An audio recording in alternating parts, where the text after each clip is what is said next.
Good morning to Madam Speaker, Prime Minister, Honorable John Briceño and his ministers, as well as the Leader of the Opposition and his ministers. Let us bow our heads as I lead you in praying the Belize National Prayer. Almighty and eternal God, who through Jesus Christ has revealed your glory to all nations, please protect and preserve Belize, our beloved country. God of might, wisdom, and justice, please assist our Belizean government and people with your Holy Spirit of counsel and fortitude. Let your light of your divine wisdom direct their plans and endeavors, so that with your help we may attain our just objectives. With your guidance, may all our endeavors tend to peace, social justice, liberty, national happiness, the increase of industry, sobriety, and useful knowledge.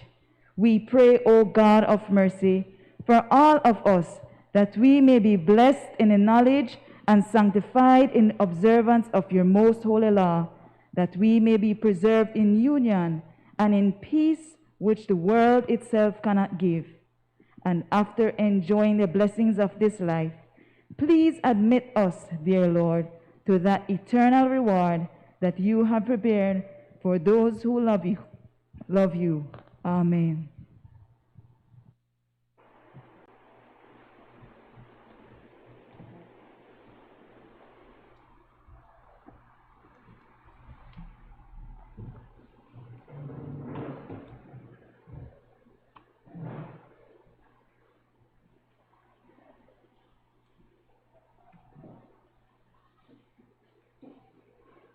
Announcement by the Speaker. Good morning, members.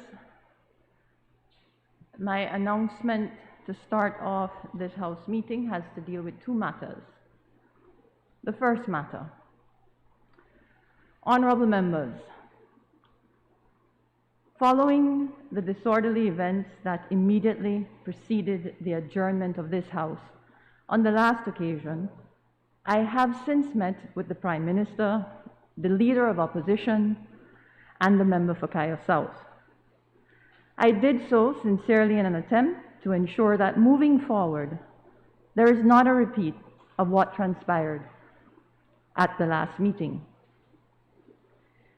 The standing orders of this House require that all members refrain from using unparliamentary language. You elected me as Speaker to fairly and impartially referee the proceedings of this House according to the rules set out in the standing orders. That is exactly what I intend to do for so long as I remain the presiding officer of this chamber. I think what I said at the inauguration of this 13th Parliament in December last year bears repeating, and I quote, "Honorable members must be allowed full scope to represent their constituents.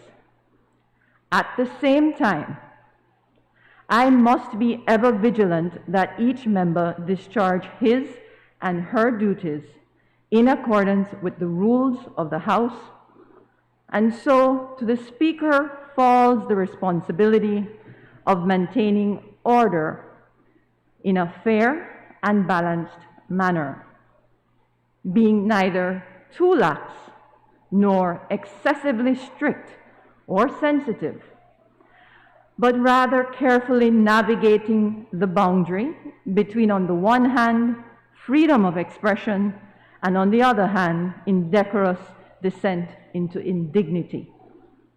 Members, I get it. House meetings are not Sunday school or church services, but neither are House meetings a street brawl or a pub crawl. It should be the place where the chosen representatives of the people debate policy and high matters of state. Debates will be aggressive, passionate, and loud, but they must not descend to personal, lewd, or disrespectful attacks against each other. If that is what members want, then simply change the rules to allow it and elect a new speaker. Until then, honorable members, my duty to you and to this honorable House is to fairly, evenly, and when necessary, vigorously apply the rules and standing orders. I take this opportunity to draw the attention of members, particularly to Standing Orders 37 on interruptions, 38 on content of speeches, and 44 on order of the House. I remind members that the language of the Parliament is English. This does not mean that there cannot be the occasional references or turns of phrases in the vernacular to add some color or to elucidate a point. A member who is on his or her feet speaking should only be interrupted on a legitimate point of order by another member who should clearly state specifically his or her point of order. The Speaker's ruling on the point of order is final. Let us therefore together resolve from both sides of the House to discharge our duties as parliamentarians in this House honorably and with respect, and in so doing fulfill the hopes and aspirations of the Belizean people. Honorable members, I thank you for your support and cooperation. Now for the second matter. Honorable members, it has been represented to me that there are vacancies for chairmanship and membership in the following committees: Public Utilities, Transport and Communications Committee, Health and Human Development Committee, Education, Sports and Housing Committee, Works Committee, Public Service, Labor, Industry and Trade Committee, Natural Resources and Environment Committee, and Tourism, Archaeology and Information Committee. Pursuant to Standing Order 73, the Committee of Selection, comprising of Honorable Marconi Leal, Chairman, Honorable Anthony Mahler, Honorable Orlando Habet, Honorable Michael Espat, Honorable Tracy Panton, and Honorable Moses Barrow, is charged with the task to recommend to the House the names of members to serve on each standing committee. Therefore, I propose, with the concurrence of the House, of course, to suspend the sitting to enable the Committee of Selection to consider and report to the House on the appointment of members to fill the vacancies in the committees as listed above. All those in favor, kindly say aye. I'll repeat, all those in favor, kindly say aye. Aye. Those against, kindly say no. I think the ayes have it.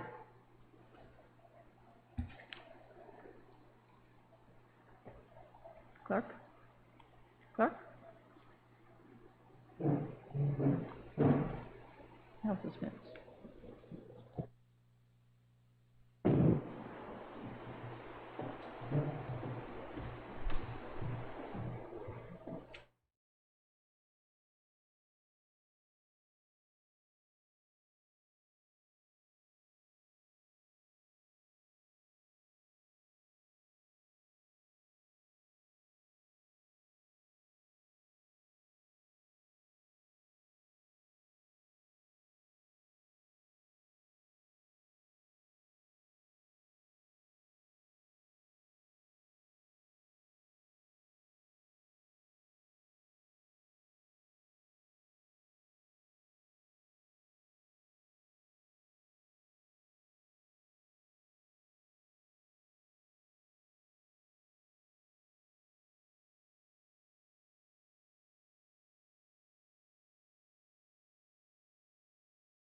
Presentation of report from committee.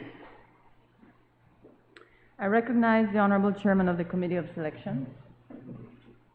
Madam Speaker, I rise to present number HR 13A/1/13, report from the Committee of Selection on the appointment of members to fill the vacancy for the chairmanship, as well as members in the Public Utilities, Transport and Communication Committee, the Health and Human Development Committee, the Education, Sports and Housing Committee, the Works Committee, the Public Service, Labor, Industry and Trade Committee, the Natural Resources and Environment Committee, and also to fill the vacancy of chairmanship in the Tourism, Archaeology and Information Committee of the House of Representatives.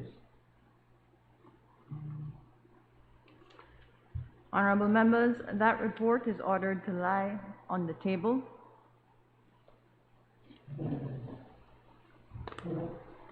Public business, government business, motion. I recognize the Honorable Member for Belize Rural North.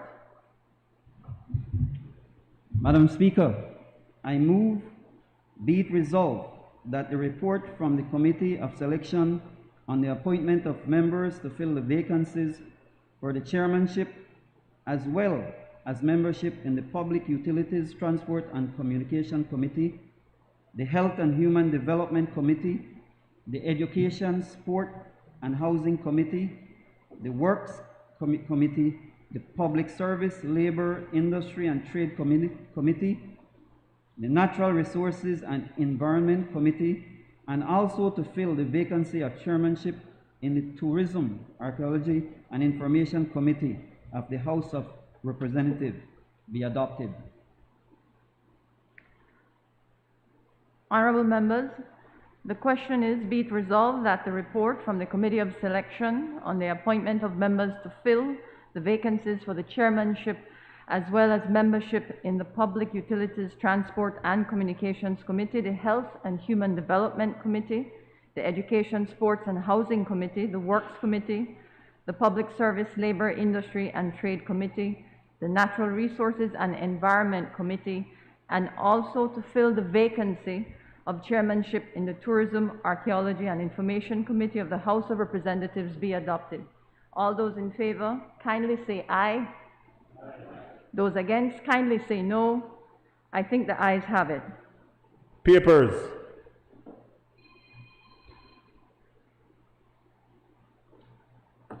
I recognize the Honorable Prime Minister and Minister of Finance and Economic Development and Investment.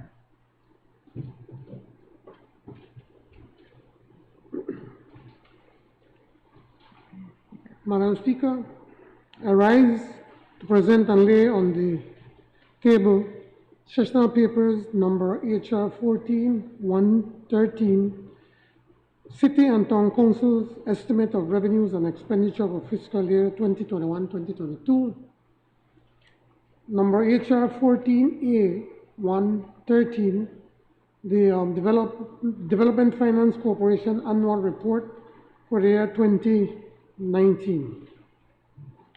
Honorable members, sessional paper number HR 14/1/13 is referred to the Committee of Supply for examination, consideration, and report, and sessional paper number HR 14A/1/13 is ordered to lie on the table.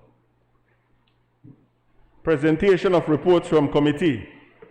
I recognize the Honorable Chairman of the Finance and Economic Development Committee.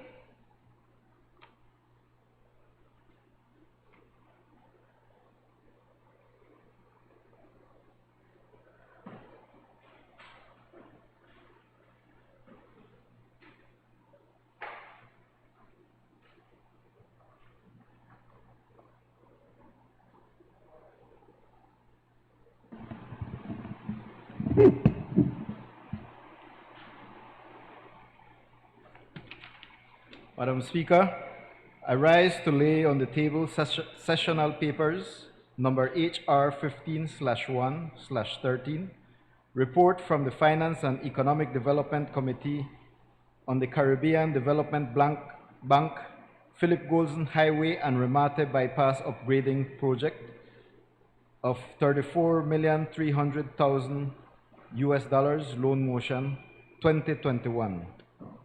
Number HR 16/1/13, report from the Finance and Economic Development Committee on the Inter-American Development Bank program to support the health sector to contain and control coronavirus and to mitigate its effect on service provision, $5 million loan motion 2021. Honorable members, before I proceed on the remarks, please note that we have still not yet received any amendment to the protocols in the House, and so I ask your indulgence when speaking to please keep the masks on. Thank you. Honorable members, those reports are ordered to lie on the table. I recognize the Honorable Chairman of the Health and Human Development Committee.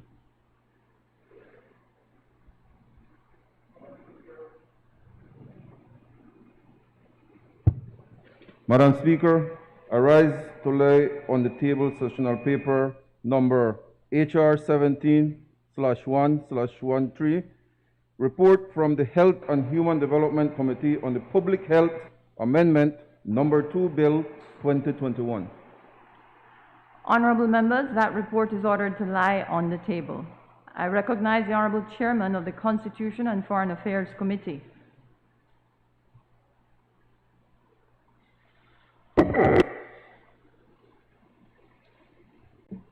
Madam Speaker, I rise to lay on the table sessional papers number HR 18/1/13, report from the Constitution and Foreign Affairs Committee on Supreme Court Judiciary Amendment Bill 2021. Number HR 19/113, report from the Constitution and Foreign Affairs Committee on the Court of Appeal Amendment Bill 2021. Number HR 20/1/13, report from the Constitution and Foreign Affairs Committee on the Court of Appeal Decisions Validation Bill 2021. Number HR 21/1/13, report from the Constitution and Foreign Affairs Committee on the Time Limit for Judicial Decisions Bill 2021. And number HR 22/1/13, report from the Constitution and Foreign Affairs Committee on the Belize Constitution 9th Amendment Bill 2021. Honorable members, those reports are ordered to lie on the table. I recognize the Honorable Chairman of the Natural Resources and Environment Committee. Madam Speaker, I rise to lay to the table sessional paper HR 23/113, report from the Natural Resources and Environment Committee on the Lands Utilization Amendment Bill 2021. Honorable members, that report is ordered to lie on the table. I recognize the Honorable Chairman of the Ombudsman Reports Committee. Madam Speaker, I rise to lay on the table sessional paper number HR 24/1/13, report from the Ombudsman Reports Committee on the 20th Annual Report of the Ombudsman of Belize for the year ending 2020. Honorable members, that report is ordered to lie on the table.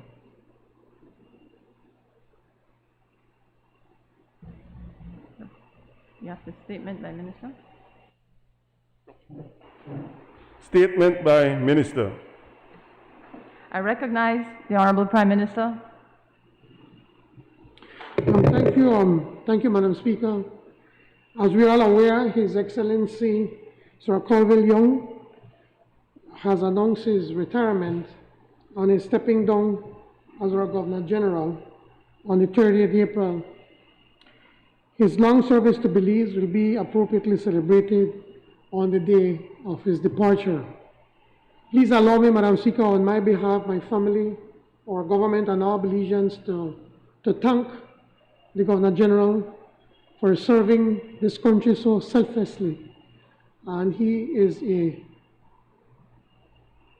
good example or the embodiment of what it is on what it means to be a public servant. Since his announcement, I have requested the Foreign Minister to inform Buckingham Palace and Her Majesty the Queen of England, of the Queen, of the nomination of Ms. Froila Salam to be Belize's next Governor General.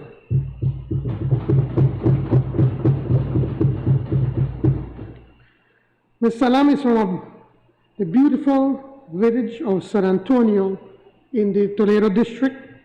She's an anthropologist, writer, and community leader with a master's degree in rural development. She currently plays a leadership role in the conservation community and works as the head of SATIM, an NGO engaged in the preservation and conservation of the Sarstoon-Temash Environmental Association. I am confident that Froila will serve this high office with distinction, that she will bring her own style and talents to the high office of the Governor General of Belize.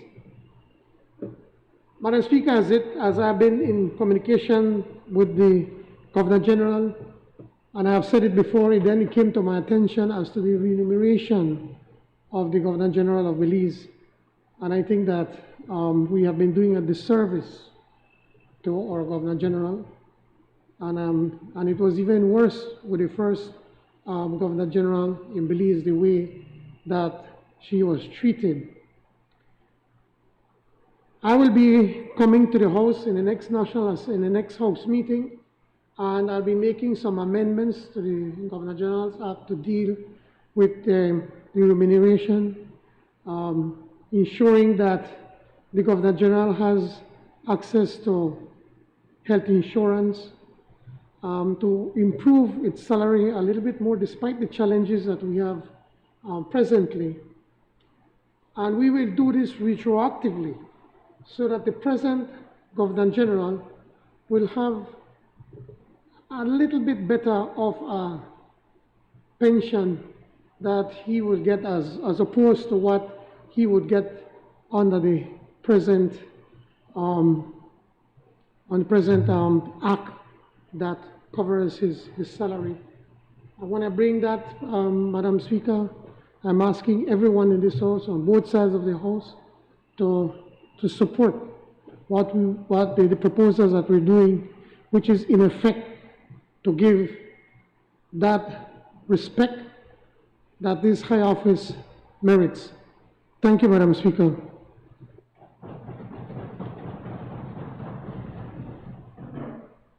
Motion relating to the business or sitting of the House. I recognize the Honorable Prime Minister and Minister of Finance, Economic Development and Investment. Madam Speaker, I move that at its rising today, the House adjourns to Friday, 23rd April 2021 at 9 a.m. Honorable members, the question is that the House at its rising today adjourn to Friday, 23rd April 2021 at 9 a.m. All those in favor, kindly say aye. Those against, kindly say no. I think the ayes have it. Public business, government business. Honorable members, the debate on the second reading of the General Revenue Appropriation 2021-2022 Bill 2021 is about to be resumed. Before we begin, I would like to draw honorable members' attention to Standing Order number 64, presentation and the second reading of the Appropriation Bill, especially paragraph 5, which reads, after the motion for the second reading of the Appropriation Bill has been resumed, under paragraph 4 of this Standing Order, the debate shall be confined to the financial and economic state of the country and the general principles of government policy and administration as indicated by the Appropriation Bill and the estimates. Members are therefore asked to confine their debate within the prescribed limits of the Standing Order. I would like to remind honorable members of other parts of the Standing Orders, specifically Standing Order number 42B, which states that an honorable member shall maintain silence while another member is speaking and shall not interrupt except in accordance with these standing orders. We now have the resumption of the debate on the General Revenue Appropriation 2021-2022 Bill 2021.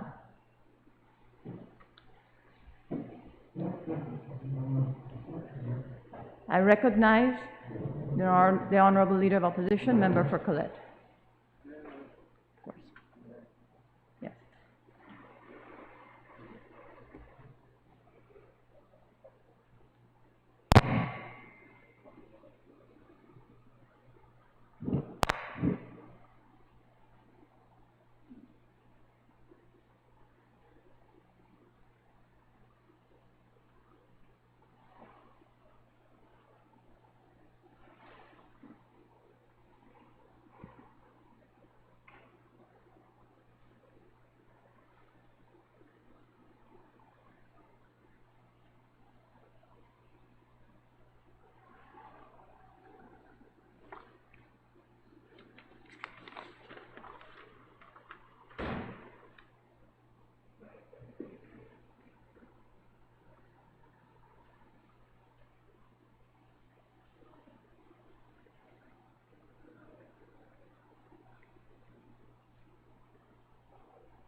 Thank you, Madam Speaker.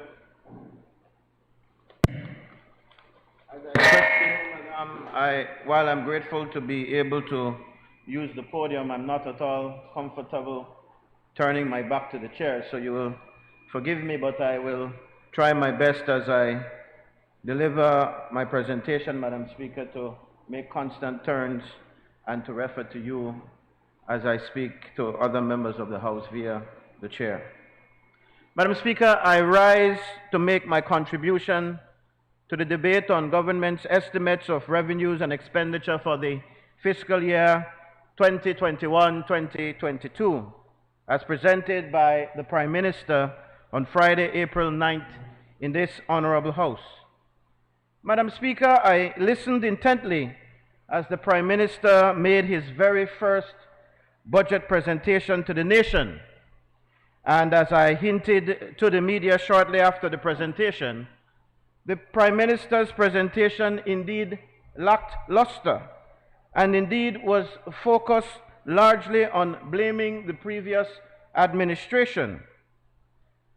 All now agree, Madam Speaker, that the Prime Minister and his party, while they watched the UDP government from the sidelines for 13 years, with constant hopes to one day be the government, arrived at the coveted spot with no substantial plan for the nation.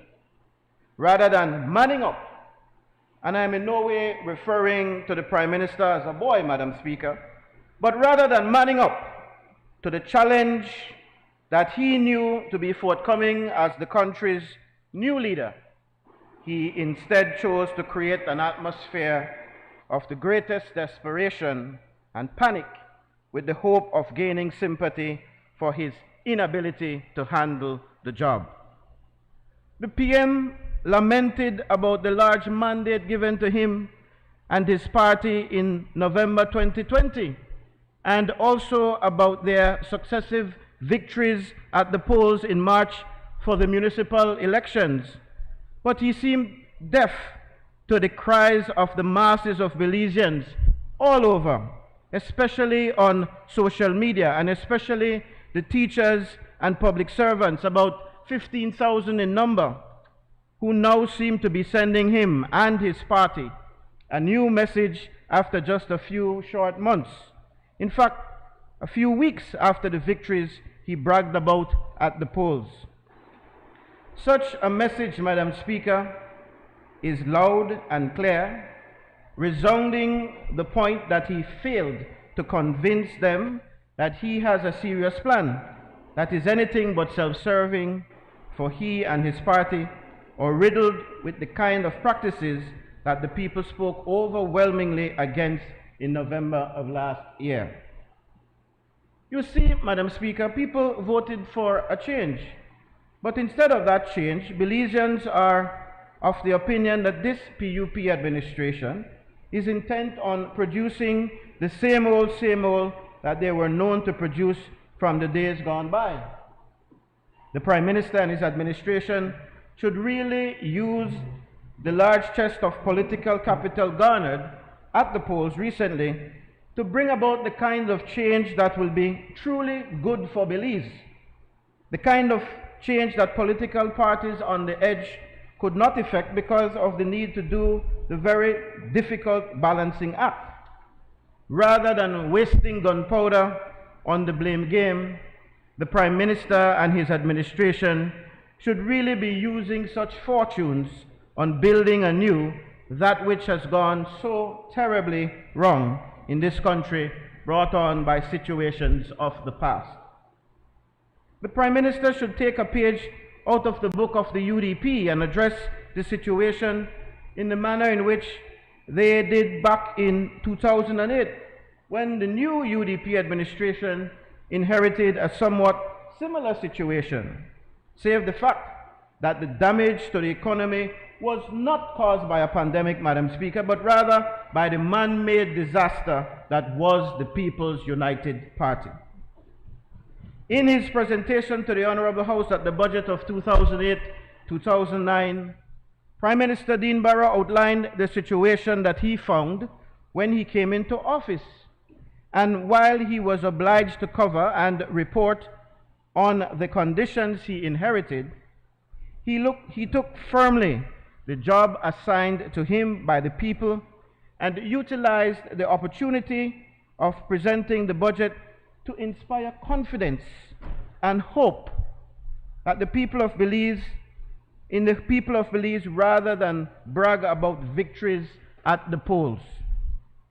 In his benchmark budget reading in 2008, PM Barrow's words were so inspiring that they still reverberate with me today. He spoke confidently of his personal resilience and that of the Belizean people. I take this opportunity to remind us all of his words. He stated so eloquently, "For we believe that by pluck and courage and dexterity, by unrelenting and uncomplaining hard work and dedication, by unshakable commitment to good governance, and the lifting up of the Belizean people, we will succeed in this noble rescue mission of which we are now embarked. This budget is therefore designed to furnish vindication of the unsinkable confidence we have in ourselves and in the Belizean people." This then is the beginning of the realization of the possibilities we always knew are inherent in our blessed country, in our bountiful land of deep blue sky and bright green grass and limitless potential. By the time we are done here today, we will expect to have produced nothing less than a renewal of hope. Let the doubters be vanquished and let the naysayers go hither. The conquering army of the people of Belize, led by the United Democratic Party, marches on, and we intend to carry this on every day. End of quote. These were the words of the Prime Minister, of a Prime Minister, Madam Speaker, who believed in his people, not one who believes his people to be limited in talent. The current Prime Minister, in his budget reading, took the opportunity to tally votes and seats won in the municipal elections rather than provide us with reasons to believe in his ability to lead and effect positive change or provide good governance to the people who entrusted him with the job he promised them he was fit for. For example, the Prime Minister makes the point that social partners participated in genuine consultations, and he especially thanked the joint unions for their extensive contributions. What the Prime Minister doesn't say in his speech is that, in fact, he failed to persuade the unions that his intentions for change was genuine. The two-faced nature of the government gave no comfort to the unions that the request of them for sacrificing a portion of their salaries would be matched successfully by other measures on the part of the government to ensure that the mistakes of the past would not be repeated. In short, Madam Speaker, he has failed to get the confidence and trust of the unions. This, Madam Speaker, is not because the unions do not believe that some kind of adjustment is necessary, but rather because they have zero confidence in the Prime Minister that he will do what he needs to do on other fronts to ensure that the problems of the past are not repeated. The government's outright disregard for good governance and transparent practices and implementing meaningful change is simply a slap in the face of the people who voted for them. The Prime Minister's budget speech was riddled with panic and words of a man fraught for sympathy because he appears to lack confidence in his own abilities to carry out a job he so desperately wanted. Rather than speaking to change, rather than inspiring hope and sharing with our citizenry a plan for getting through what no one can argue is the longest economic obstacle we have ever faced, he inspired panic as he appeared to be panicking himself. What is needed is motivation, Madam Speaker, and inspiration for the Belizean people. Belizeans were promised a change. They voted for a change, but with the current PUP administration, there seems to be no positive change in sight. To comment on the public debt, Madam Speaker, the truth of the matter is the facts will bear themselves to show that the situation back in 2008 when the UDP inherited the government, that there was a far bigger mess. A mess, I remind you again, Madam Speaker, that was not created by a pandemic, but by a government that had clearly lost its way.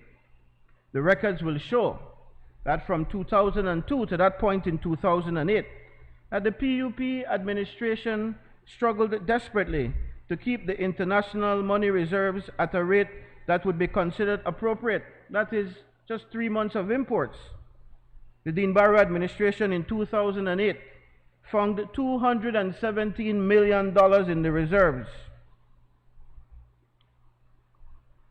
of the country, and this is amounted to 2.3 months of imports. By his own admission in his budget presentation 2 Fridays ago, Madam Speaker, the Prime Minister admitted to finding 5.2 months of imports in the reserves amounting to $348.1 million. This shows, Madam Speaker, that the Prime Minister again is attempting to create a situation of panic, where in fact he should be giving hope, inspiration, and motivation to the Belizean people as it pertains to his ability to fix the problem that by and large he knows were inevitable due to the pandemic. In terms of public debt, he goes to great lengths, even to the extent of manipulating Belize's rank on the list of most indebted countries in the world. He places us at number 6, when the record will show that Belize is in fact at number 11. This is still not a ranking that we should be proud of in any event, but why create an even worse representation of the situation? Again, Madam Speaker, I make the point, as did his good friend Lord Michael Ashcroft, that he seems to be seeking sympathy, and rather than complain about the job he so fervently fought for, he ought to embrace it and dig his heels in to solve the problems at hand. What economists will also tell you, Madam Speaker, is that the national debt of countries take various forms, and that the structure of that debt for any country needs to be studied in order to determine if the crisis is as bad as the figures would otherwise suggest. It is for this reason, Madam Speaker, why many developed countries have high debt to GDP ratios and still function well within that context. Take, for example, a country like Japan that has one of the highest debt to GDP ratios in the world. I think it is in excess of 200%. It does not struggle because most of that debt is internal. Whether your debt is internal or external, or your debt is to friendly creditors, are all factors that help to define what your debt to GDP ratio actually means in terms of your functionality. The Prime Minister, in his presentation, outlined how the public debt could be broken down, but he stopped short of informing the Belizean people what the specific type of borrowing meant in terms of our functionality. For instance, he pointed out that $872 million were owed to bilateral lenders. 55% of that, he said, was to Venezuela via the Petro-Carib initiative, 34% to Taiwan, and the small remainder to friendly countries. In this very instance, Madam Speaker, who the money is owed to matters.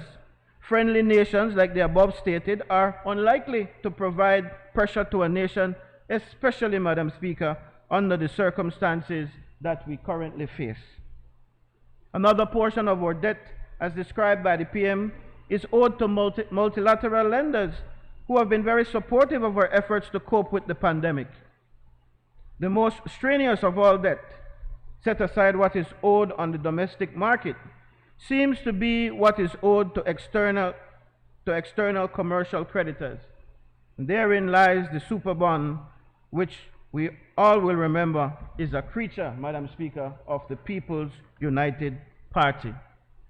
It is important to note, Madam Speaker, that while it is unforgettable that this albatross hangs around the neck of the Belizean people, that its bad taste has been made constantly more palatable by the efforts of the UDP administration in its ability to negotiate down the initial commercial rates of these loans to where it currently stands, so that today the Prime Minister in his presentation, or 2 weeks ago, could have said comfortably that the rate of interest on all such debt carries a 4.2% interest on average.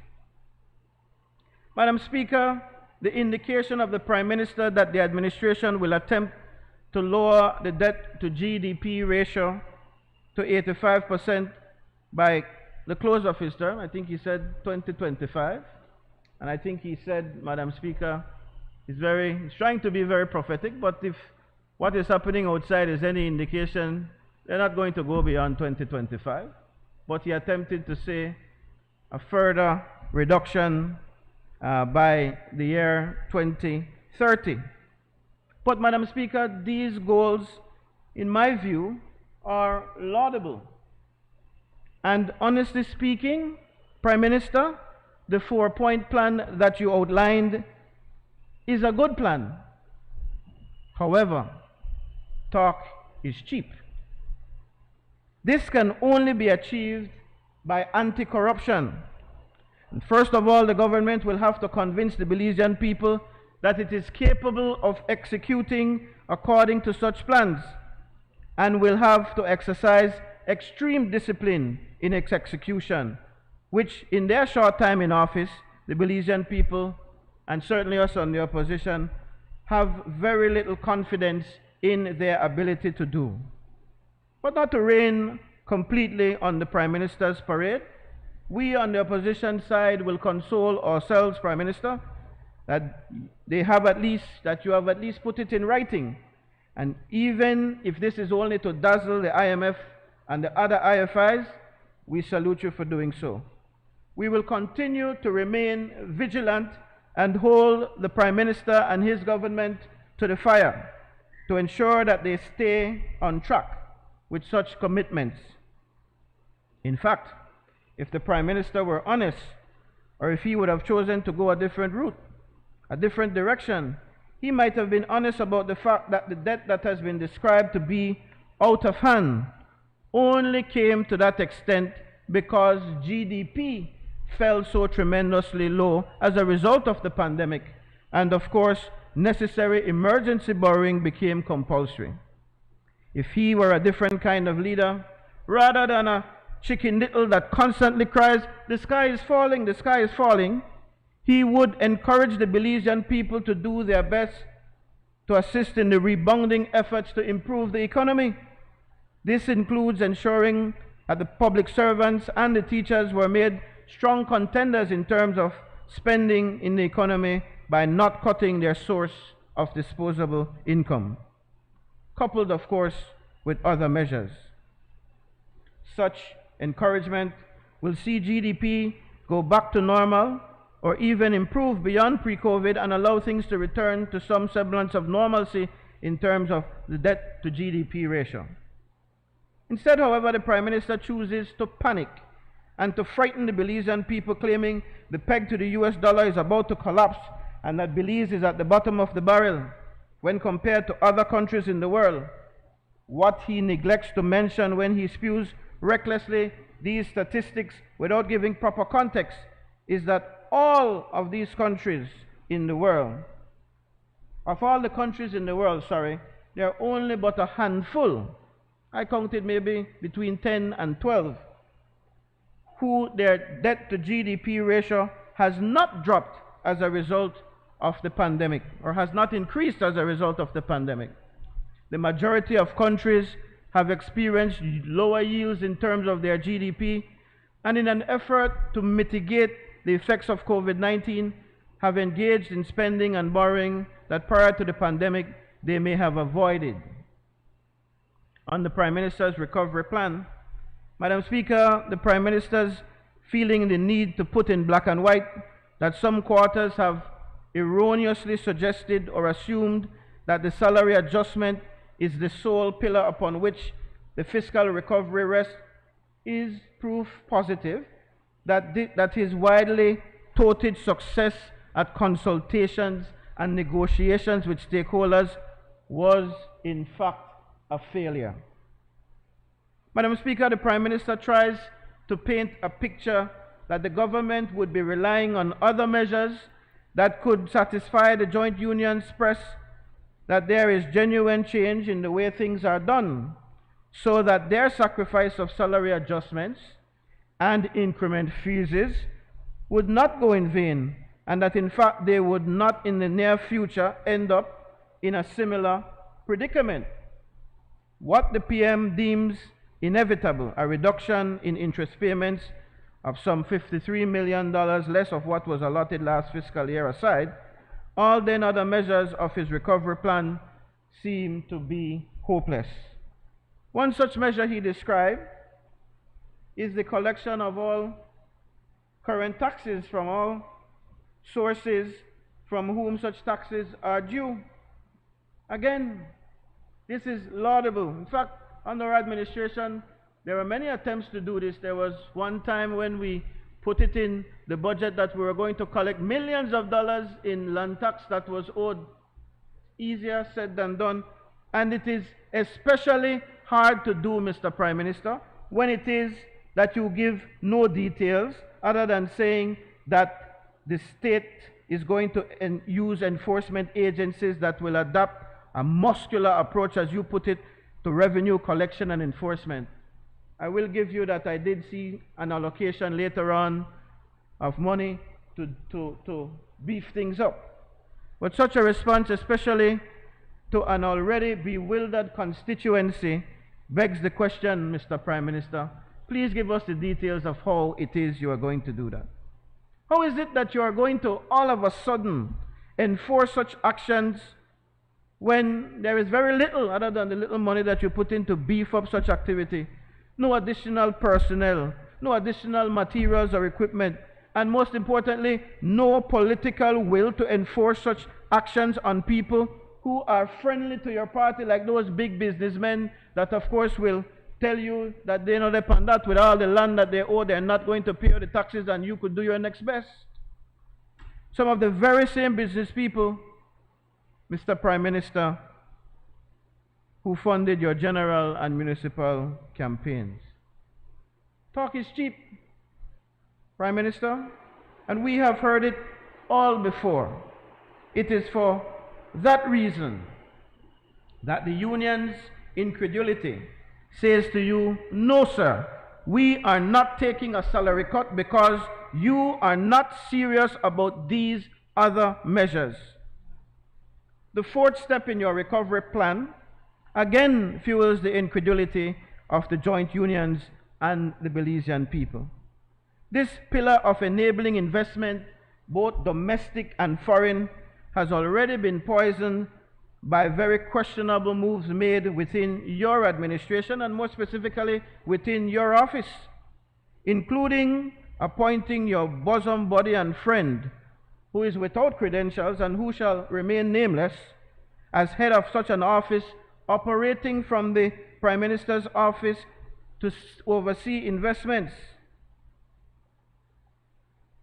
There was a completely well thought out, transparent procedure that was led for a number of years by my friend, the member from Albert, called the Cabinet Subcommittee on Investment, that already did a wonderful job of doing this. I'm not saying that there wasn't a desire for further improvements, but that could have been done. But rather than doing that, you created this special office within the office of the Prime Minister to give your bosom buddy and friend. And we've already seen that this individual, whom I shall not call his name, Madam Speaker, has already engaged in some hanky-panky. In fact, it was the PSU, I believe, who blew the whistle on the fact that he was wearing a government license plate on his privately owned vehicle. Such shadiness, Mr. Prime Minister, makes it difficult for us to believe you. In the new budget, Madam Speaker, probably the most misleading of all statements is that, and I quote, "The adjustments made in the movement towards a balanced budget are spread as evenly as possible and are shared equitably so that no one sector or group of people suffers disproportionate pain." Well, ask any of the public servants or teachers who are demonstrating outside today, and they will tell you that they have a completely different view. A quick glance at the figures will show that in fact the PM operates an animal farm, where some animals are more equal than others. Take for instance a 33% increase in the budget in the office of the Prime Minister, while most other areas are cut. An almost reversal in the philosophy from people can't eat concrete and road to a balloon budget for infrastructure. An increase by almost 50% for a press office that largely contracts its work to PUP-friendly media houses. I won't say which ones, Madam Speaker. This indicates, Madam Speaker, that propaganda is high on the agenda of this administration. Big time increases in travel and subsistence in every ministry in a time when travel should be limited. In keeping with the pandemic regulations, this, Madam Speaker, raises eyebrows. In short, the budget allocates less money for salaries, for services, for scholarships, for good governance, and for reform, but allocates more money for legal fees and travel and rental of fancy offices for the Prime Minister and I think the Ministry of Finance, Ministry of Foreign Affairs.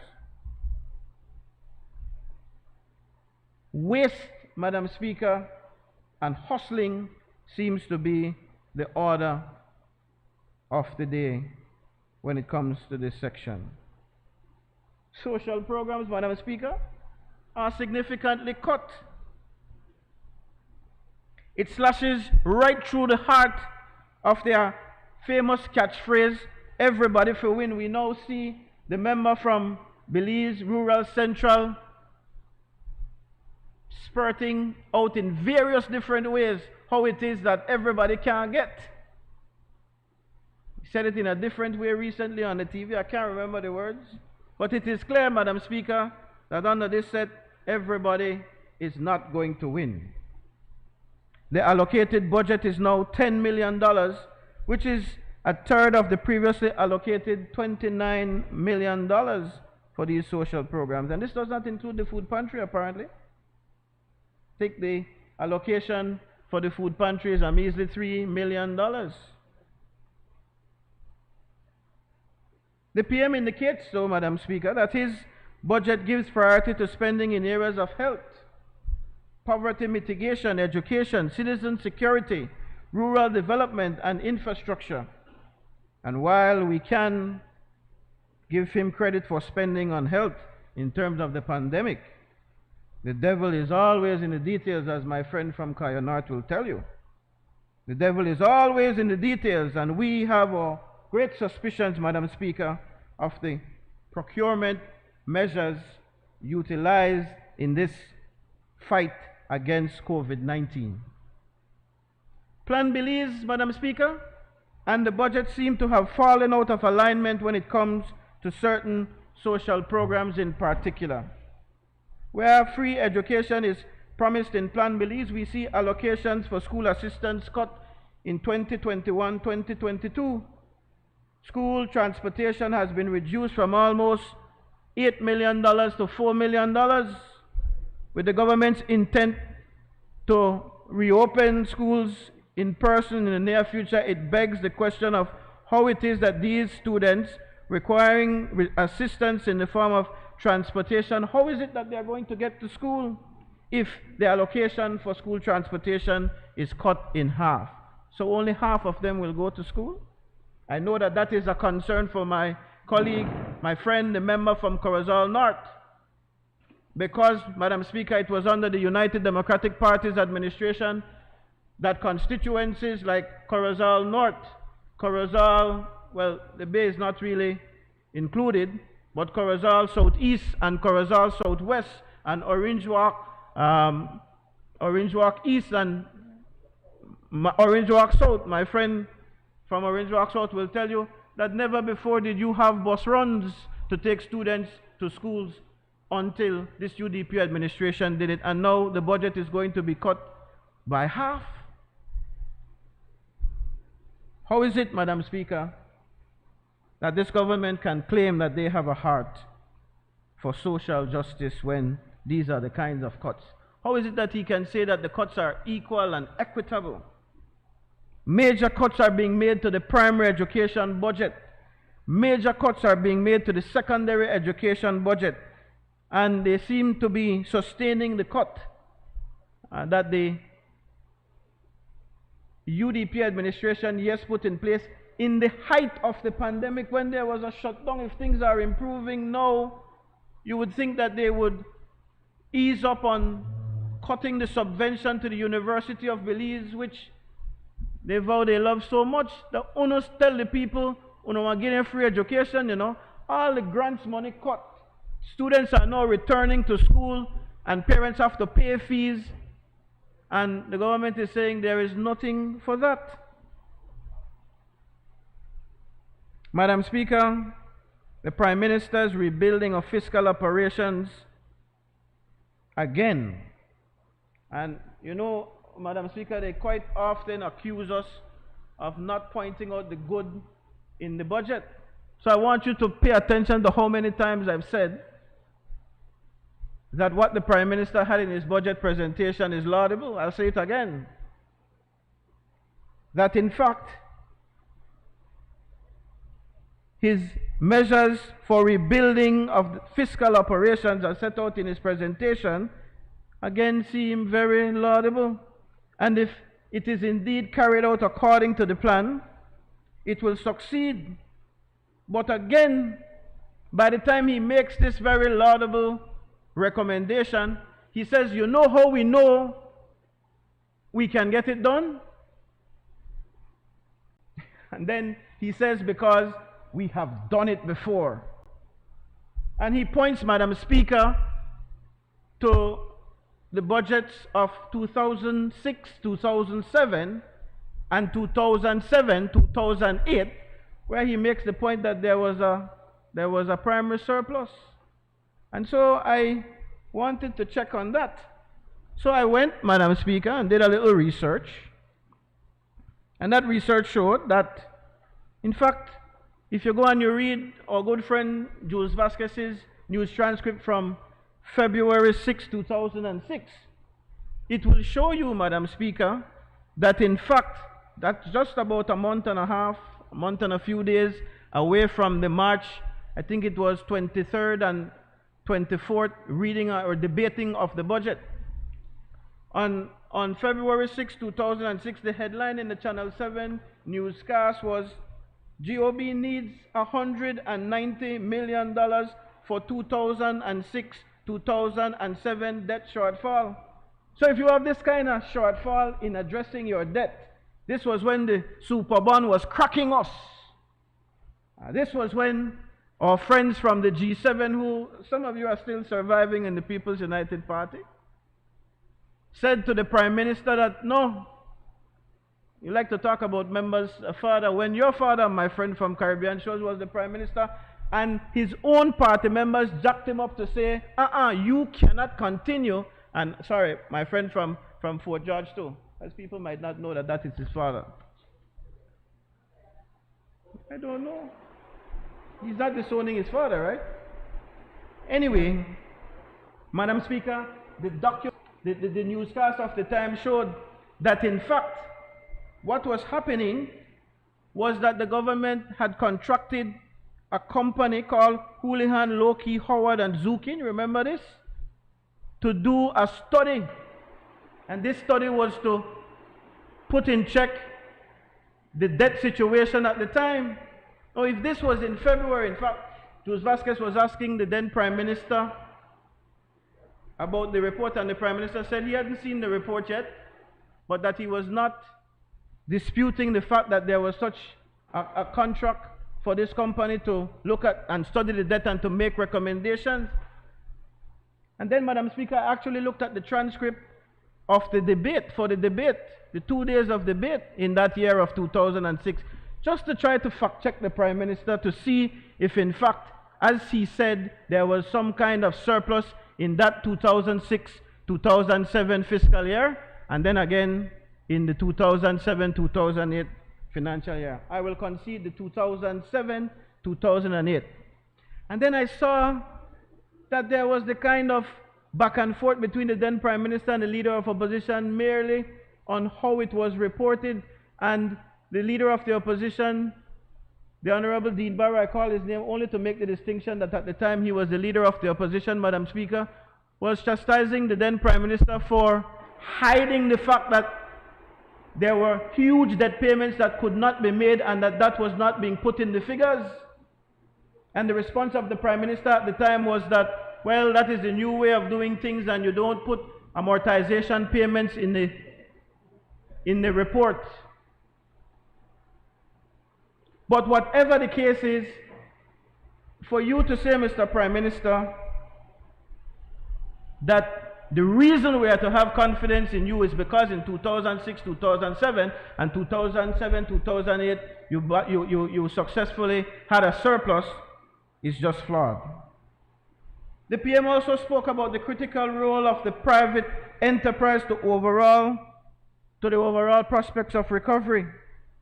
He heralded in his presentation the central bank's COVID-19 emergency business financing program that is expected to provide low-cost liquidity to small, medium, and large enterprises.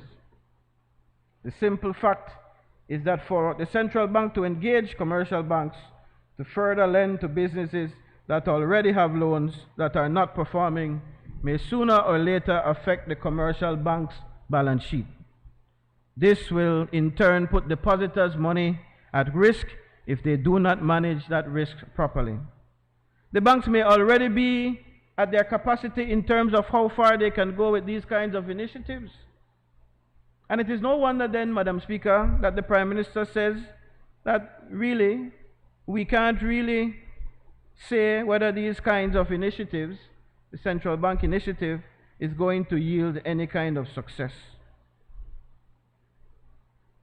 The PM boasts that one of the impacts of the new budget will be the government's ability to maintain the jobs of 15,000 employees. And again, we immediately note that this is a farce. Since coming to office in November, this administration has terminated the employment of over 800 government employees. And while I don't see any space for it in the budget, Madam Speaker, I make the appeal now to the Prime Minister as Minister of Finance to ensure that those persons who you terminated or whose contracts you did not continue, make sure that the people get their money. Don't understand this business. You're intent on getting rid of the people, but you don't want to pay them.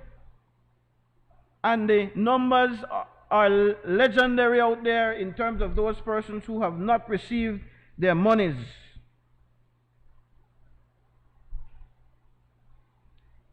And the sad part of it, Madam Speaker, is that they've terminated these people mostly for political reasons.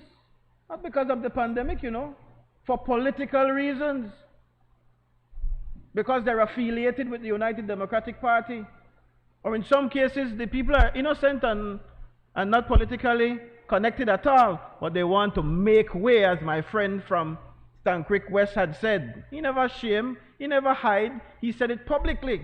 Listen, I have to get rid of them because I have to make way for my people.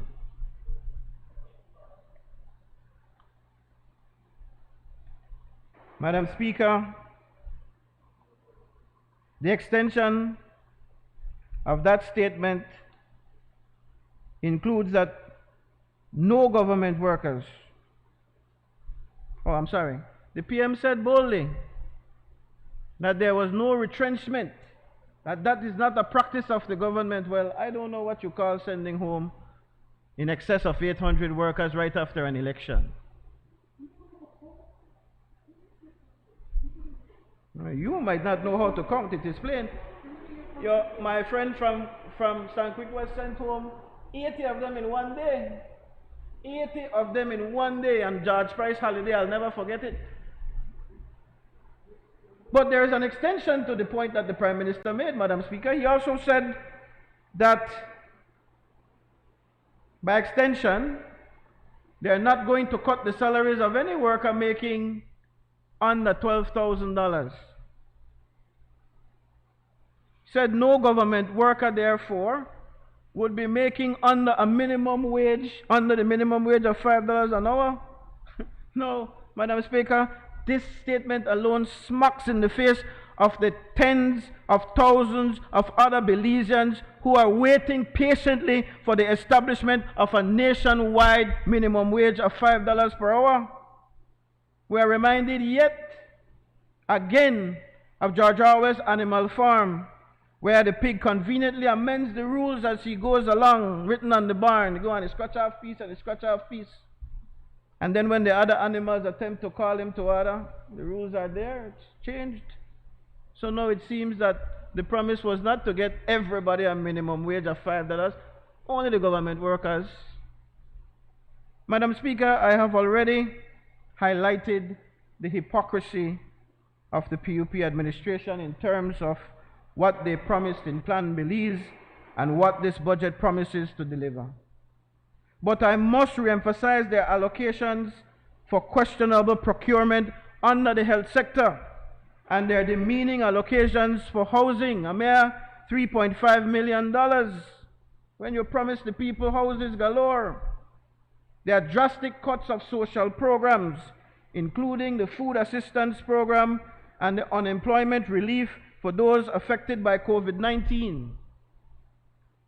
The PM, when he was leader of the opposition, repeated many times in this House, and he even held press conferences to proclaim that the UDP's agenda of keeping the economy going through infrastructure programs will be discontinued.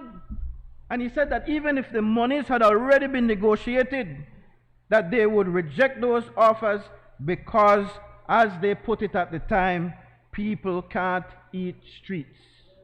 You can't eat concrete. They had various ways of saying it. When we built the Civic Center, they can't eat the Civic Center, right, X? The record will show that in this honorable House, the Prime Minister and his colleagues who were then on the opposition side condemned the Caracol Road, they condemned the Sartineja Road, they condemned the Coastal Road project, and as well they frowned on the rehabilitation of the George Price and the Philip Golson highways.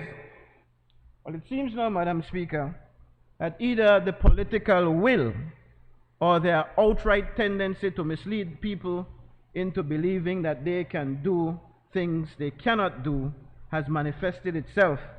And so it's full speed ahead with infrastructure. 18 million for Philip Golson restoration, 12 million for climate vulnerability reduction initiatives, which I take will include infrastructural works, 17.5 million for the restoration of the George Price Highway, and $5 million for upgrading streets and drains in villages and rural areas. Nothing is wrong with it, except that you were the ones who condemned it, and now it seems to form the foundation. Didn't bother you. You said it doesn't matter how much agreements you already signed, we will engage with those agencies and tell them we don't want to spend the money on infrastructure. Oh my goodness. The Prime Minister wound down his presentation, apparently feeling the need to make some token statements, Madam Speaker, to appear to care for social needs in what seems to be a new epiphany.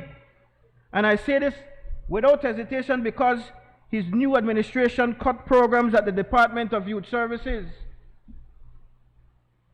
for at-risk youths. They cut initiatives at the Gateway Youth Center and the Frank Lizama Skills Training Center that targeted youth at risk. They cut funding for the Colette Education and Resource Center and other community centers on the south side of Belize City and other parts of the country that catered for social needs. All of a sudden now, you want to marry economic and social because the two go together. Your actions speak differently. He, of course, Madam Speaker, needed something to prop up his statement. And he indeed wished, well, he needed to prop up the fact that he wanted to marry economic and social concerns. So he read for us 2 Fridays ago, he read it hook, line, and sinker.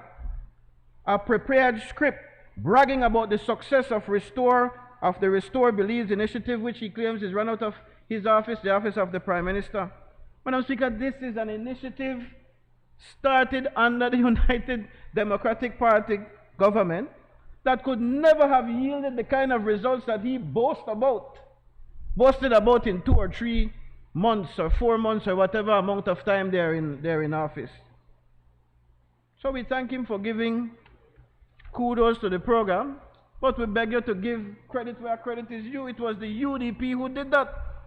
And in fact, Prime Minister, you should be advised that those 43 scholarships that you boasted about, those scholarship recipients receive that assistance not from the funds out of the office of the Prime Minister where Restore Belize is run from. Those monies come from the Ministry of Education, the very same Ministry of Education that you've cut the budget for in terms of giving grants and so. So I don't even know if your students, these 43, will get to continue their program. You need to check. And you need to not read hook, line, and sinker everything that they give to you, because you did us proud in the UDP. Thank you, we appreciate it. But I'm sure that was not your intention. Madam Speaker, from our side of the House,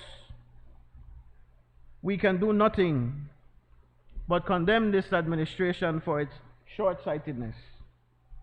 The PUP was swept into office on the premise that they had a plan, this much lauded blue plan, Plan Belize. The reality is that when faced with the inevitable challenge brought about by COVID-19, a challenge now being faced by every nation on this earth, a challenge that they had a whole year to plan and prepare for, they instead stand like they're caught in the headlights of oncoming traffic and they panic. This panic budget is punishing our hard-working public officers and teachers and does not address the issues of reducing revenue leakages, enhancing tax collections, achieving real cost savings and economic stimulation. It punishes those that are in need of social assistance, those that benefited from hallmark UDP programs. Instead, it rewards connected friends and cronies, which is typical the PUP style. This budget, Madam Speaker, reflects the lack of preparedness that the PUP had prior to taking office. It reflects a sense of hopelessness that can serve to erode the small bits of confidence that remains in our economy, which has been shattered by the effects of the global pandemic. At this time of great challenge, the last thing we need is panic and unilateral decrees with little or no consultation. We need a broad-based, long-term and sustainable plan that will bring back our economy. While we must be cognizant of our current debt position, that should not deter us from engaging in a meaningful way with our multilateral and or bilateral partners to achieve the kind of relief that has to become possible, knowing that Belize is not alone in this crisis.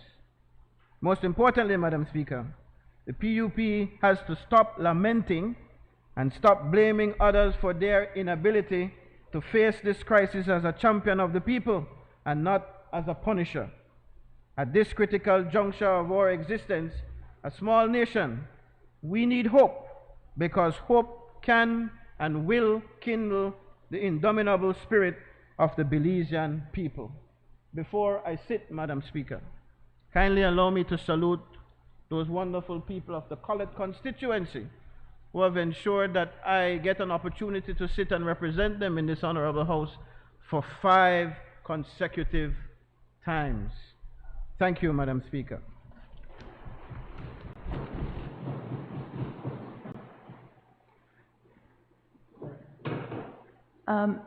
I recognize the member for Freetown, but member for Freetown, may I just make one small announcement, please?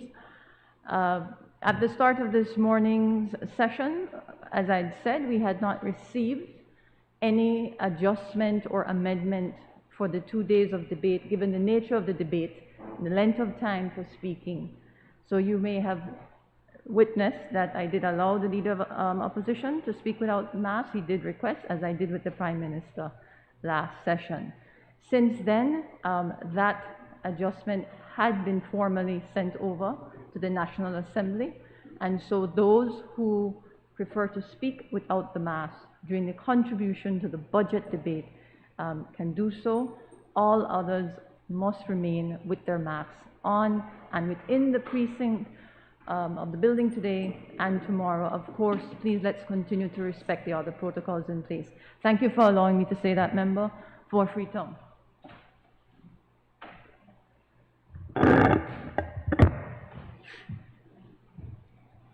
Thank you very much, Madam Speaker.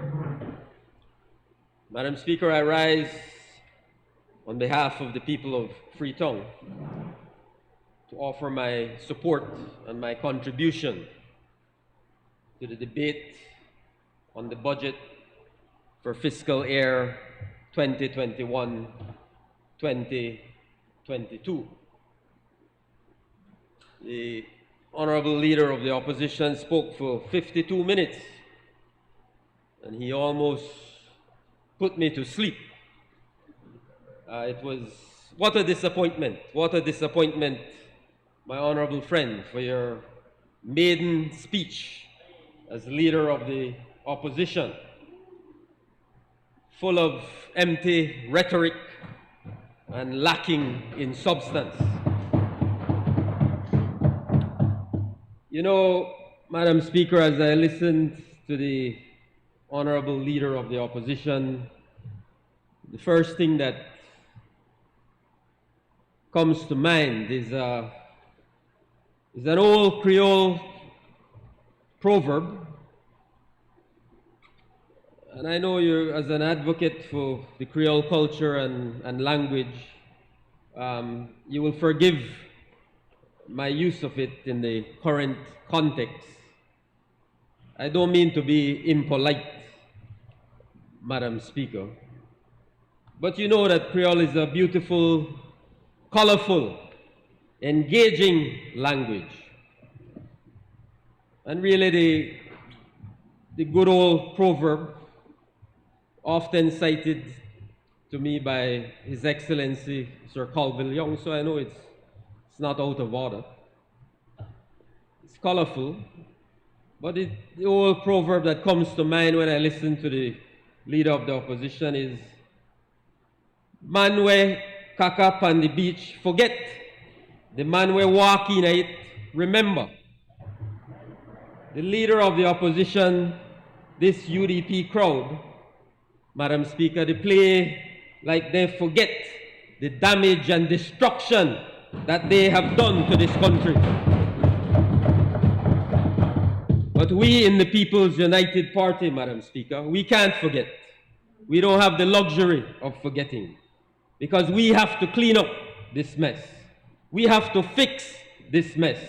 We have to deal with the consequences of this mess every single day. And the Belizean people, Madam Speaker, they can't forget. They won't forget, because they too have to deal with the consequences of those long 12 years of waste and abuse and corruption. You know, Madam Speaker, the leader of the opposition, you know, he has a well-earned, a well-deserved reputation for being anti-union. Now we hear him trying to claim a newfound love for the unions. Well, Mr. Leader, you know, you talk about anti-corruption. You had 12 years to address anti-corruption, and your party and you did absolutely nothing. All of a sudden, you are concerned about waste. And let me tell the leader this. I can assure you, Mr. Leader, despite your overtures to the unions, I can assure you that at every single consultation we have with the unions, the joint unions make one thing absolutely clear to us. Whatever differences, they say, their words, whatever differences we have with the People's United Party government, FABA and the UDP will never be the answer. You talk about waste. Well, Madam Speaker,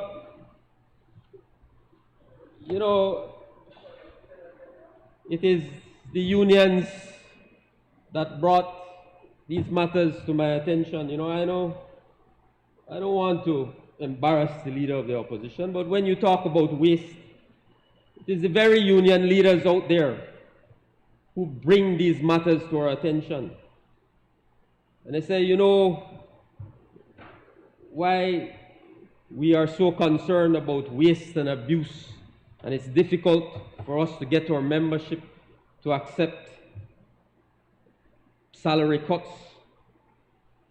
So when we see people who work in political offices, constituency political offices, being paid by ministries, the Ministry of Education, people who work in the political office of the area representative, being paid by the Ministry of Education to do political work, and they list them. I don't want to embarrass the people.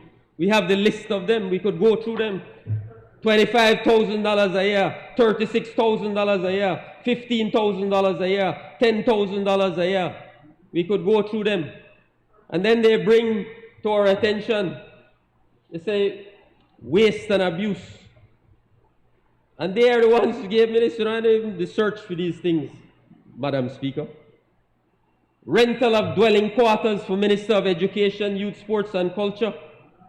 Rental from 2018 rental contract between the government of Belize and Mr. Norman Reimer as in respect of quarters for the Honorable Patrick Faber, Minister of Education, Youth, Sports and Culture, 5974 Palmyra Street, Cahoon Walk, Belmopan.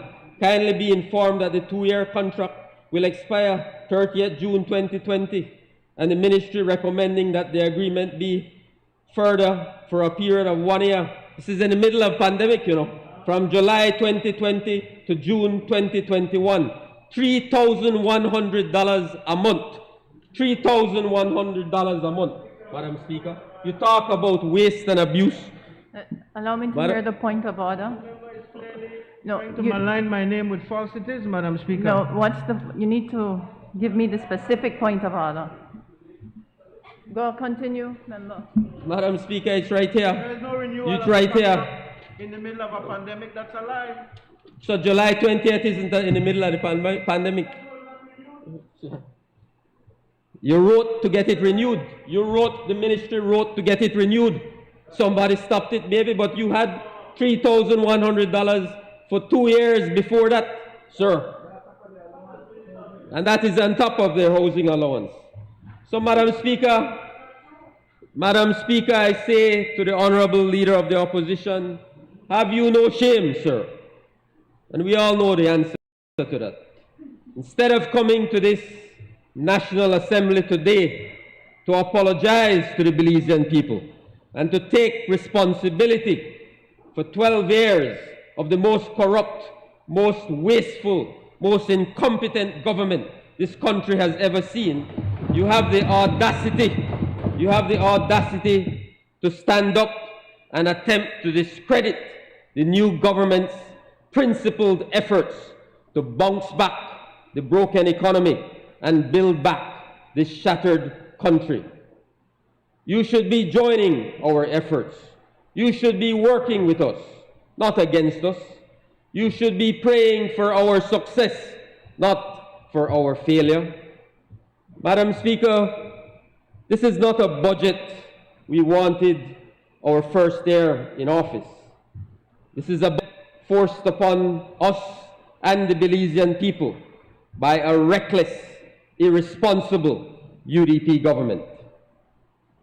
The budget is presented and being debated at a time of historic fiscal and economic challenges facing our nation. This budget, presented by the Honorable Prime Minister and appropriately titled Today's Sacrifice, Tomorrow's Triumph, seeks to begin the journey to fiscal and debt sustainability and economic recovery. This PUP government, Madam Speaker, understands the key economic challenges facing our country. We have a comprehensive recovery plan to address these challenges. We have the political will and commitment to do so. But, Madam Speaker, how did we get here? Why are we faced with this economic crisis? This UDP government has completely wrecked this country and the Belizean economy. The sorry state in which we find ourselves now is not just a result of the coronavirus economic fallout, Madam Speaker. It is a culmination of over a decade of mismanagement and corruption, a period during which the average income per person steadily fell under the UDP administration from $7,412 in 2008 to $5,843 in 2020. Before the coronavirus, we were already in recession. The economy was already shrinking with negative growth in 3 of the past 4 quarters, ending in March of 2020, with the last quarter having declined by 4.5%. Unemployment was already on the rise, well over 10%. The poverty rate was already over 50%. Government debt was already over 100% of GDP. Our foreign exchange reserves had already fallen below 3 months of imports. Crime was spiraling out of control, and corruption was already rampant and blatant. A court judgment, Madam Speaker, the Belizean people have to be reminded, condemned hundreds of millions of illegal and unconstitutional spending, mostly wasted Petro-Carib funds.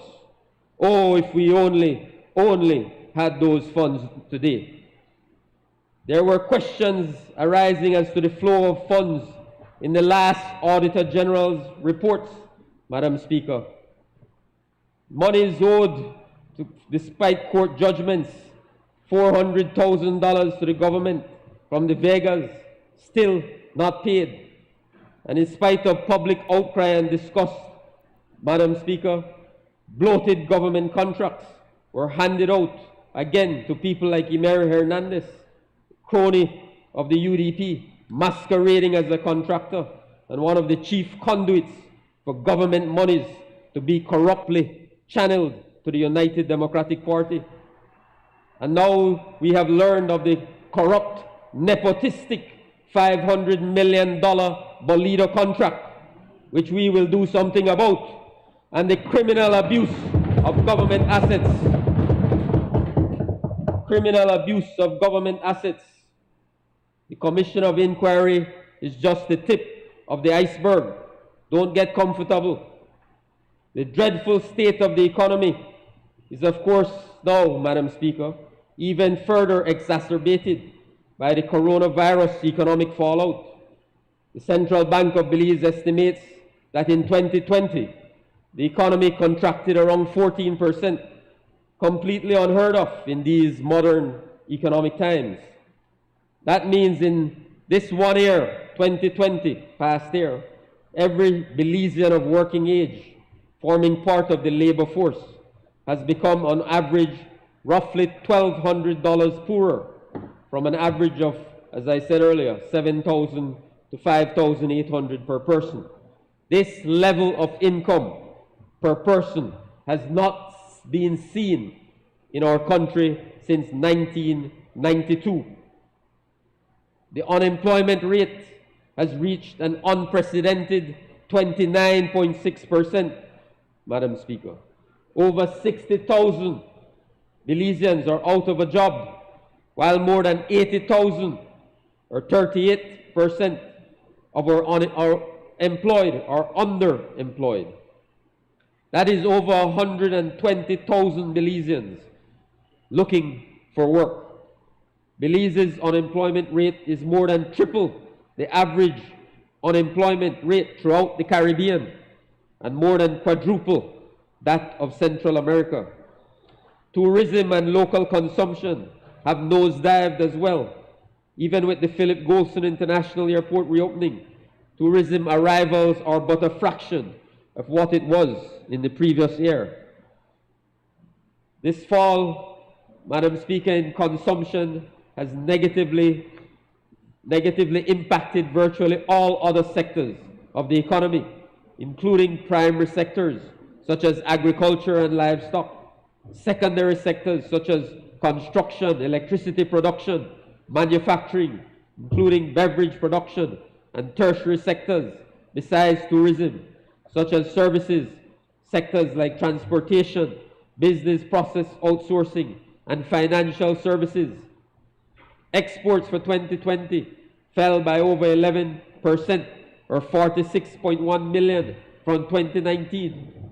This has only further exacerbated the growth in unemployment levels and in a viciously circular manner further reduce aggregate demand. But Madam Speaker, the damage is not limited to the private sector. With business closures and the immediate massive reduction in economic activity, government tax revenues have plunged by approximately 30%, or over $330 million, with government hardly in a position to make basic payments, including meeting payroll. 36 cents out of every dollar spent on government expenditures is being borrowed to make payments, while an already high 50 cents out of every dollar is budgeted to pay for emoluments. It now turns out that 83 cents out of every dollar of government revenue is being spent on wages, salaries, and pensions. Under 12 years of the past UDP administration, wages and salaries have increased by almost 150%, Madam Speaker, from $262 million in the last year of the last PUP administration in 2008 to $677 million in 2020.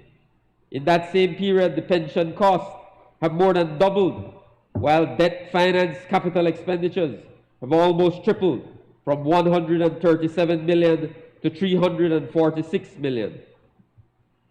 The heightened level of debt financed UDP spending coupled with revenue shortfalls led to a financing requirement of almost $500 million in 2020, Madam Speaker. It took four successive administrations from independence to 1998 for the government to accumulate $700 million of debt, while it took the last UDP government 1 year to rack up financing requirements of almost $500 million. Belize now has, as we have come to know so well, the highest debt to GDP ratio in the entire Caribbean and Central America region, 130%. In short, Madam Speaker, both the government finances and the entire Belize economy has been destroyed by this past UDP government. The condition of the public finances, Madam Speaker, is undeniably qualifies as a national crisis. $4.2 billion of government debt, $700 million borrowed in the last year, 2 years, 30% dropped in government revenues, as I said, contraction to the national economy, 14%, 29% unemployment. The administration, as the Prime Minister has pointed out, Madam Speaker, has only 3 options, if you like. Continue this UDP madness to borrow and borrow and borrow until the exchange rate crashes, the gas stations close, the store shelves empty, and the lights go out. 2, we enter into an IMF standby agreement that would entail massive retrenchment, higher taxes, possibly devaluation. Or do we respond to the overwhelming voter mandates of November 11th and March 3rd and set about fixing the badly broken public finances with a homegrown recovery plan?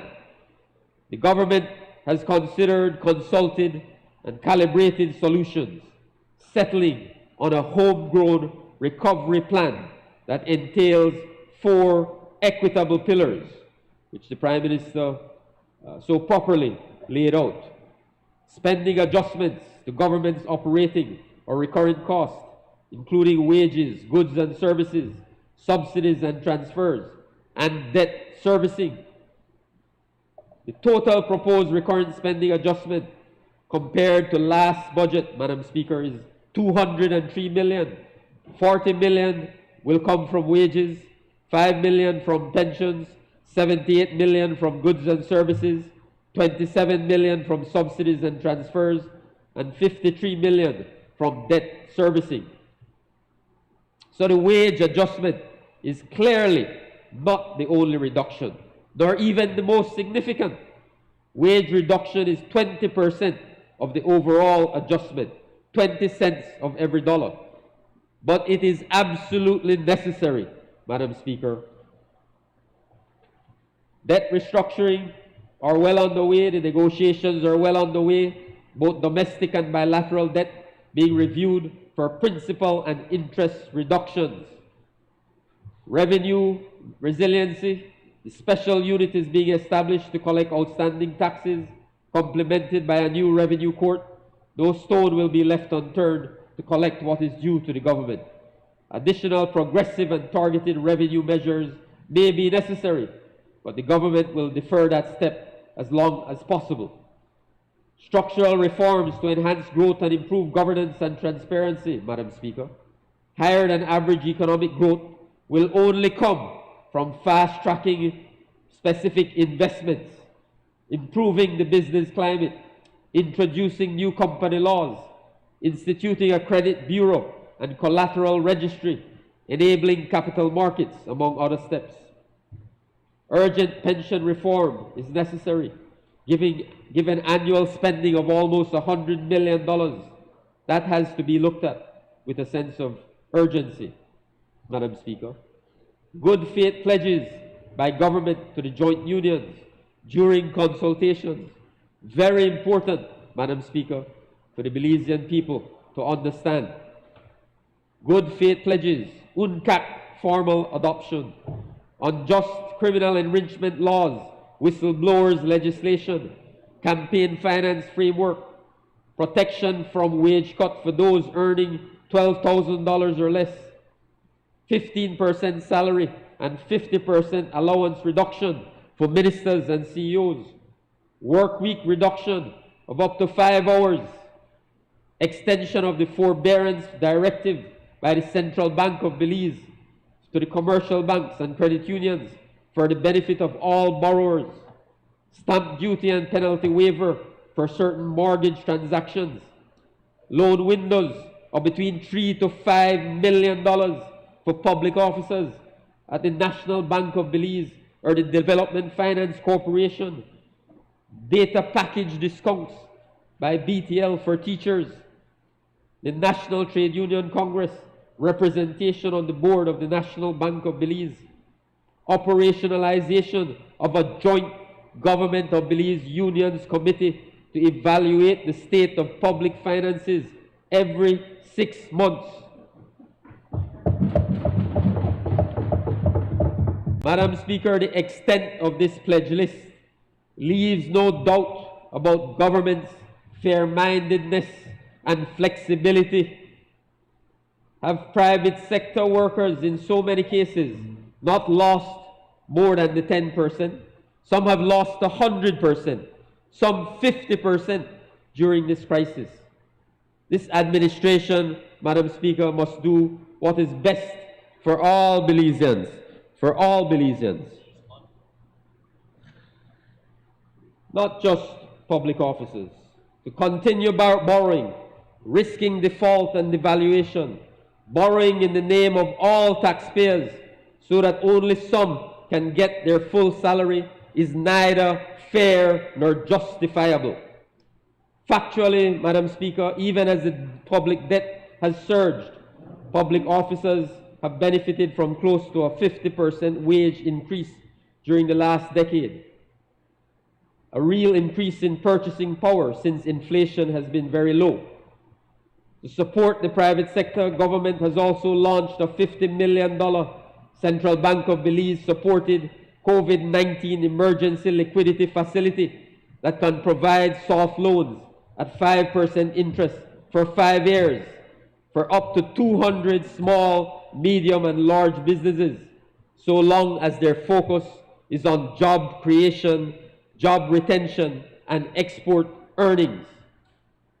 Despite historic budget constraints, the government in its budget will maintain capital spending and for the remainder of its term to protect growth and jobs.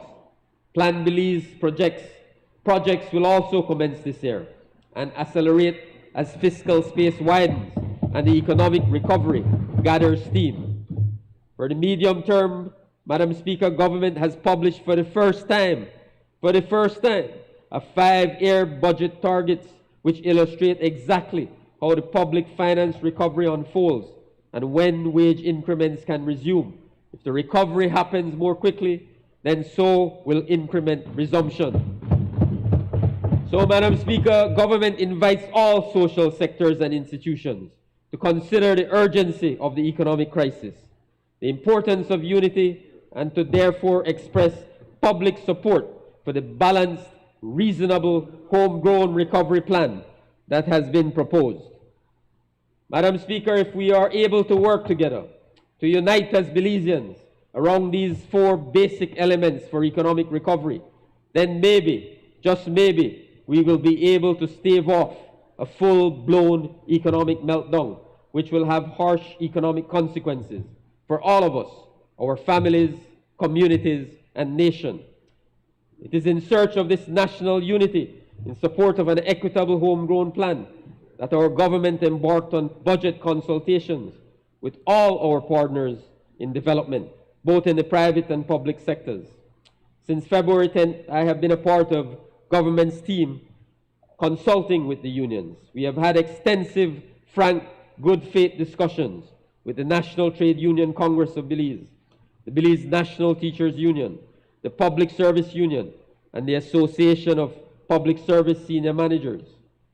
Our objective was to meet and consult with these unions on the matter of the budget for fiscal year 2021-2022 and to present to them a fiscal and economic performance review for fiscal year 2020-21 and to seek their support and recommendations for a homegrown economic recovery program to meet the existing financing gap in the budget. Madam Speaker, it is important for the Belizean people to know as well that our consultations with the unions have been all encompassing. We have discussed revenue enhancement, debt restructuring, capital projects, goods and services, and yes, wage adjustments. We have provided the unions with every piece of information requested, and we have provided them with specific commitments in writing, which we are prepared to make as a government. We do not seek confrontation, Madam Speaker. We seek unity. We seek common purpose. We seek resolution. We seek a way forward together out of this Belize's darkest economic hour. Madam Speaker, on November 11, 2020, and again on March 3rd of this year, the Belizean people in every corner of this country voted for change, voted for a new way forward, rejected the UDP way of politics over country. Our government, under the leadership of Prime Minister Briceño, is committed to that new way, putting the national interest over our own short-term political interest. We are making the tough decisions now, Madam Speaker. We are doing the right thing for Belize. And we are confident that if the Belizean people see and appreciate that we are acting in good faith and the national interest, then the politics will take care of itself in 5 years, Madam Speaker. Madam Speaker, as you know, the IMF was recently in Belize for their Article 4 review, which was concluded with a statement on March 12, 2021. In that statement, the IMF recommends, and I quote, a fine balancing act involving ambitious yet realistic fiscal consolidation, growth-enhancing structural reforms, and debt restructuring. This, Madam Speaker, end of quote, this encapsulates the nature of our recovery plan required to protect the peg, restore economic growth, achieve debt relief, and source the budget financing necessary to implement Plan Belize. Madam Speaker, I want to be very, very clear. If we continue down this unsustainable UDP path of reckless borrowing, we will arrive at a place in a few months, not a few years, in a few months, where our currency peg may be in jeopardy, where thousands of public officers and teachers will be at risk of losing their jobs, and where foreign exchange is even more difficult to source. I am sure that none of us want this, but how many of us are prepared to work together to ensure that we do not get to that place?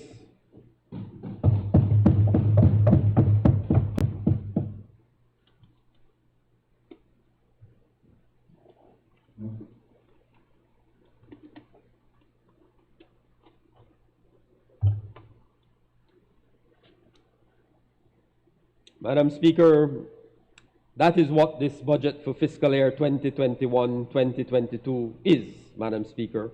It is a tough, honest budget that will lead the way to economic stability and eventual recovery. Now, Madam Speaker, one important area on the road to economic recovery and to recovery for our country is education. And despite the harsh economic challenges facing our nation, this budget keeps faith with our national commitment to making education work for Belize.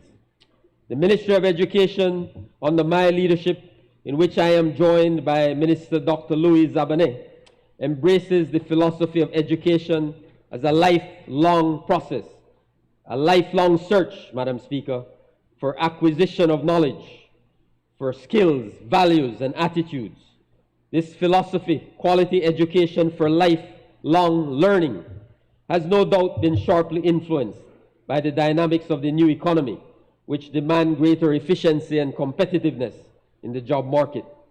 So the education we provide today must equip our people at any and every stage of their lives with the tools they need to create value out of that education. It must be relevant to the needs of our public and private sectors, and it must train our people to be productive and engaged citizens of Belize and the world. This philosophy and vision, Madam Speaker, is grounded in the simple yet fundamental truth that the ultimate goal of education is improving quality of life. The more knowledge, information, and skills you possess, the greater the likelihood of you leading a more productive and meaningful life, and the more likely you are to contribute positively to the development and upliftment of your family, community, and country. Access, equity, and quality are central to our education agenda. From preschool to university, all our people, wherever they live, and whatever their ethnicity, religious preference, political affiliation, gender, or economic status, must have access to quality education. Making education work for Belize shall be a national priority for this government of the People's United Party. Madam Speaker, as you know, on April 12th, we began our phased return to the classroom for face-to-face instruction. Only those schools that have made the decision to return and have been approved to do so by the Ministry of Education are having in-person classes. That decision, Madam Speaker, is grounded in the expert advice of our public health officials, who have determined that it is now safe for us to begin this process in a phased, responsible, and structured manner. Our COVID Education Task Force has worked hard over the past few months to engage with all relevant key education stakeholders and the wider Belizean public to guide this reopening plan of action. We thank the hundreds of ordinary citizens, teachers, administrators, parents, and students who have offered positive and useful recommendations that have helped to improve our plan. Education must and will remain a central priority for our government and families. Too much time has been lost, and our most vulnerable students in our poorest and rural communities are falling even further behind. Now is the time to make a start. Returning to classes now is optional, but our objective is to have all schools reopen for face-to-face instruction by September of this year, Madam Speaker.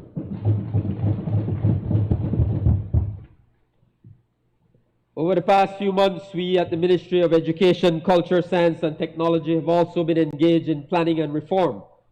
The COVID-19 crisis has exposed the weaknesses in our education system and forced us all to better appreciate and understand the critical role of education in Belize's growth and development. Resources are scarce and increasingly precious, so we must cut the waste out of the education bureaucracy. The urgency of building a national technology infrastructure for our education system has been starkly brought home to us by this pandemic. This will be a top priority for our ministry. Minister Zabane will share with you in greater detail our plans in the area of science and technology. Education must be relevant and linked to the growth and development of our economy, particularly in the agro-productive sector, Madam Speaker. Agriculture education must be a priority at all levels of the education system. Our ministry also recognizes that human capital is equally critical to the economic growth and social development of Belize. Our commitment to technical vocational education and training is strong. Our objective is to equip our people with the technical and vocational skills and knowledge necessary for them to find employment or create employment for themselves. We must invest in and revitalize this important component of our education system. We will match training programs to the economic priorities of our country and re-establish the strong working partnership that existed between the public and private sectors. Our team at the Ministry of Education is passionate about early childhood education and special education. These are priority areas which require urgent attention. The current net enrollment rate of 37.7% for preschools is unacceptable, and we will work aggressively to put in place the policies and plans required to achieve our goal of universal pre-primary education. We at this Ministry of Education are firm believers in inclusion, Madam Speaker. Those among us with special needs, those diagnosed to be differently abled, have every right to a quality education and deserve every opportunity to develop the skills and knowledge they require to lead full, meaningful, and productive lives. Our education system must not continue to marginalize and fail these individuals. And we are honored at the Ministry to be joined in this work by our Special Envoy for Families and Children, Mrs. Rosanna Briceño, herself a highly trained expert in this field. Madam Speaker, the National University of Belize remains the flagship of our education system. I place on record my deep disappointment at how very little progress our national university has made over the past decade. Sadly, in many respects, it has regressed. We have appointed a board of competent, committed persons who have been given a mandate to review, revise, and modernize the university to ensure that the vision and goals of our national university are aligned with our country's national development goals. The board has a duty and obligation to act with a sense of purpose and urgency. As the Minister of Education, I fully respect the independence of the UB board, but I wish to put the new chairman and the board on notice that I will not hesitate to exercise my authority under the law to ensure greater accountability, better quality instruction, improved student performance, and a stronger demonstrated commitment to national service and development. We have no more time to waste with infighting among faculty, staff, and administration. We must resolve the outstanding issues in a fair, just, and respectful manner. We need change and reform at the University of Belize. There are many outstanding members of faculty, staff, and administration, but there are others who are not performing, not fulfilling their duties and responsibilities to our UB community. This is unacceptable, and the board must take action. I thank President Professor Sankat for his service to the University of Belize. But as a new government, a new Ministry of Education, I believe it is time for us to move in a new direction. I believe that UB needs new leadership. UB needs Belizean leadership. Madam Speaker, despite the current economic crisis, this budget reflects our government's commitment to education and Plan Belize. We are investing $1 million in starting our Rural Education Grant Fund. We are also committing funds to our National Healthy Start feeding program. We continue investments in school infrastructure with the support of the IDB and CDB. We remain committed to expanding teacher training opportunities using technology and have started developing our plan for a teacher learning institute. We are undertaking a comprehensive review of the curriculum to ensure civics education at all levels and remain committed to the expansion of the African and Mayan history program.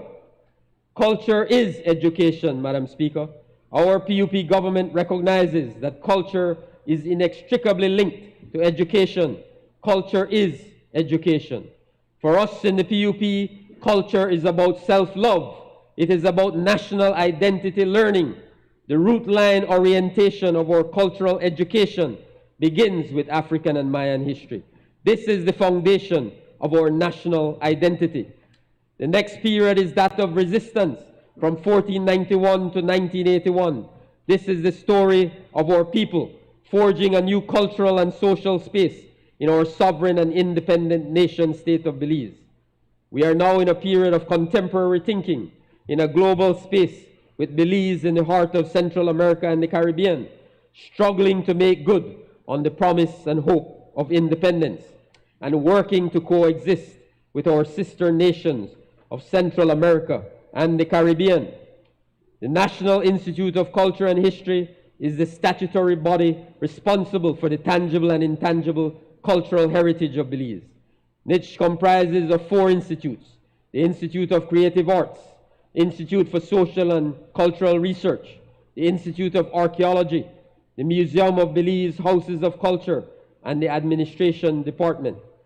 We have about 170 employees, manages and maintains 14 archaeological sites, the Bliss Center for the Performing Arts, the Museum of Belize, 7 houses of culture, the Golson House for Democracy and Patriotism, and the Government House of Belize. Co-chairs and funds the activities of the National September Celebrations Commission, conducts artistic and cultural events throughout the country, and supports the District and National Festival of Arts, and supports cultural and artistic stakeholders through the Cultural Development Fund. During the past year, Madam Speaker, NICH has attempted to reduce all expenses and liabilities as best as possible, while still focusing on our mandate of preservation, safeguarding, and promoting Belize's art and culture.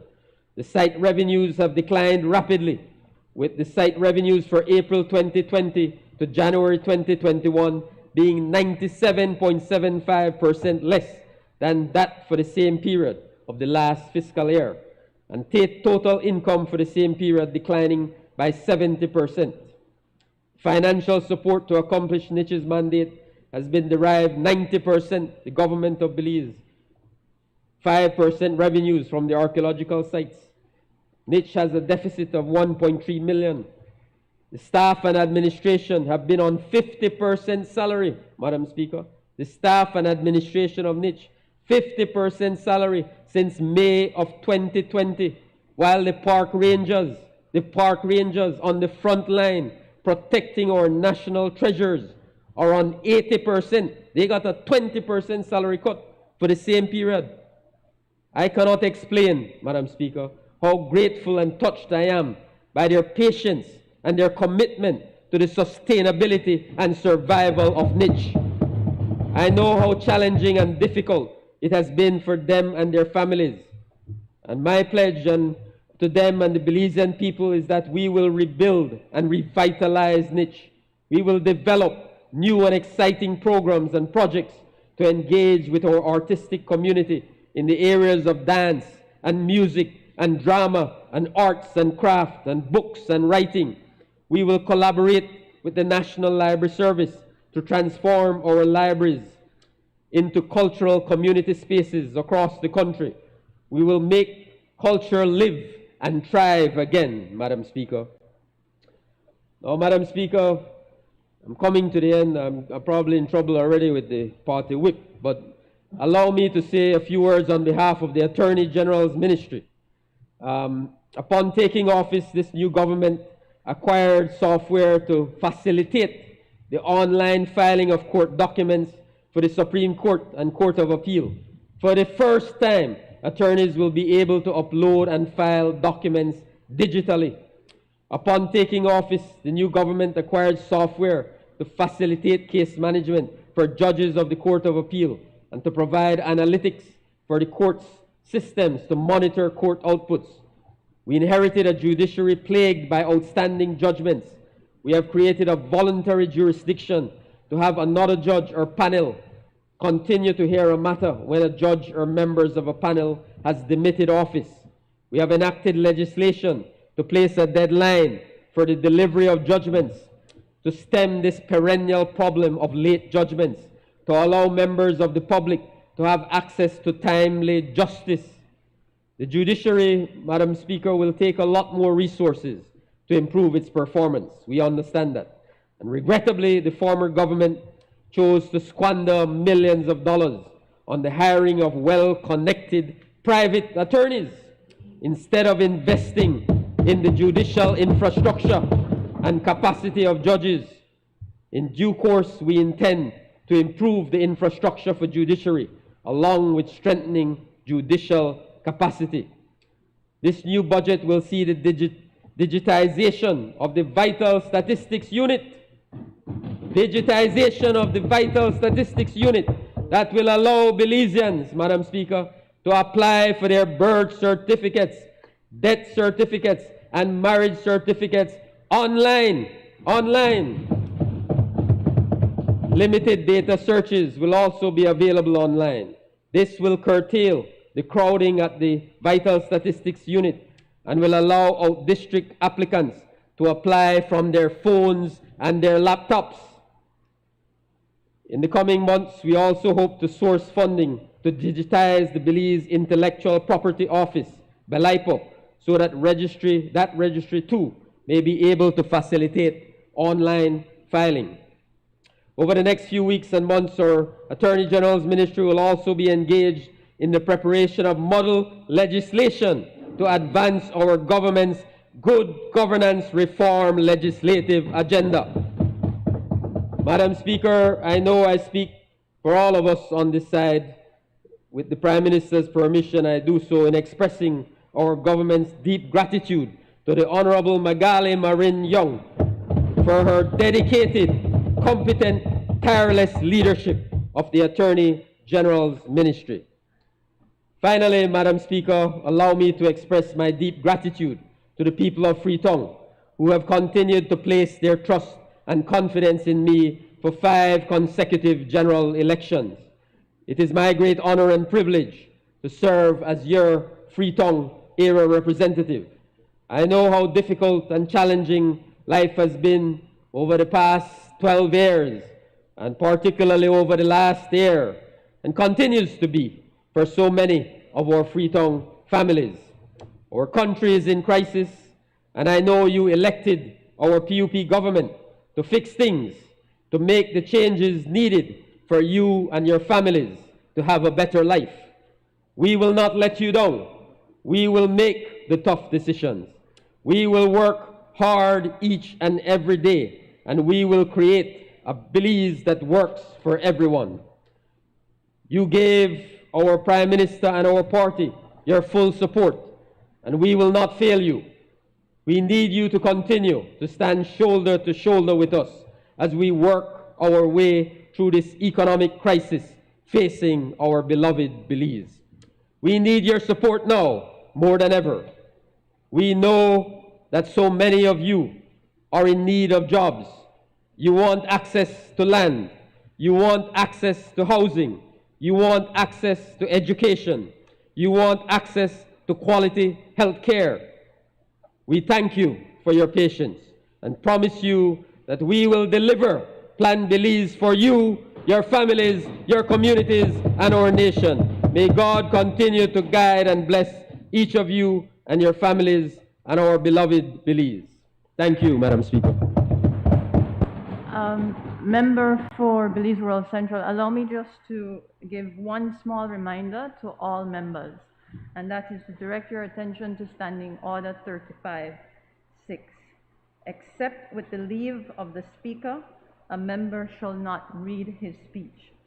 So he may read extracts from written or printed papers or books in support of his argument and may refresh his memory by reference to notes. So it does say with except with leave, and so all I ask is your kind indulgence is just to ask for the leave of the Speaker. I recognize the importance of the 2 days and the budget debate. I recognize the depth and length that's inside the pages of the budget in referring to budget. So all I ask is your indulgence for that, to comply with 35-6. Thank you. Member for Belize Rural Central.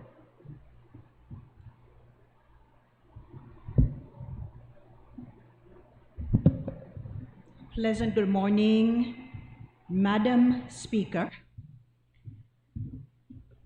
I rise to make my contribution to the budget debate for 2021 to 2022 for the General Revenue Appropriations Bill, Madam Speaker.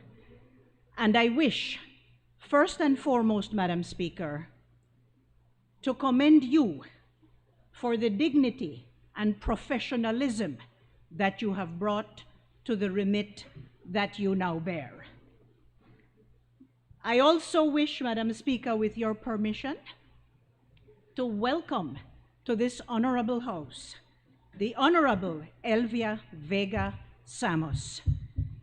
Welcome, Honorable Doña Elvi, and I wish you well, and it is wonderful to have another PUP woman in the House of Representatives. I salute you entirely. Madam Speaker, also with your permission, allow me please to crave a little personal indulgence and to commend the present Governor General Sir Colville Young for his stellar service to the country of Belize over these very, very many years, more than a generation. I would also like to say that he has done so much for music in this country, for the children, the music in schools, the Band Fest, and that as a special project that has contributed so immensely to the development of our country. And also I thank him for never failing to share the latest music on CD with me. Everybody knows my love of music, and I want to thank him very, very profoundly with your kind permission, Madam Speaker. Allow me, please, also to thank the very good people of Belize Rural Central for the trust that you have placed in me.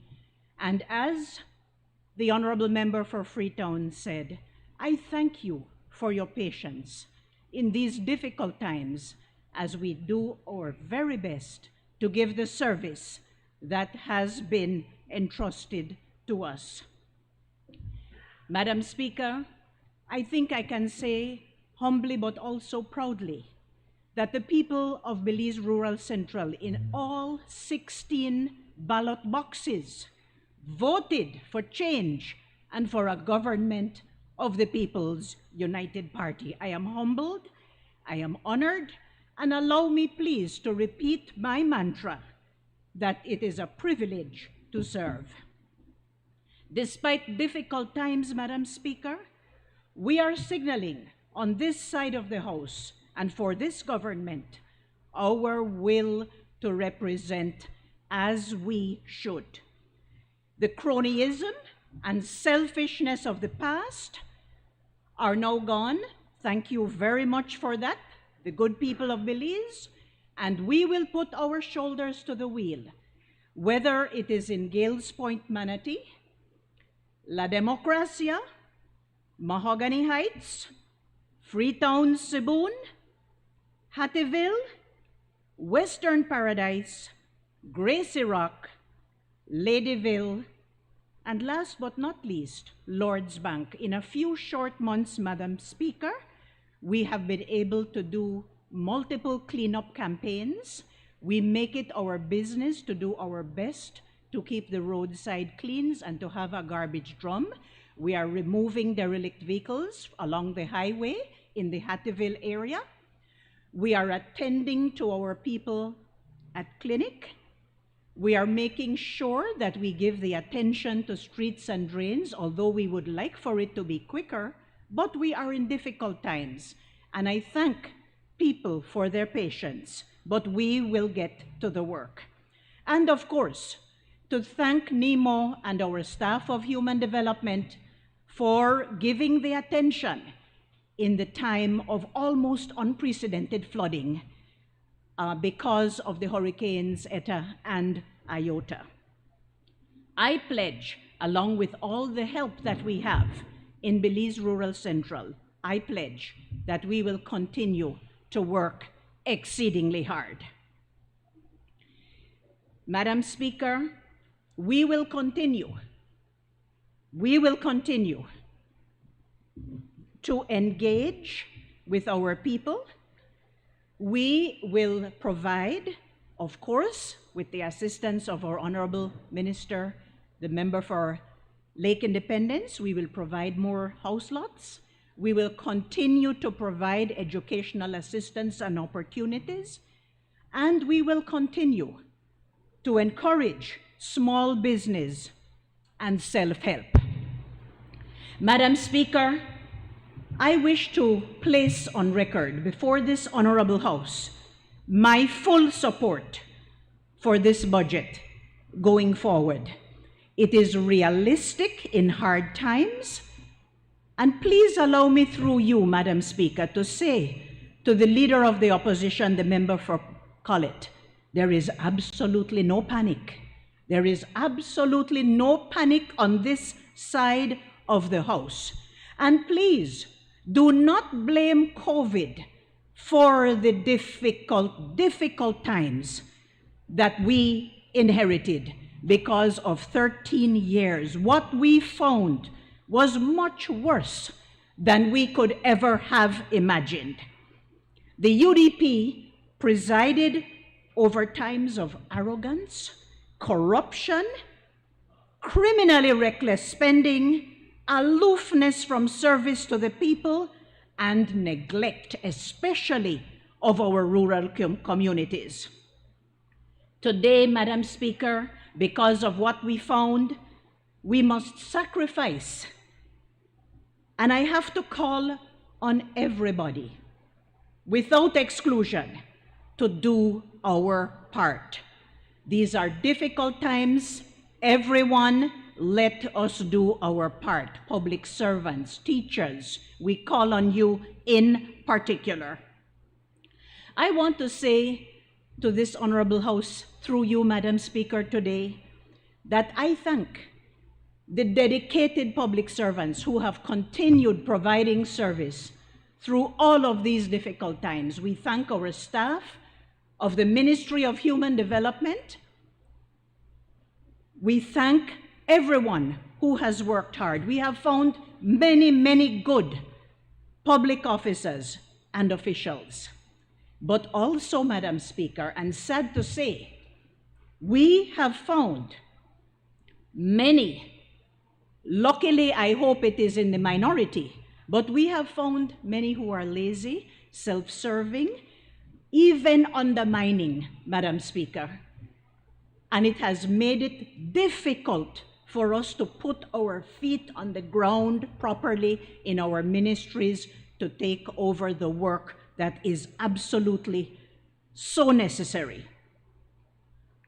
This time of crisis, Madam Speaker, I must place on record, along with the Honorable Member for Freetown, this crisis, this difficult time is not of our making, but we will make sure that we do everything that is possible, every ounce of breath and energy in our bodies, in our minds and souls and hearts.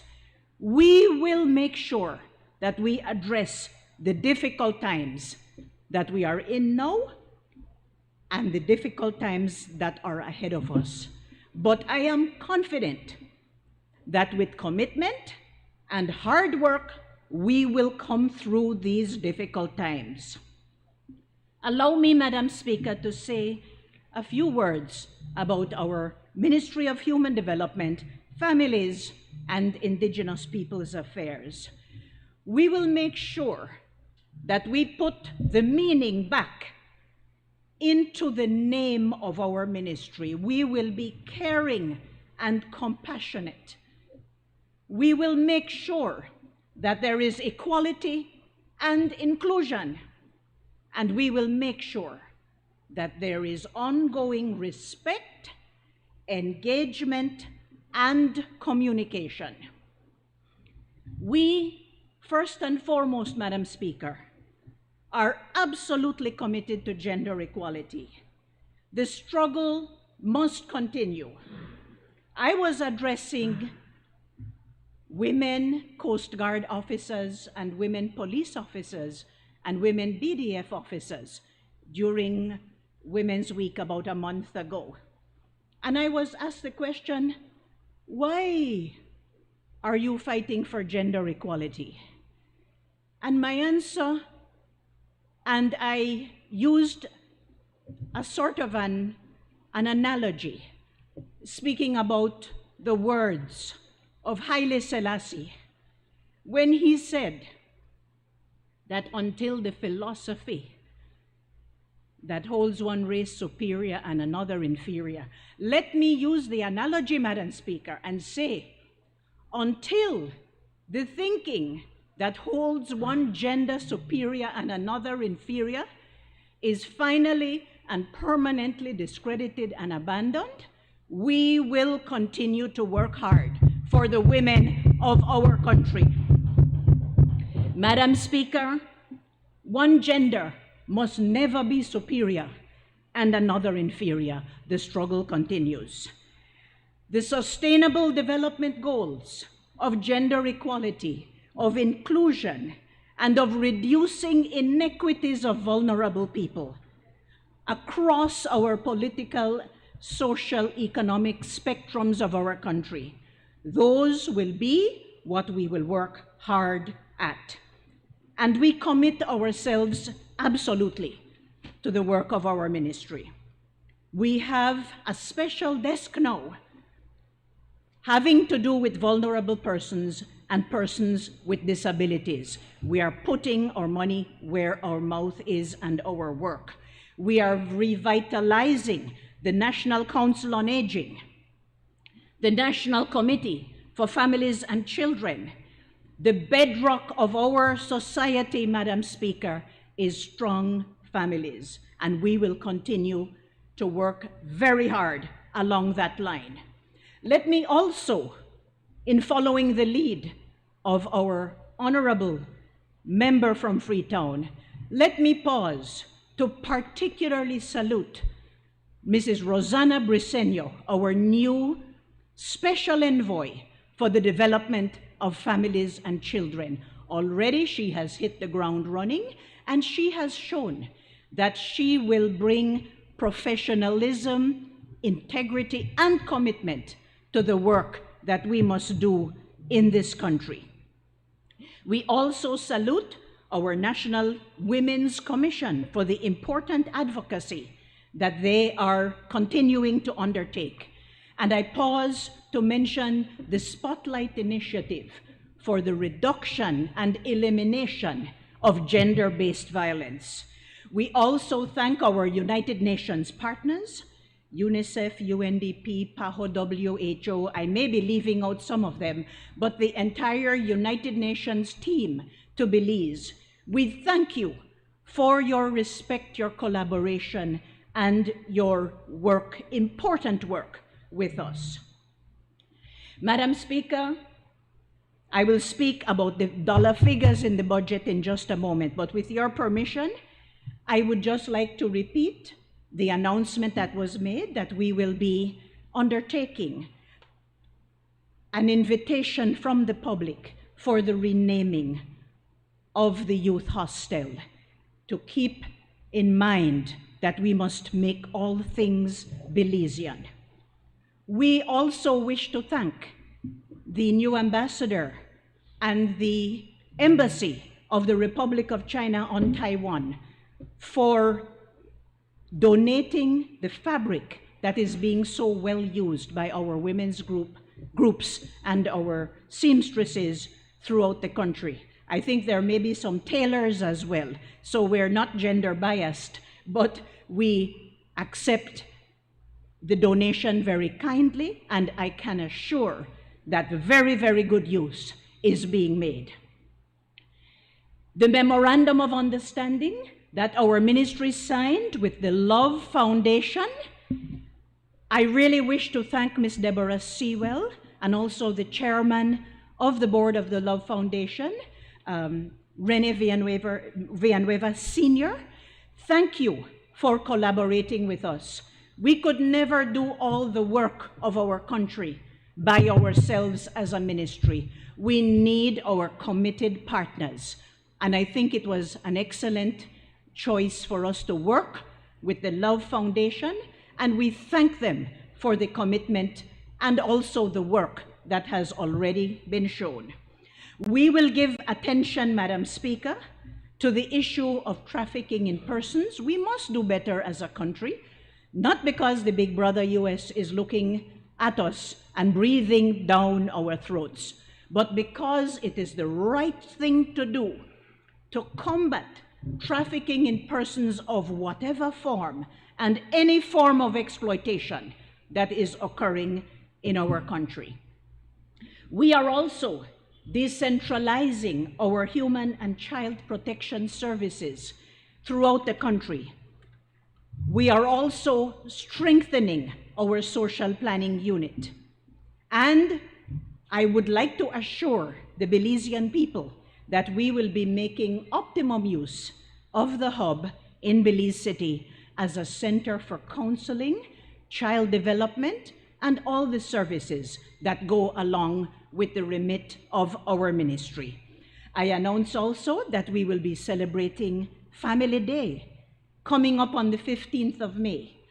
Let us promote and strengthen and support our Belizean families so that we can have a stronger Belize. And we pledge, Madam Speaker, that we will do more even with less. We will employ the 14.7 million roughly allocated to our ministry, about $1 million less than the last budget, but we will employ that in bringing real service to the Belizean people.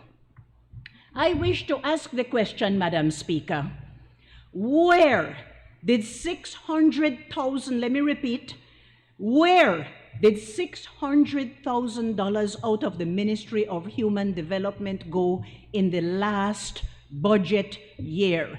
Where is the accountability? What had the UDP government, and thankfully they were resoundingly voted out of office, what did they do with that $600,000? And the auditors will bring it out. We are concerned, Madam Speaker, today, in 2021 and going forward, we are concerned with much more than having cash in our socks. We are concerned about the people of Belize and making sure that we bring real human development. Madam Speaker, it was a shame. I almost couldn't believe it. But on visiting our staff in the districts, some of them said to us that they had not seen a government minister in 13 years. They had not seen a government minister in 13 years.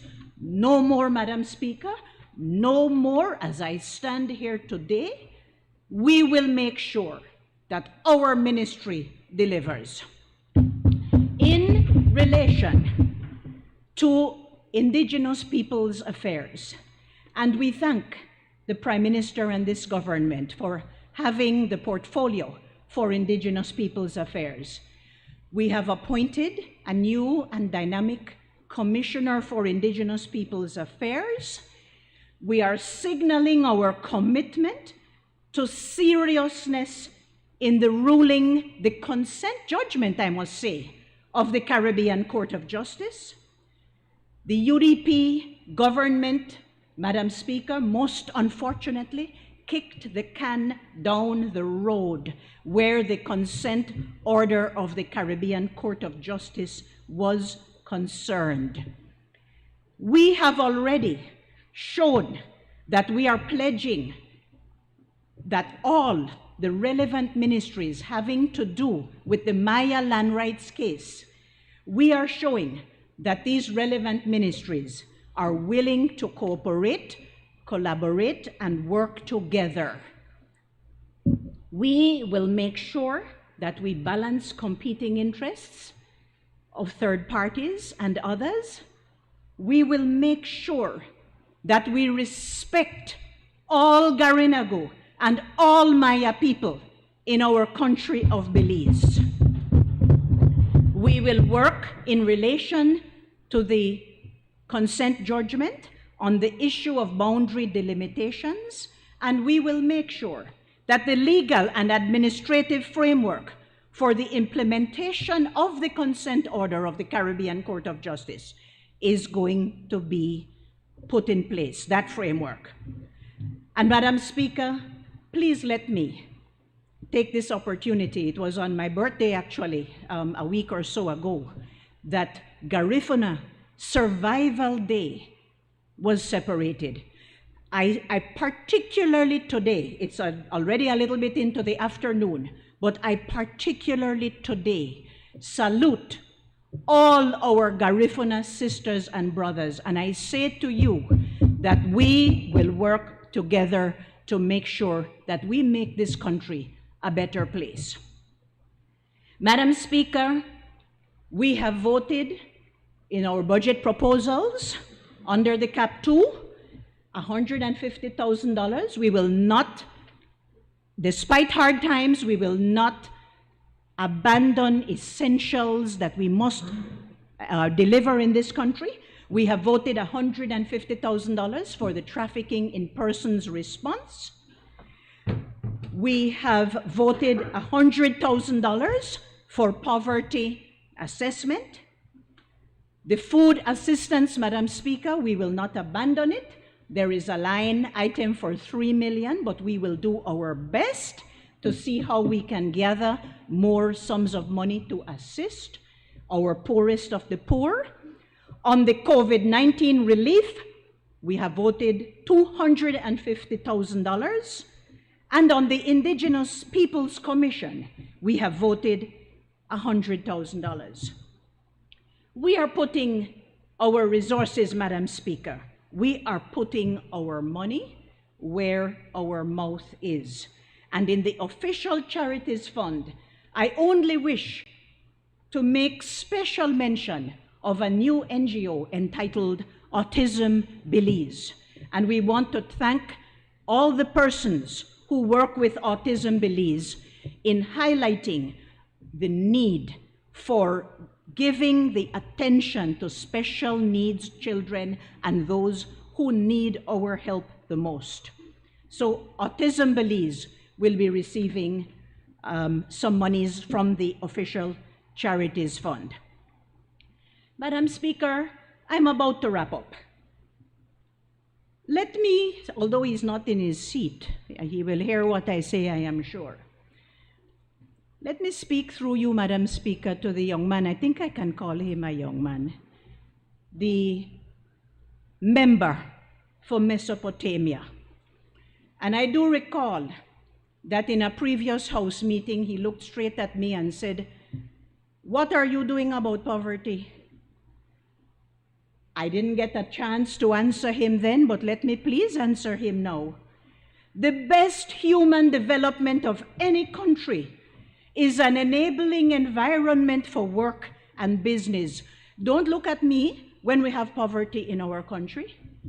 What we must do, and we will do on this side of the House, we will make sure that we make a frontal attack on poverty by putting our people back to work. So don't look at me and holler poverty. Look back at the 13 years of corruption and mismanagement of the United Democratic Party government. Put the responsibility for the problems that our country is in right now squarely where it belongs. And I put this on record in this honorable House this afternoon, Madam Speaker, the abject failure of the last administration. In wrapping up, Madam Speaker, let me implore that the voices of reason in this country must prevail. Many people, all of a sudden, they found their tongue.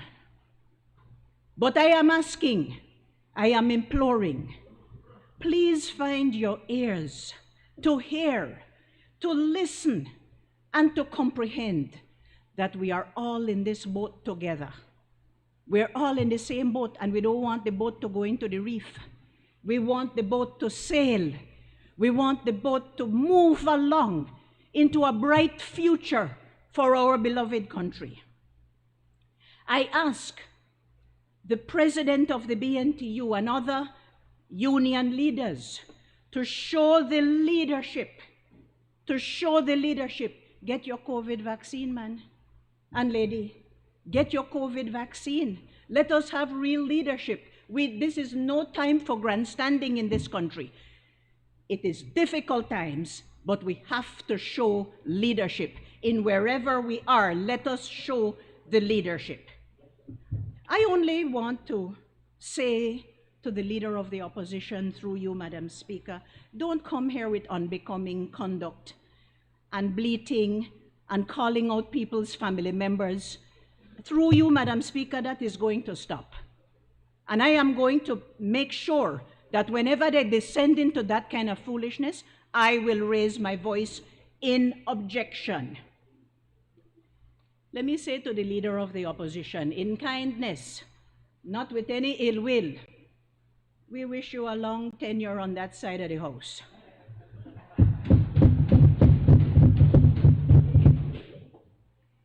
We will be responsible, Madam Speaker. We will be focused. We will be compassionate. What a difference! And I am so glad I have his back.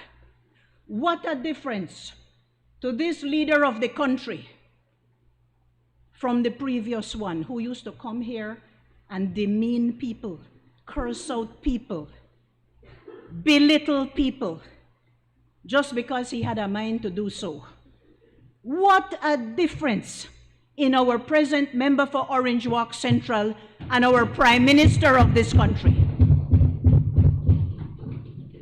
This is the leadership that we need for our beloved country at this time. Madam Speaker, I take my seat now only to repeat my full support for this budget. I thank you. I recognize member for Orange Walk East.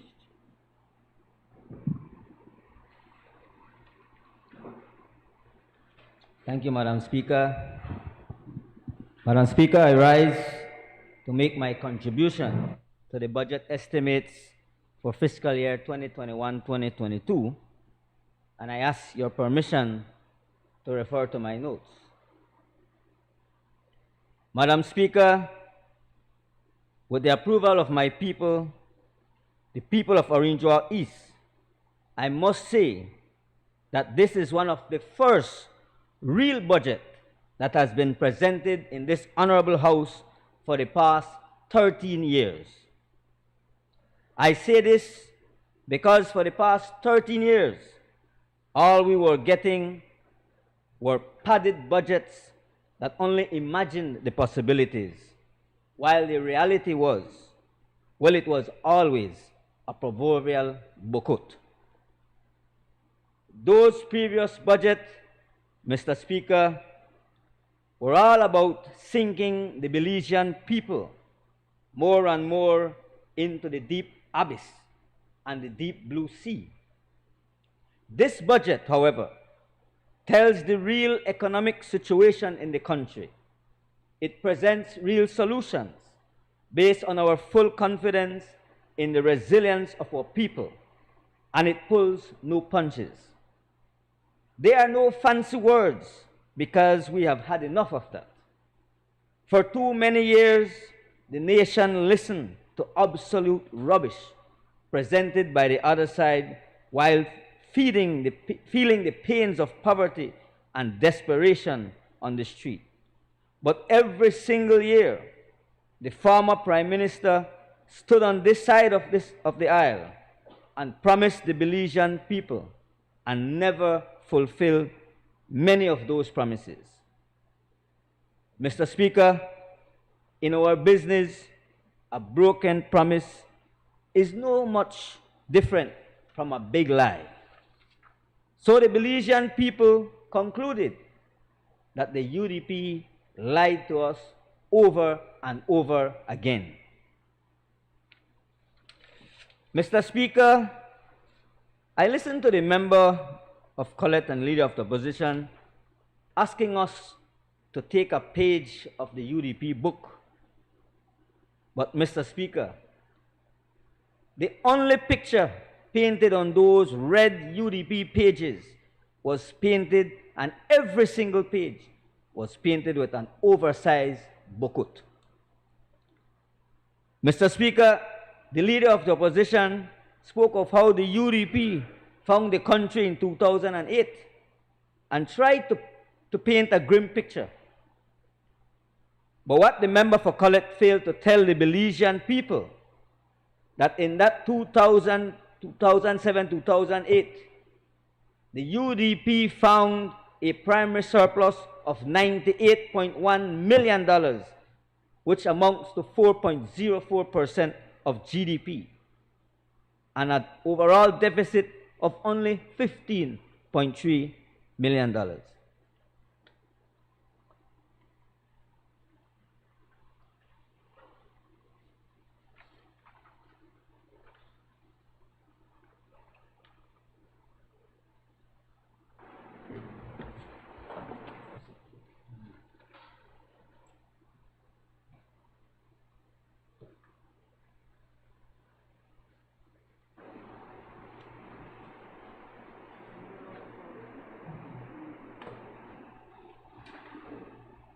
Madam Speaker, Mr. Speaker, in accordance with Standing Order 12, subsection 8, I move that the proceedings of the order in paper may be entered upon and proceeded with at this day's sitting at any hour undo opposed. Honorable members, the question is that the proceedings on the order paper may be entered upon and proceeded with at this day's sitting at any hour through opposed. All those in favor, kindly say aye. Aye. Those against, kindly say no. I think the ayes have it. You may proceed. Thank you, Mr. Speaker. As I was saying, that the leader of the opposition tried to paint a very grim picture when they took office in 2008. But the reality today, Mr. Speaker, the real truth is that we found a broken treasury, a real broke-up economy, and compared to 0.63 of GDP in 2008, we are facing a negative 8.12 and negative 9.7% GDP.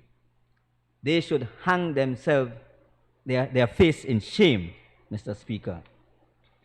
This budget, Mr. Speaker, is no lie. It is focused on fixing the economy. This budget is focusing on empowering Belizeans. This budget is fixing the ills of the past reckless, corrupt, and abusive ways of the past UDP government led by the same now leader of opposition. Mr. Speaker, some of our people are upset. I represent teachers and public officers too, and they are concerned about the wage cuts. Let me say this with all sincerity. The proposed salary adjustment was not of our making. It gives us on this side no pleasure to implement pay cuts. We are here in this situation because our colleagues on the other side enjoyed the riches of office while they drove us into economic ruin. I am disturbed, Mr. Speaker, when daily in my own ministry I see evidence of UDP bad governance and the obscene wealth they and their cronies are enjoying from the plight of the people. And the hypocrisy, Mr. Speaker, the hypocrisy we hear from the member of Collett, especially when he proclaims his love and support for teachers. Mr. Speaker, when we listen to those on the other side, and so far only the leader of the opposition has spoken, it seems as if the past 13 years of waste, mismanagement, and corruption never existed. He speaks as if they were not part and parcel of the greed, hustling, and mismanagement which has driven our country to this point. Their audacity, Mr. Speaker, defies description. How now, after all the damage that they have done, how can he get up in this honorable house and preach as if he has been baptized by John the Baptist? But I think that the only baptism he has gotten is by the trans man. Sorry, Mr. Speaker, I meant the stench of corruption that they casted over this country for 13 long years. Before I go further, Mr. Speaker, I want to take a brief moment to recognize my colleague, the member of Freetown. I am told that just yesterday, after hearing of a child in Lord's Bank who was determined to pursue her education despite financial and physical challenges, stepped in to offer a full scholarship from the Ministry of Education. You are a good man, member of Freetown. The colleague from Colette, member from Colette, the former Minister of Education, gave out scholarships too. But we are told that they came with very special conditions. And I'm sure he knows exactly what I'm talking about. Mr. Speaker, as I touch on my ministry, I want to start with sports.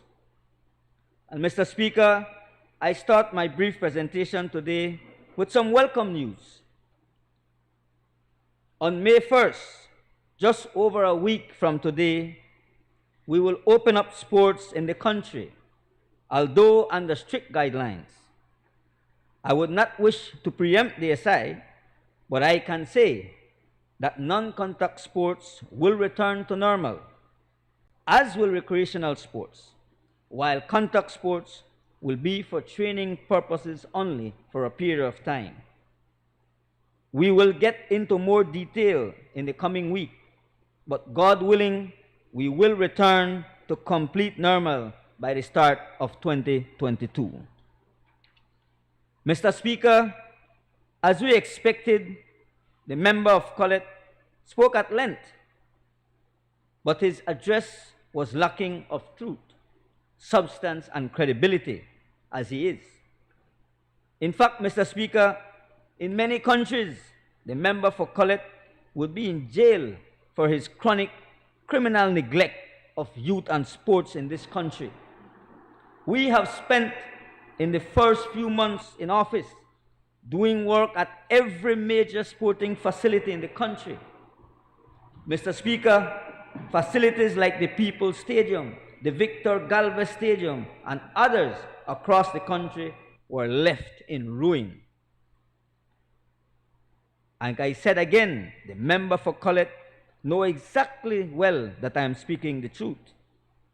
Just as we know that he were being very dishonest when he said the Marion Jones Stadium was complete. Mr. Speaker, if I was speaking to my constituents or some of my friends at the taco stand, they would not say dishonest. They would say this is just plain and simple lies, lied.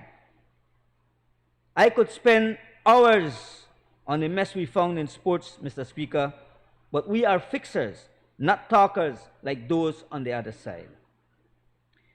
In reference to the Ministry of Youth, Mr. Speaker, as it relates to what we found in the Ministry of Youth, I'd rather not go down that road because it paints even a worse picture.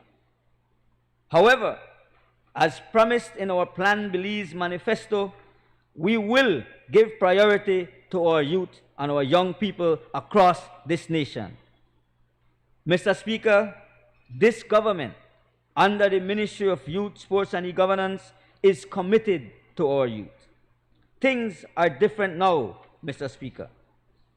The Department of Youth Services is constructing 3 training institutes for young people. One at Mile 21, known as the Central Regional Youth Training Institute. One at 4H in Belmopan, known as the Western Regional Training Institute. And one in Rayburn Ridge at Mile 37, known as the Northern Regional Youth Training Institute. All three institutions, Mr. Speaker, will be feeders for the IT vets. Furthermore, the Northern and Western Regional Training Institutes will provide an agricultural-based program for young people, while the Central Regional Training Institute will focus on skills training in building and maintenance, welding, AC and refrigeration, electrical, food and beverage, and auto mechanic. Mr. Speaker, this budget highlights the resolve of our ministry, and despite the challenges faced, the Department of Youth Services will introduce the Quality Apprenticeship Program, which will be a step up from the old apprenticeship program, by ensuring that employers are fully engaged in the process and that young people are engaged using the IT vet training standards through the use of checklists and assessors to ensure that quality training is injected in the entire training of the individual. Youth Counseling and Wellness Services, Mr. Speaker, will provide counseling service to 500 young people directly and 10,000 nationally through training. The services will be available to in and out of school youth, especially those young persons who are at risk.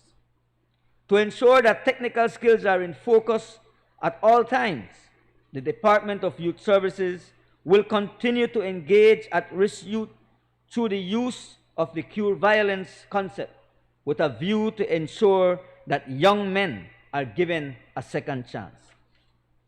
Mr. Speaker, there is so much more currently being carried out and in the pipeline, but I promise to be brief. Despite the challenges with our budget, the department is expecting to engage 70,000 young people directly and indirectly through this financial year. That is a government that really cares for the young people. In terms of e-governance, Mr. Speaker, as we continue to face an unparalleled national crisis, there is a growing demand for government-citizen engagement as citizens seek greater access to information and social services, and the business community requires faster and efficient services to support their transformation and recovery. To begin to overcome these barriers, Mr. Speaker, the government must pivot itself to provide a conducive environment for the provision of better and efficient services and good governance for its citizens. Today, Mr. Speaker, the government has committed to retool and build the capacity of its IT personnel to support the establishment of an e-governance and digitization department under the ministry. This institutional framework will coordinate the planning and implementation of all e-governance related matters. Our mission is to ensure that the citizens of Belize have the ability to access quality and efficient services and are equipped to thrive in a digital world.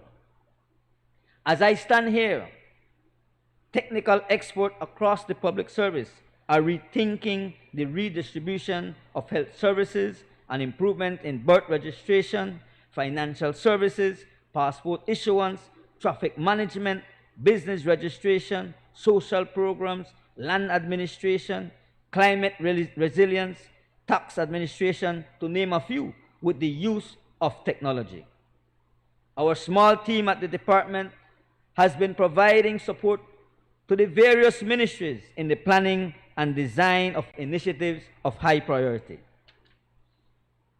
Mr. Speaker, beyond a focus on IT solution and capacity building, the department, along with the Economic Development Council under the able office of the Prime Minister, have been working with the Attorney General Ministry to introduce key e-governance related legislations in area of data protection, electronic transaction, digital signatures, and electronic evidence. These legislative reforms, Mr. Speaker, will see far-reaching impacts, as it will also support the digital transformation and uptake of technology by the private sector. As our national development priority continues to be the growth of our agricultural sector, this legislation will become an enabling environment to boost cross-border transactions, thereby facilitating exportation. Mr. Speaker, e-governance is ultimately a catalyst for social transformation, as it will boost the creation of new jobs, industries, and modernization of traditional sectors. In our Plan Belize manifesto, we remain committed in achieving 95% digitization of government services over the next 5 years. And this, Mr. Speaker, is a signal to our commitment to good governance. Mr. Speaker, I turn to my constituents in Orange East. Today, I can announce good news to the residents of Palmar, who yesterday received their land titles for their land. Titles which they have been trying to get for the past decade without success. You see, Madam Speaker, the past UDP administration recognized that title to land empowers people and encourages them to be independent. They did not want the people empowered, so they used land as an election gimmick only and tricked the people. The people of Palmar were up and down on many occasions trying to get their land document regularized. But under this Ministry of Lands, with the able leadership of our Deputy Prime Minister, the Honorable Member for Lake Independence, and how he puts it always, this is no special favor. This is what the Ministry of Land is supposed to do. It is our job. So I thank you, Member of Lake Independence, and the people of Palmar, thank you humbly as well. In terms of Palmar as well, Mr. Speaker, we're about to set a date for the election of a new LATS committee. As you're aware, the LATS committee is very unique, as it's the descendants who decide who make up or comprise their LATS committee. And that too was being neglected by the past administration, but not under this new administration. The people of Palmar will soon go to the polls to elect their LATS committee so that they can carry on their work of fair distribution of land within their village. Mr. Speaker, I'm also currently speaking to my colleague, the member of Cayo South, who irritates those on the other side every time he speaks. But you see, Mr. Speaker, they live on lies and deception. They don't like the truth. The member for Colette and Mesopotamia particularly do not like the truth because it hurts them. Anyway, Mr. Speaker, I am speaking to my colleague, my friend from Cayo South, because very soon we will be having major road works within the communities of Orange East. It is one of the cries of our people, and it will be answered very soon. We are living in desperate times, Mr. Speaker, but I have still managed to assist my people with education assistance of over $30,000, medical assistance of over $15,000, food assistance in the tune of over $60,000, local road works assistance of over $25,000, social assistance of approximately $8,000. Additionally, we have secured agricultural assistance for farmers via the Ministry of Agriculture for Orange East to the tune of $72,000 for rural communities. Our tongue farmers have been assisted substantially as well. And recently, Madam Speaker, we have been able, Mr. Speaker, sorry, we have been able to benefit from close to $400,000 in Sugar Road rehabilitation, something never seen before, even under the UDP administration. Together with our town council, led by Mayor Ladrick Shepherd, we have been able to see the paving of Liberty Avenue, and we will continue to see the paving of many major roads in Orange Walk East and the entire Orange Walk town. As well, Mr. Speaker, very soon, within the next week or so, the people of Santa Marta Village will have access to high-speed mobile and internet because of our lobbying efforts and our commitment, and thanks to SpeedNet Communication. They have been able to install a 100-foot tower that will now provide better access to communication for the very distant rural community of Santa Marta.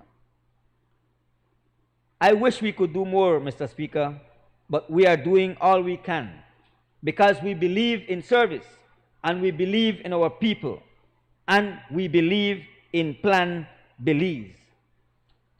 Mr. Speaker, I close with a word for those on the other side. The nation has listened to you blast the government. We have not delivered on free education, they say. We have not raised the minimum wage, they say. We have provided no housing for the poor, no new jobs, and no salary increases, they say. Mr. Speaker, this government has been in office for 5 months in the midst of a pandemic. We met coffers full of nothing but IOUs. The UDP saddled us with contracts signed just before elections so their cronies could continue to feed and feed and feed even after they left office.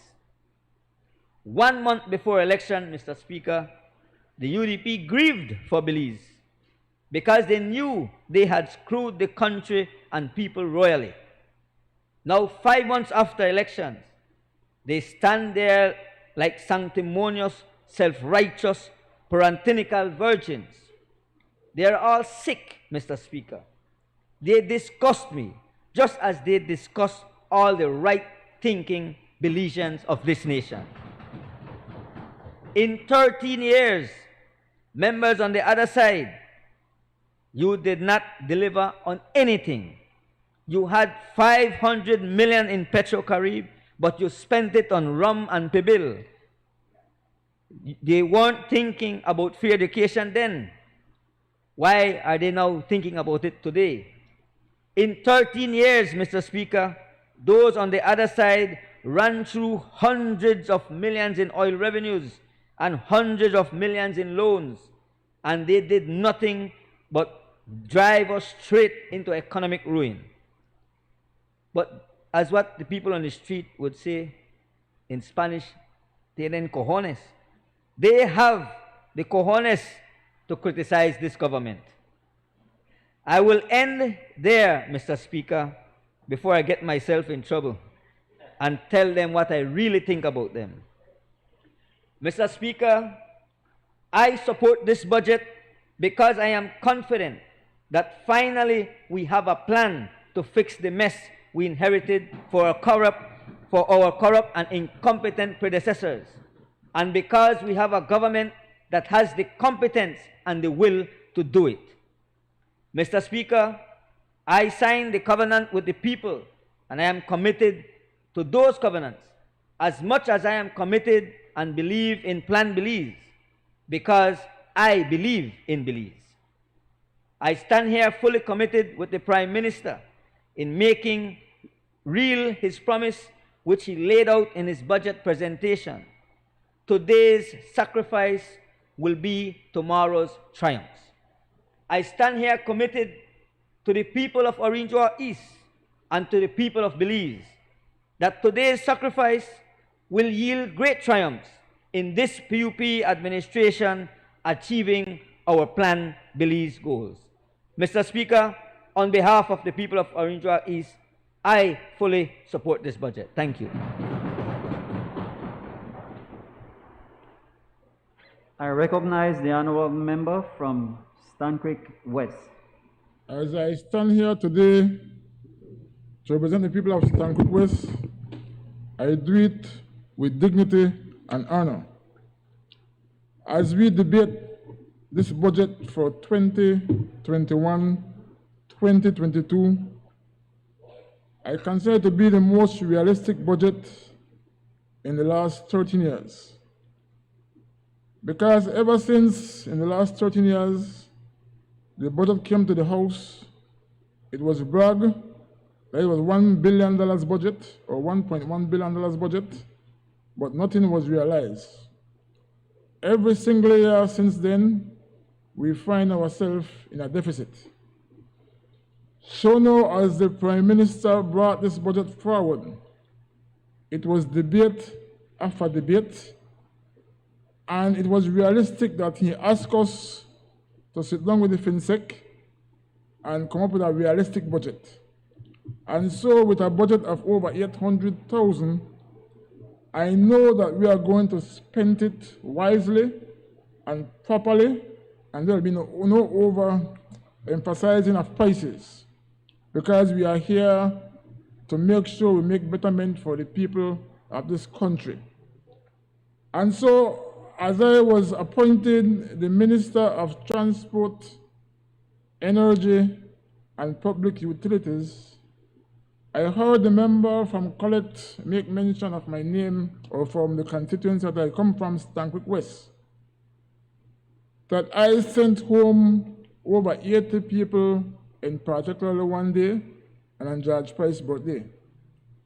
It was fitting for me, because the leader of this nation, the Right Honorable George Price, was a humble man, and he would have expected that I do no different. Because these people were employed at the terminals for the last 13 years, they had no standard, they had no respect for the community and the public, they had no respect for their supervisors. And so when I took over the ministry, I had to figure out how quick I can do it to bring transparency and standard to that ministry. I can stand here today and tell you that there is a difference at all the terminals across the country of Belize. And I touched base with all my colleagues, and I asked them to find suitable candidates to be able to suit and fit those positions. And I must say that they did some wonderful choices, and the terminals are functioning today much better than it was 3 or 4 months ago. With the limited money that we have in the ministry, I told my CEO that we must be able to do something on every terminal across the country. And we can say over the last 4 or 5 months, every single terminal has been upgraded. With limited funds, the money was spent wisely, no overstating of funds. And so with that said, we are trying our best to improve the transportation industry.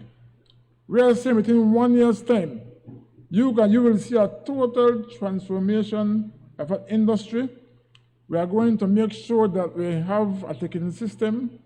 As a matter of fact, right now as I speak, we have a transport planning department to transform the entire transport industry.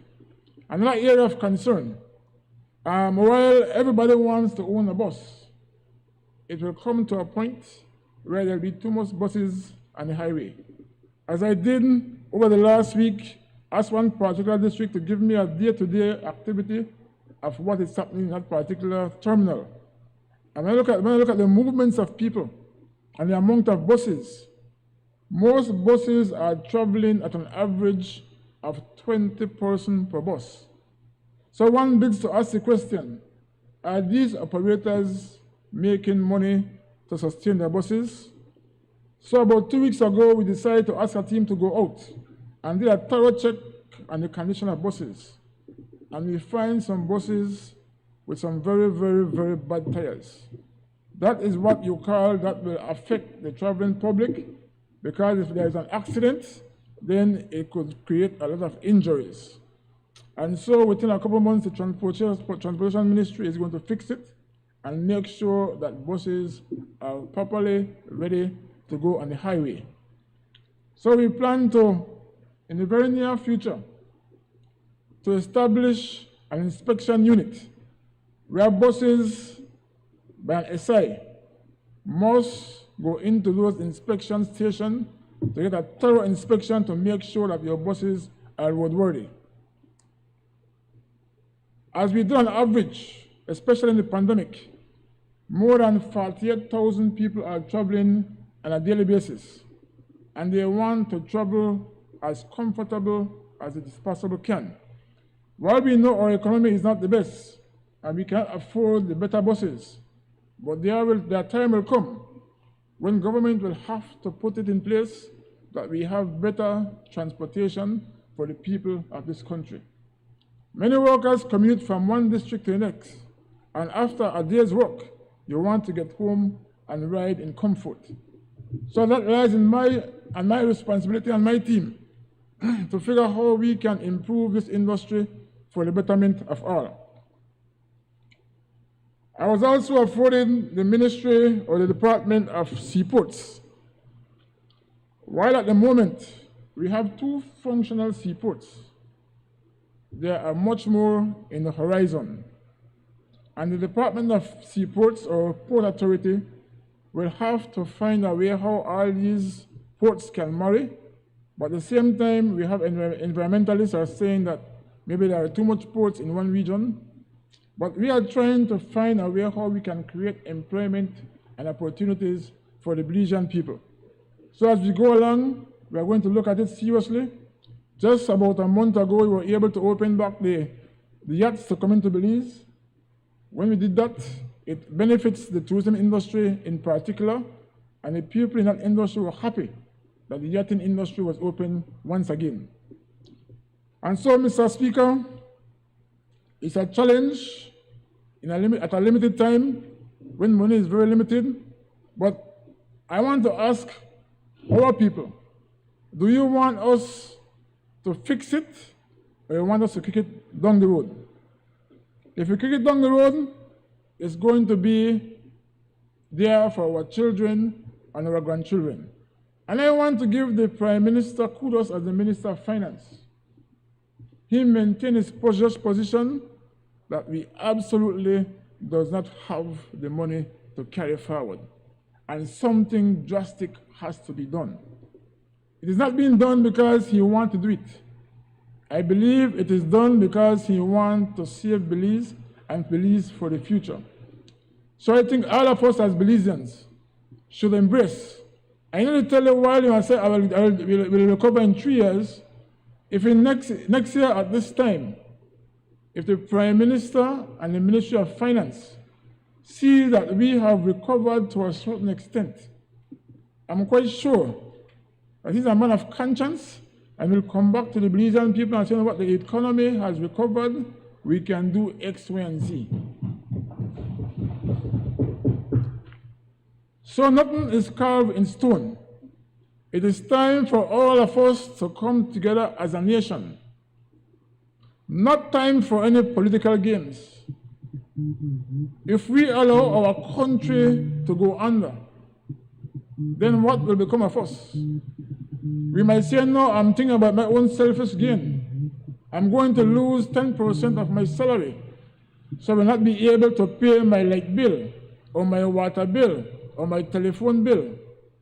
It is time for us as Belizeans to take drastic measures and figure out what is priority for our family. I know education is one, so you must make sure that you have enough money to educate your children. I come from a constituency of mostly private sector development, especially in tourism. And I listen to my constituents every day, texting me, calling me, Mr. Ferguson, I need a job. I wish I could have provided the jobs for them, but not even government have the space, not even the private sector. Imagine tourism provided 40% of our nation's economy, so to our economy. And so you have a tripling effect not only on the tourism sector, but on government and the entire country. So all I'm asking is that we have patience, understanding, and together we are going to make it happen. I am prepared to go along in history. And this can be the end of my political career.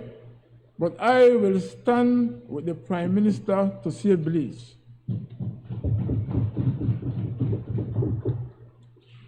As I take on this mantle and I work hand in hand with my colleagues, I always say we are in this together and we must work with each other and support each other. And yes, I want to give kudos to the Minister of Works for not being selfishly. He tried to reach out to every single part of this country, to every constituency, and I wonder how he did it with $12 million. Because the amount of works I saw in my constituency, Mr. Minister, thank you very much.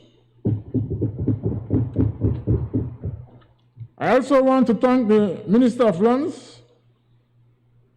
As Minister Bernard said, that we were having difficulty, or people had difficulty to get through their leases because the past administration used it as a political gimmick. And so everything was held up. When the election was called, they were not able to complete all these documents.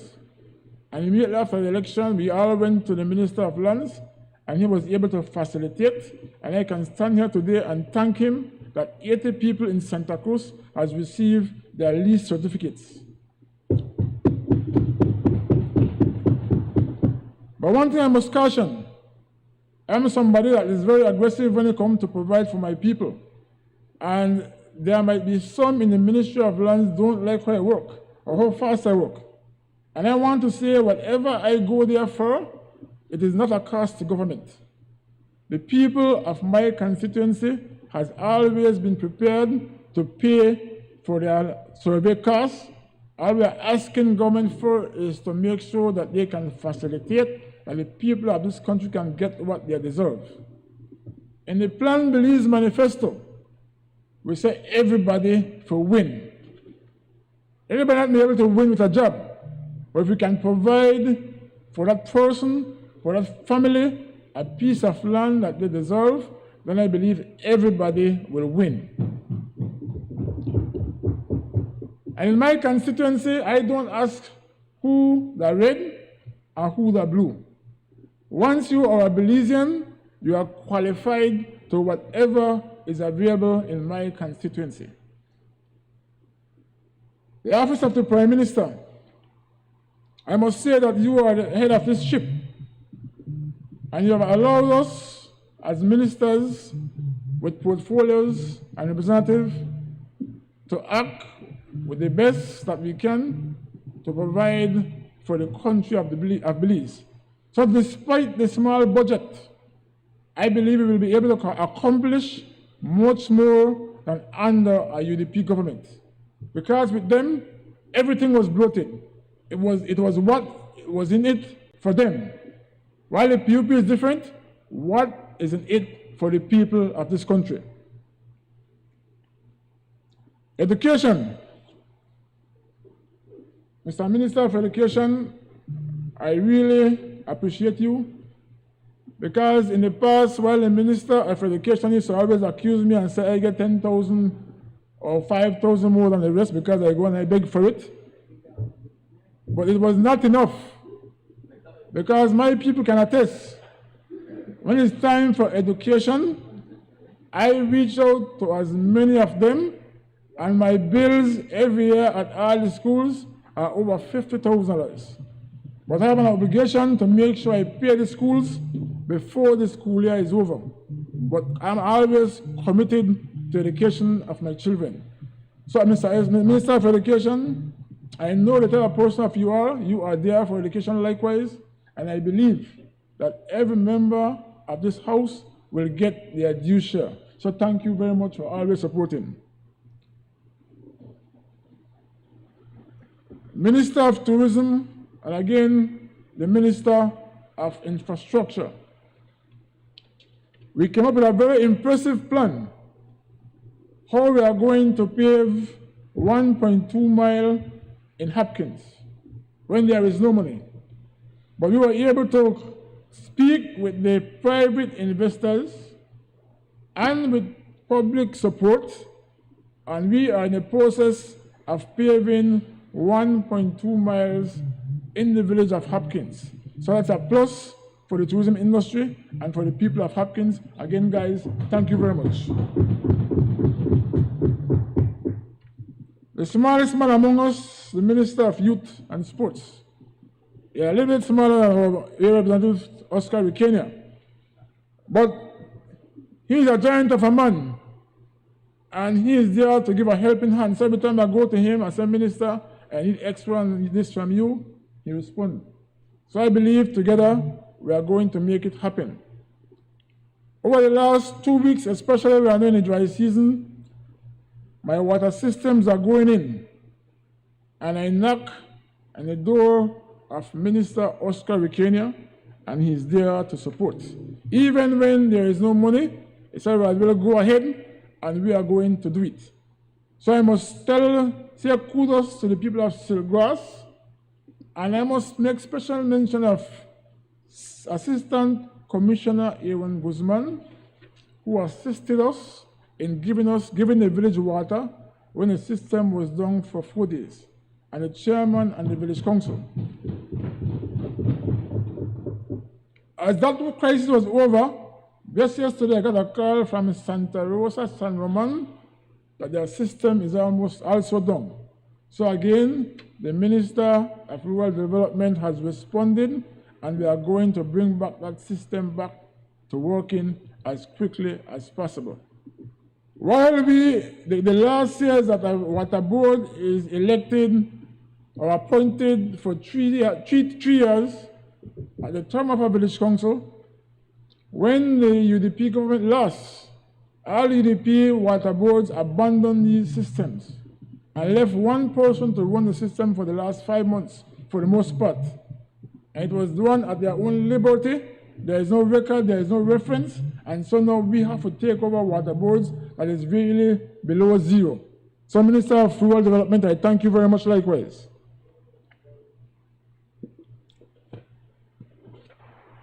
Human development.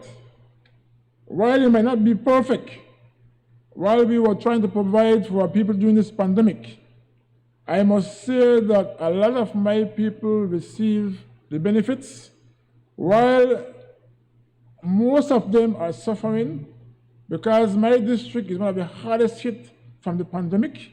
It is impossible for government to provide for all, but I do my best to make sure that most people who need most get what they deserve and the assistance.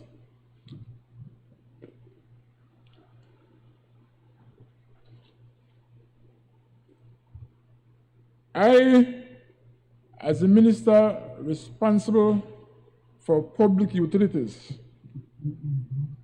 as I understand those utilities, and it is difficult because they are not directly government control. They are government investment with other private sector, and they have a board that manages them. But at the same time, I was appointed the minister responsible, and I'm accountable to the Prime Minister and the government. So from time to time, we liaise with each other to make sure that everything is in order. And so with that said, I will work tirelessly to try my best to improve the profitability of these companies that will receive benefit to the Belizean people. I remember, I think in 2011, the people invested in the purchasing of BTL, and the then Prime Minister committed that there are going to be a very good annual return. Since then, I could see a maximum of 3% return to the investors and also to the government of Belize, who invested heavily in BTL. The new boards have committed that we are going to see no less than 8% annual income with annual dividends from these boards to government of Belize. So we can comfortably say that government of Belize is going to get their dividend from these utility companies because they are there to benefit the Belizean people, and they must give back to government what they deserve. With that said, as I look across the spectrum, the responsibility is great, and transportation is one of the ministry that I consider to be a revenue ministry. And I will do my utmost best to make sure the transportation ministry can bring in added revenues to the government as a whole. We have already identified areas where we can bring in several $1 million to enhance the budget of this country. And so I want to ask all my colleagues, I want to ask my entire department for their support as we try to improve and bring more enhancement from the transportation industry. We are looking at a couple of years' time that there should be no complaint from the traveling commuters, because as they travel, they complain about the services that they receive, and I'm sure with all my team and all my colleagues and all my departments, we are going to make it better. Mr. Speaker, as I look at my documents here, it's almost unprecedented that I have stand here before you, and I come from the biggest constituency in the country of Belize, the Stann Creek West constituency. While there are contemplations and the law dictates that we should reduce the size of the constituency, of which I will await and see what will be the result. But deep down in my heart, even though it's a lot of work for me, I don't want to part ways with my people. Because from north to south, I've established an excellent relationship with my people, and they also have established that relationship with me. But when the time comes, I know that we are going to have to part ways. And in closing, I want to thank the beautiful people of Stann Creek West for giving me that opportunity to serve them once again. I've been serving them since 2003 with a last in 2008, and they returned me back to serve them again. And this election at passed was my biggest victory ever, was the biggest victory in the Stann Creek West constituency. So history was made in every angle. The village of Placencia and the village of Situva has never, ever won by the PUP until 2020. That is a testament to show the effort that they put in, the effort the party put in to show the Belizean people that we are going to be the party of the future. So while there are those out there saying that everybody's going to win, I can assure you, in the end, everybody will win. Don't judge us today because we are only 5-6 months in office, and we inherit the worst economy ever after Belize attained its independence. It should be a shame at the UDP government when your former prime minister comes here and he tells you, I will borrow and borrow until we can't borrow no more. No, this new administration is facing the consequences, and fix it we must. Because if we continue under Mr. Borrow trend, then all of us will fold up as a nation, and we are going to become beggars. So in closing, again, I want to ask the teachers and the public officers, I understand your plight, I understand your concern, but this is a time of austerity. We must put our priorities where they are and do what is best for our family and our entire country. Our country is in crisis, and we must fix it. And thank you very much. I support the budget for 2021-2022. Thank you very much.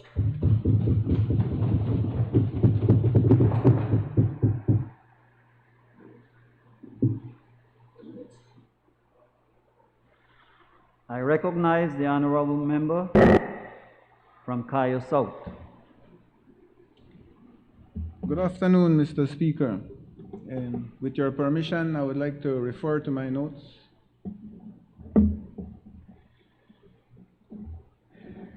Mr. Speaker, in difficult times, unpopular proposals and decisions become necessary. Absolutely no one likes or appreciates a reduction to their much-deserved remuneration or to their proposed budget. I am convinced, after having deep consultations with our negotiators, Mr. Speaker, that the dialogue will continue with our brothers and sisters from the public service. We have no choice, Mr. Speaker, because you see, we are all servants of the people. And therefore, we are a family. And yes, at this point in time, the family might have their differences, but the family has to come together for the benefit of the people of Belize, Mr. Speaker. And that is a commitment that our party, our government, our Prime Minister, our negotiators, and Cabinet in its entirety is committed to make sure that the family comes together so we can serve the people of Belize. Mr. Speaker, we all agree that reforms are urgently needed. Your PUP government has been working tirelessly for governance reforms. Credible examples of this, Mr. Speaker, is the recent changes to the Parliamentary Oversight Committee, which is the Public Accounts Committee. That is a milestone for oversight when you're looking at the legislature, Mr. Speaker. That has never been done since the government of Belize was formed and the country of Belize was formed in 1981. It was never done before that. We fought in this House, Mr. Speaker. We fought in the committee rooms, Mr. Speaker. We fought on the media, Mr. Speaker. We fought on the streets, Mr. Speaker. I was even taken out of this House, Mr. Speaker, because of the fight for oversight and good governance. The Public Accounts Committee is now non-political. That is history, that a government in power, that a party that forms government, one of the first decisions that they've made is to depoliticize the Public Accounts Committee. With that said, though, I am warning my colleagues on this side, prepare yourself, organize your ministries, do the right thing, be transparent and accountable, because that same committee that we have now depoliticized will be the same committee that each one of us will have to face when issues come up. And we should not be afraid. We are servants of the people, and we are entrusted to spend the people's money. And therefore, we should be responsible to defend our actions. That, Mr. Speaker, is a clear sign that the People's United Party is serious about good governance. Secondly, Mr. Speaker, another clear example is the Public Contracts Commission that was just legislated. It is giving a larger level of accountability and transparency over the Contractors General's responsibility. It just means that it's not one person being the oversight over how government does their contracts, but you will have multiple people now reviewing it. That, again, Mr. Speaker, is a clear example of a responsible People's United Party in government when it pertains to good governance. And shortly, as the member from Freetown mentioned, there will be other legislative reforms that will be placed and brought to this House. We have it listed. It's not like we are inventing the wheel. It's not that we are being pushed to do it because people are saying so. This has been something that we fundamentally believe in. This is something that we have been saying for, in my case, at least for 10 years. In the other's case, for much, much longer than that. And so, before you listen to gossip, it is best you analyze, you go back in history, you read the proposals that the People's United Party has been making when it pertains to good governance, and you will see that we are on track, that we are not perfect, nobody is perfect, that we are not doing it as fast as people might want it to happen. Well, everybody would want it to be faster, but we are doing it as best as we can, we are doing it as fast as we can, and it means that as we go along, there might be other reform legislation that take priority or are very important, and we will definitely consider it. This, Mr. Speaker, is done under the supervision and guidance of our Prime Minister, because under the system in which we operate, if he would not believe in the reforms that we are proposing, it would never see the day of light. We would never have seen a public accounts committee restructuring be done if the Prime Minister of Belize was not interested. So I would like to publicly thank the Prime Minister of Belize, the Honorable John Briceño, to take the lead to make sure that the reforms continue. And I am saying to him today, thank you, sir.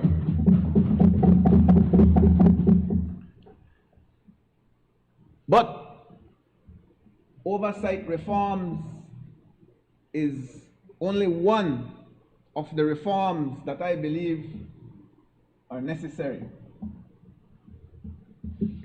Since forming government, since working the budget, since being an administrator of the people's money, I have come to find out that a complete analysis and updating of our ancient, outdated, obsolete internal operating procedures is urgently needed. We have been trying to work with procedures that are in place since the 1940s when you're dealing with the Public Works Act. We have been dealing with store orders that go back to 1962, 63, 64. Some of those store orders are telling you that you have to write every single thing with a pen on a ledger and store it in our iron chest. The Public Roads Act speaks of pigs on the highway with carts pulled by horses and donkeys. I mean, I'm not joking, that's what we are dealing with. And so we find it difficult when we have series of computers and highly qualified technicians that want to do the data entry, but under the law they can't, because you have to write it on this big ledger with 24 inches by 18 inches with a specific fountain pen and store it in our iron chest that does not exist. I'm just giving clear examples of what we have found. We have found that the ministries somehow are not communicating with each other. My humble recommendation is that the Ministry of Finance, which is like the daddy ministry, spends a little bit more time with their children, who are us, the other ministries, so that the daddy can find out what we are doing, why we are doing it, and how we need to do it. That, Mr. Speaker, will allow us to proper implement budgets that truly are a reflection of the needs of the people.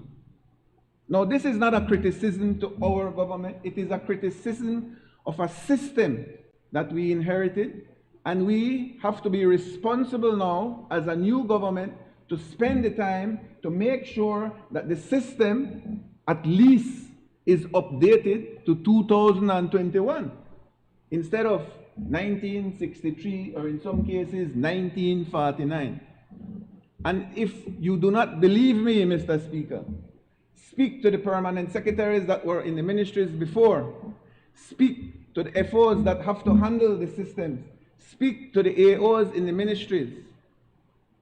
It is also the reason why public servants get frustrated, because the system does not allow them to function in the way that they need to function.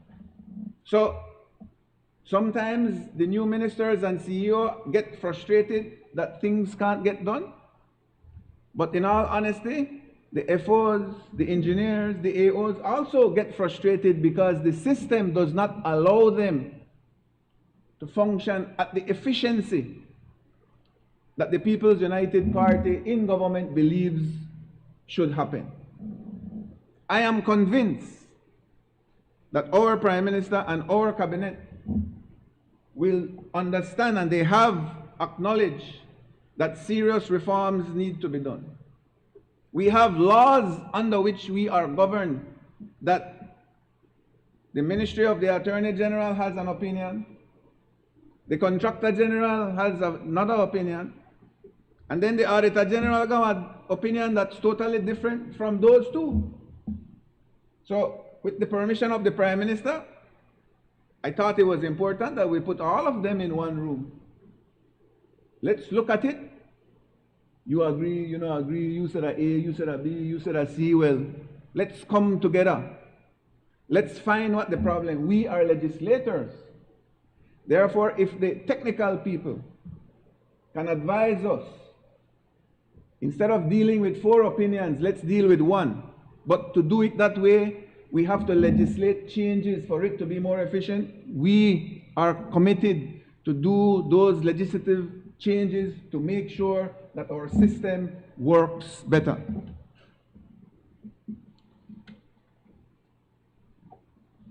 In essence, Mr. Speaker, we have to strengthen our existing financial regulations and orders so that we, as brothers and sisters, can work along with our oversight reform to make a Belize in the public service more efficient so that we can serve the people of Belize better.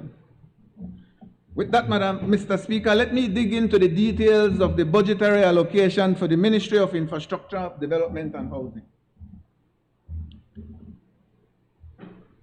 I am blessed, Mr. Speaker. I am blessed that the Prime Minister of Belize gave me an opportunity to administer a ministry with one of the largest budgets. I am blessed to have been given that responsibility. But I don't want nobody out there believe that we have money to do every and anything. 74% of our budget of 162 million, 74% of our budget is to carry on projects that we inherited from the United Democratic Party. So I don't want the member from Collet being disingenuous when he quotes numbers without properly analyzing the source of those numbers. 74% of our budget, which is approximately $119.8 million, is to cover Capital 3 projects that were online, that they designed, that they implemented, that they signed the contracts on. And I will list them, Mr. Speaker. For the present budget, we have had to put in $26 million for the Caracol Road. $26 million for a road that they had put as priority. And yes, I thought we could have not continued that road and maybe use those funds for the sugar roads or the citrus roads or for the rural roads that are urgently needed. But after proper analysis and investigation, I got the bad news that it can't be done, or it shouldn't be done. Why? Because you would go into the dark corners of the lending institution when it pertains to Belize. You would go into serious litigation with the contractors. And then I remembered, why would we go down a road like BTL where we are going into litigation when you end up paying $500 million for something that's only worth $100 million? So, learning from the negative experience that the United Democratic Party laid upon us, we decided that we have to continue. But what we did, Mr. Speaker, we renegotiated the terms of reference. We renegotiated the scope of works. We renegotiated the fees for the balance of the Caracol Road to save the Belizean people $28 million. In addition to that, after having conversations with the Ministry of Finance, and tell me, well, thank you, but that's not enough. We went back and we wrote a letter in conjunction with the Ministry of Finance to the lending institutions to ask them if they could defer the last part of the Caracol Road, which is Lot 2A, B, C, D, for 1 year.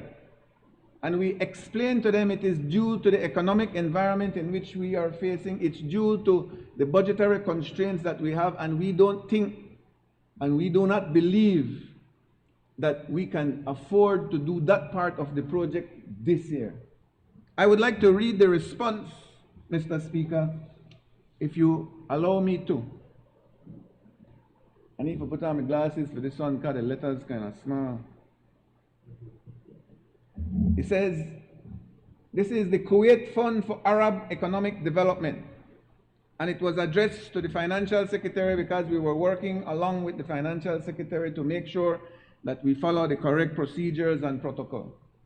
It says, we acknowledge with thanks receiving your letter number C Pro 10621 dated the 23/03/2021 regarding the above mentioned subject. And the above mentioned subject is proposal to the first signing of civil works contracts for Lot 2 Caracol Road project. We appreciate the request by the Ministry of Finance to consider its proposal to defer the signing of civil works construction contracts for lots 2A, 2B, and 2C for a period of 1 year in view of the financial and budgetary issues confronting the ministry and the Belize economy as a whole. Due to a year of the global COVID-19 pandemic, undoubtedly difficult times require the making of prudent and difficult decisions. This is coming from the Kuwait Fund for Arab Economic Development. Since the ministry believes that such a deferment is necessary to give the ministry some time to improve its financial position and restore fiscal and debt sustainability, which is a professional stand worthy of respect, we wish to inform you that the fund has no objection to this deferment proposal. We trust that your government and the ministry will inform us, as well as the OPEC fund, as to when and how to resume project implementation activities in due course. Please accept our highest consideration and best regards. Walid Al-Bahar, Director of Operations. Well, the lending institutions, Mr. Speaker, are also of the understanding that difficult and prudent decisions need to be made in difficult times. And that is why we are on the budget right now of $26 million only for Caracol. If not, we would have been maybe up to $70 million for this year. And so that is showing you how we have tried to assist our government through the ministry to make sure that the budget works. $34 million is in the budget for the coastal highway. Now who built that one, boy? Now who did build that one? That one, Mr. Speaker, is Emer Hernandez. $34 million for the coastal highway. Now, I personally visited the project site. I must say that the foreign supervising engineers and the local supervising engineers have given me their certainty that the work that is presently being done is in accordance with the specification and is on time. A couple days off because of the rains and stuff like that. So this just goes to show you that we in the ministry take our responsibility serious. We knew we inherited a contractor that has done things that we were not totally in agreement with, but still it's a legitimate contract. We are honoring it, but we are making sure that every single technical aspect of the project is carried out, and we will ensure that the people get what they are paying for, or what they are borrowing for. 17.5 million George Price Highway. Same contractor, Mr. Speaker. That is in its final phases of being completed. Same contractor, Mr. Speaker. Not forget that. And I'll remind you why I'm saying not forget that when I move along in my presentation. If you allow me, Mr. Speaker. $12 million for the CRVP project. Climate Vulnerability Reduction Program. That one is very important. That one is to drain Belize City in times of crisis and flooding. So it includes canals, it includes drains, it will directly impact the Freetown constituency, it will directly impact the Lake Independence constituencies and others, and it includes pump stations because Belize City, unlike the Kaya district, who we are privileged and blessed to have hills where we can drain naturally. Belize City does not have that luxury, and therefore we have to put in pump stations to be able to assist. So that is another project we inherited, but I believe a very important project for the city of Belize. $6 million for the Sarteneja Corozal upgrade. This comes under the Taiwanese funding. Another project that the guys from the north know and believe that is important for them. It is on schedule. I have a meeting with the ambassador and the technical staff of the engineering department from Taiwan on Monday to do a full review and to get a full report as to their status. $18 million for the Philip Golson Highway Remate bypass. Now, I'll go back to last presentation when we had the little misunderstanding with the member from Collet. And the misunderstanding came about, Mr. Speaker, because the member from Collet got up. Can I use the word hypocrisy, Mr. Speaker? Can I use the word untruthful, Mr. Speaker? These are words that reflected what he said. He said, why one of the bill one road from the airport junction to the boom cutoff when the Remate project they come online and I have to dig it all up again and start all over.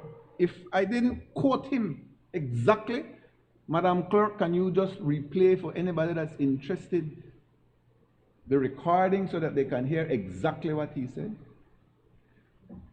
He implied that we are not knowledgeable of what we are doing. For the information, and the country has to listen to it, the leader of the opposition needs to be a responsible opposition leader. When he says something, it has to be based on facts. The Remate project starts at mile 24.5 in the village of Biscayne. It has absolutely nothing to do with the airport junction to the boom cutoff. And why do I bring up the hypocrisy, Mr. Speaker? Is because this same gentleman drives that hot mix, beautiful highway that was done every day to go home. And yet, he got all the documents specifying the project because it was done before that presentation.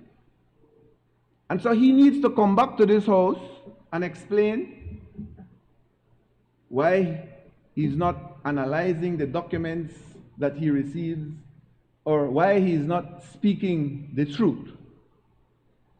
So, 18 million is in the budget for that project. That project starts, as I mentioned, from mile 24.5 on the Biscayne, on the Philip Golson Highway. It goes all the way to the northern border, and there is a Remate bypass, which benefits the villages of San Pedro, Cristo Rey, Pachacan, and Chanchin, all in the constituency of Corozal North. Nothing wrong with that. But the people in Corozal North, the people in the Corozal district, the residents of the Orange Walk district, and all Belizeans that will eventually go to the northern border, will have a highway that is designed and will be built to high standards. Another project that we inherited.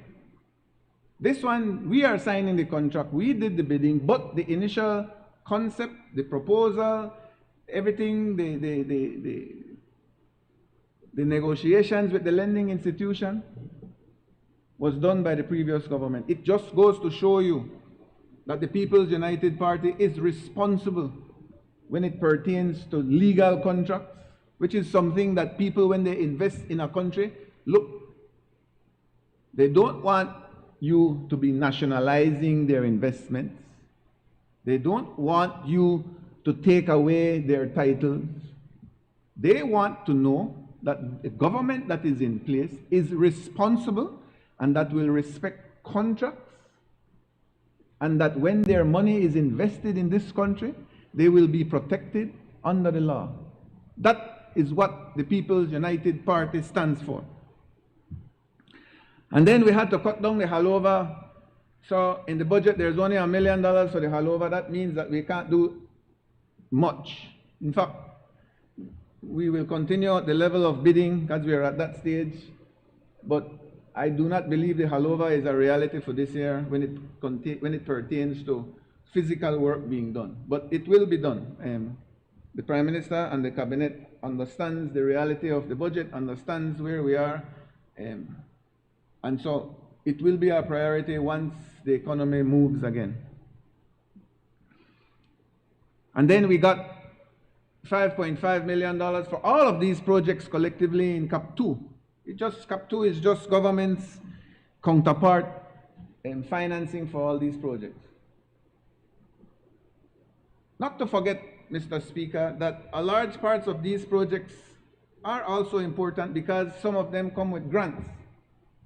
The Caracol Road comes with grants, the Remate comes with grants, the Coastal comes with grants. I don't think the Caracol one comes, but the Coastal definitely comes with grants, and the Remate one comes with grants. Also, to be able to move an economy forward, there has to be investment that brings in foreign currency.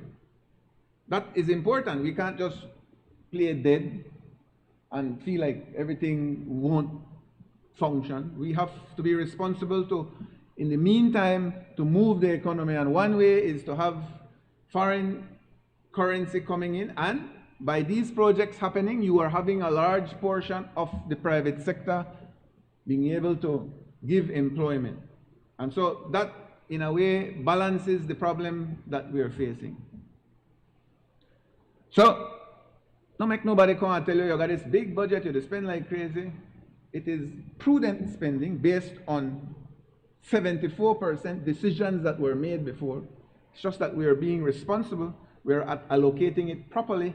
We are putting it in the correct format, in the correct timing, and we are being efficient in how the money is negotiated and spent. That's what we are doing, and that is what I believe we are hired to do.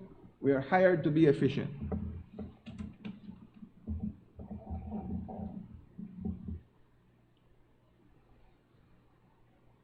So after 74% is spent, Mr. Speaker, I am left with 26% of the budget to maintain 2,820 miles of national roads. 2,820 miles of national roads is under our responsibility. 526 of those miles are paved. 2,171 miles of those roads are gravel. And 122.5 miles of those roads are earth. Well, my brother have Toledo West, and my brother over here from Cayo North, and most of my brothers from the north. My brother here from Toledo, from Stone Creek West, and in fact, Mr. Speaker, you and myself, we are in this portion, I say, 2,171 miles of gravel road and some of the earth ones. So 26% of the budget now is to make sure that I could deal with that. So our recurrent is $17 million approximately. That is about 24% less than the allocation for our recurrent last year. Last year was $23,344,000. So we are working now with 24% less budgetary allocation. In CAP 2, we were given $27 million compared to $32 million last year, so we have a 16% decrease also in CAP 2 when it pertains to road maintenance. But let's not, when the man said, I don't want to be minister, so now they complain that I don't want to be minister. So if you don't want to be minister, not to cry up about it. Right, Deputy? Not to cry up. Now for man up, can't cry like baby. When they beat you up, you can't cry like baby. Take it like one man. We the man up, Mr. Speaker. Because, you know why we the man up? We have proven to the Belizean people that with $12 million that was given to us under the emergency spending, we covered over 100 roadways in the entire country. And we did it in 4 months.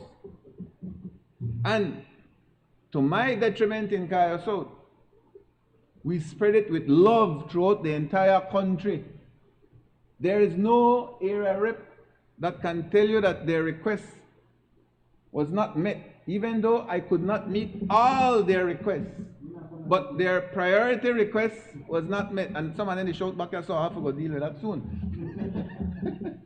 My brothers from the city did not get as much as our brothers from the rural communities, and I do apologize for that. But the emergency was in the rural communities at the time. The love will come to the city. In fact, I've already started working with the City Council of Belize, with the City Council of Belmopan. In fact, there was a modest cooperation that we did with all municipalities. It was just not as large a proportion that was done with the rural communities. The love will come to the city. And so if we could have done so much work for $12 million, then what is left for us, which is about 15.5, I don't have no fear. We will find a way. I just show my brother here from Toledo West, we finished the bridgeway as the Prime Minister for 2012. What, that is Santa Cruz, San Jose, Santa Cruz bypass bridge. Then the joke, when I take one picture, I stand up on the beam and I remember my days when I supervised anything, check. But I feel like we made a joke, Mr. Speaker. No, I don't have to stand up on the metal beam car right now, that lone concrete. This is in the deep south. A district that has been ignored by the United Democratic Party. I have sat beside my brother from Toledo West when he has countless times been requesting of the Prime Minister for, you know what he made ask for? Culvert, he made ask for bridge, he made ask for water. I met with him last week, Mr. Speaker, and I shouldn't say this because the rest now beat me up. I met with him last week. And the man was humble. All my people in the ministry said, why? That the man, they humble, we would do anything for him. You know what he can ask me for? You not gonna ask you for take no bulldozer and carry it to the farm. You not ask you for push no farm road in a farm. What's the name of the village, my brother? Machakiha? What's the name? Machakiha. I think the farthest village from any one of us will get attention, Minister. I guarantee you that. Why? Because they deserve it. I get requests sometimes. I know they sleep wrong 11 o'clock. Ping! I get requests from Toledo West. Say, Jefe, my cacao farm. He said, I got produce when he for come out. And they send me Google shot that kind of thing. This gentleman is working, and we are a family, and I will find a way to convince our ministry that it is important to back up the agro-productive sector. All I can say, Mr. Speaker, is that with the funds that we will be given, I and our ministry will guarantee that the work is done to the highest of standards, that we get value for money, and that it is efficiently done. Why can I say this?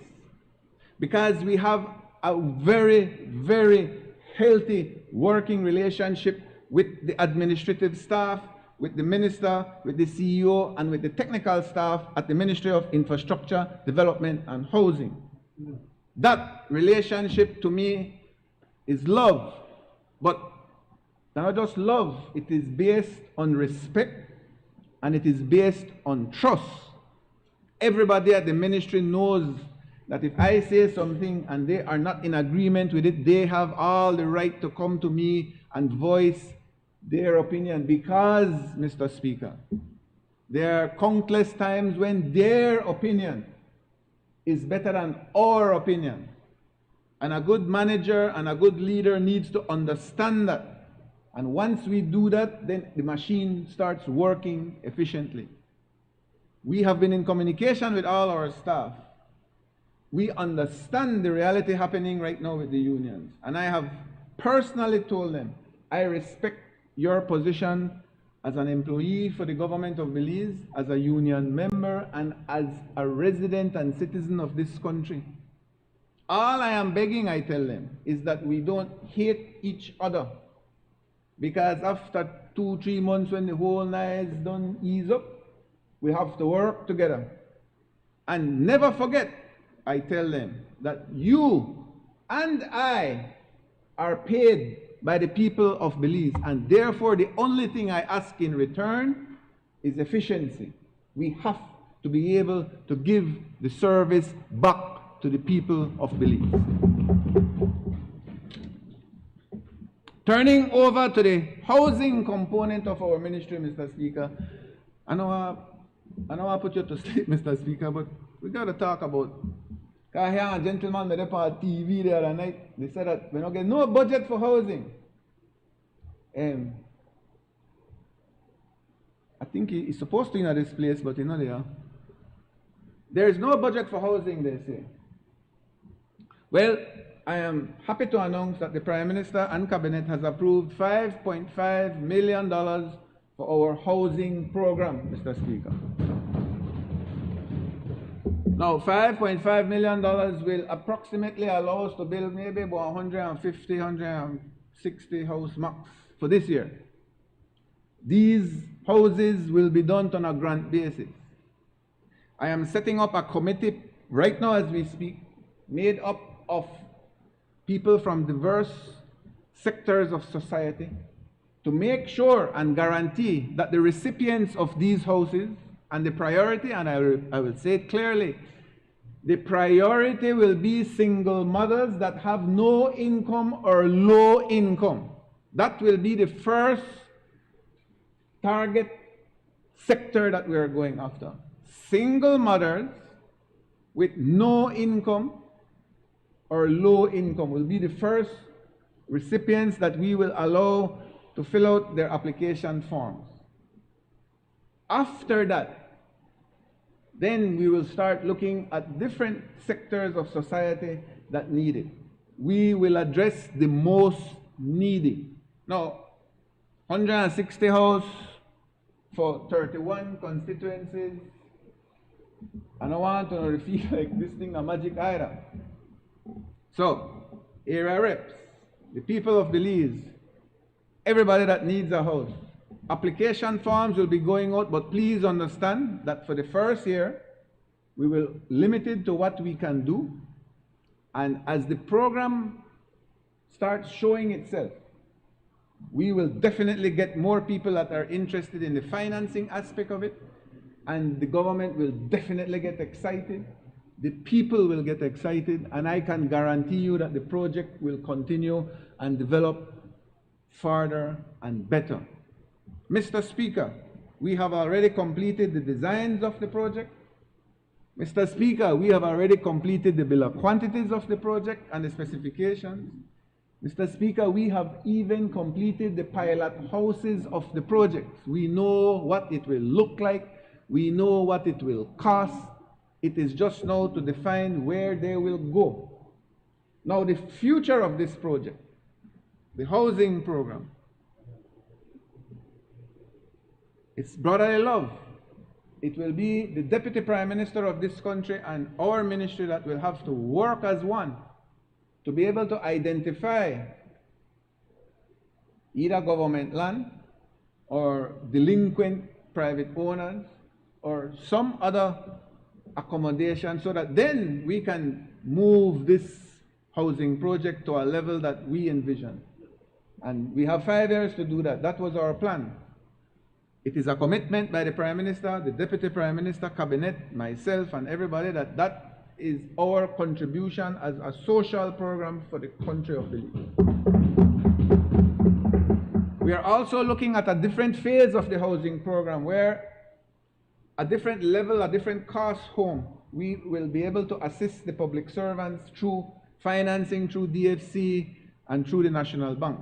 That we are working out the formula to see how we can assist our public service with time to be able to afford a house. Because even though they are the blessed ones, they are, I mean, I am blessed, they are blessed, we are blessed, we have employment. Come on. I tell my people, listen to me, all the way in this room, we could buy it up, we could rail up, we could do everything, but we are the blessed ones. We have a source of income. My constituency, you deal with over 50% that does not have a source of income. They're either unemployed or underemployed, because the statistics tell you that if you work 1 day a week, they consider you employed. Mr. Speaker, in your area, if they pay one of your constituents 1 day a week, do you believe that he or she can maintain their family with that? And that's what we need to reflect. We are blessed. We have employment. But that doesn't mean that we are not Belizeans, and I believe as blessed Belizeans, we also need opportunities. And that is what the People's United Party in government will offer, opportunities to better your life.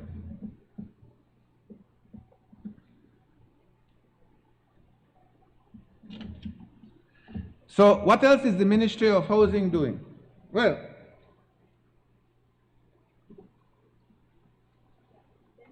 the Ministry of Housing, Mr. Speaker, has embarked on what we call a registration of contractors. And I'll explain why this is necessary. Let me just read a couple paragraphs to justify the project. It says, the Ministry of Infrastructure Development and Housing wishes to implement new policy addressing the registration of industry contractors. The idea is to create a registry of contractors of varying disciplines and varying capacities, from which selection for particular jobs, projects can be made, thereby streamlining procurement and improving transparency in the industry. Registration of contractors is to be done in-house at first, with eventual expansion rollout nationally through legislation. The national rollout will follow consultation among stakeholders. A registry of contractors allows the Ministry of Infrastructure Development and Housing, as well as any other government ministry like the Project Execution Unit from the Ministry of Education, or private sector enterprise to access competent contractors that have undergone some type of qualification capacity review by a panel of peers, to create a registry of industry contractors that have met minimum qualification criteria for registration under specific capacity categories. This will provide for easier selection of contractors, creates a mechanism where contractors may move to higher categories through the performance of successful jobs project. Once nationalized, it also creates a mechanism for reporting underperforming contractors. Now, why is this important? Remember, I tell you, I'm going back to the contract for the Caracol, not the Caracol, the Coastal, and the George Price Highway, and the airport, and the next airport, and the Farbers Road, and all of these had one name and one contractor that was getting everything. What's the name of that contractor? I think that Mr. Hernandez. All right. This concept is done so that every single contractor, from the man will dig and drain, the man will lay the pipe, the man will put in the electrical, can, with time, get a small contract. He will be able to justify that he can do the work. He will then be able to move on to a different category and climb the ladder. So at the end of the day, what we are envisioning is that you will have a multiple level of contractors at each level, and the work will be equitably distributed based on professional expertise. Mr. Speaker, this is extremely important for our country. It gives the opportunity that every single contractor in Belize will have a chance to bid on government work. We proved it with the $12 million when we distributed our work with over 40-odd contractors countrywide that have, most of them have not seen work for 13 years. And so that is what incentivized us to go even further and do this kind of analysis.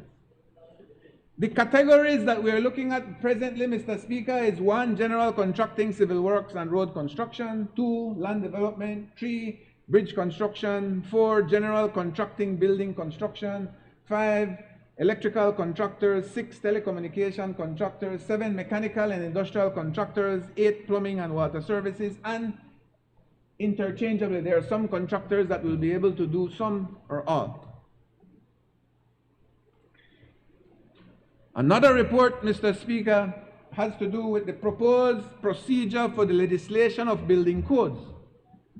This is something that's close to my heart. It's something that's close to every single designer in this country, architect or engineer. It is the construction industry, the design industry, the engineering industry, the architecture industry that needs to be regulated.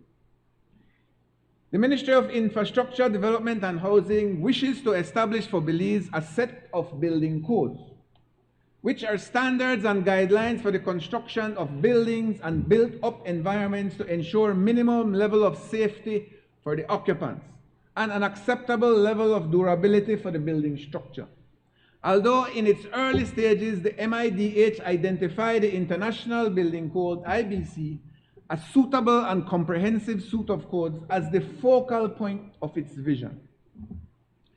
The IBC, developed in and for North America, is known for its safety, ease of use, willingness to embrace new technology and materials, for its open, honest, and continuous development process which sees revision on a 3-year cycle. Belize has absolutely no comprehensive modern sets of codes or standards that provide minimum standards that can be expected across constructed environments. Although ambitious in nature, it is necessary to have a minimum standard that can be expected across the country. Such standards will elevate the quality of subpar or mediocre work, give employers reasonable expectations of their final product, and eventually elevate the skill of tradespersons, small, medium contractors. Now, the Ministry of Infrastructure Development commenced the process of developing a procedure program for its incorporation into the existing relevant acts that govern the industry, such as the Belize Building Act. Although it is in its infancy stages, the Ministry of Infrastructure Development and Housing intends to, 1, encourage the government to revisit with some urgency the Occupational Safety and Health Act to encourage safe work environments for its citizens. investigate IBC by approaching the International Code Council to solicit its partnership in the adoption of its sets of codes for use in Belize. Collaborate with industry stakeholders such as the APEB, which is the Engineers Association, and the APAB, which is the Architects Association, the utility service providers, other government ministries, and contracting representatives to review the IBC with a view to determine whether to accept it in its entirety or to modify for Belize's environment.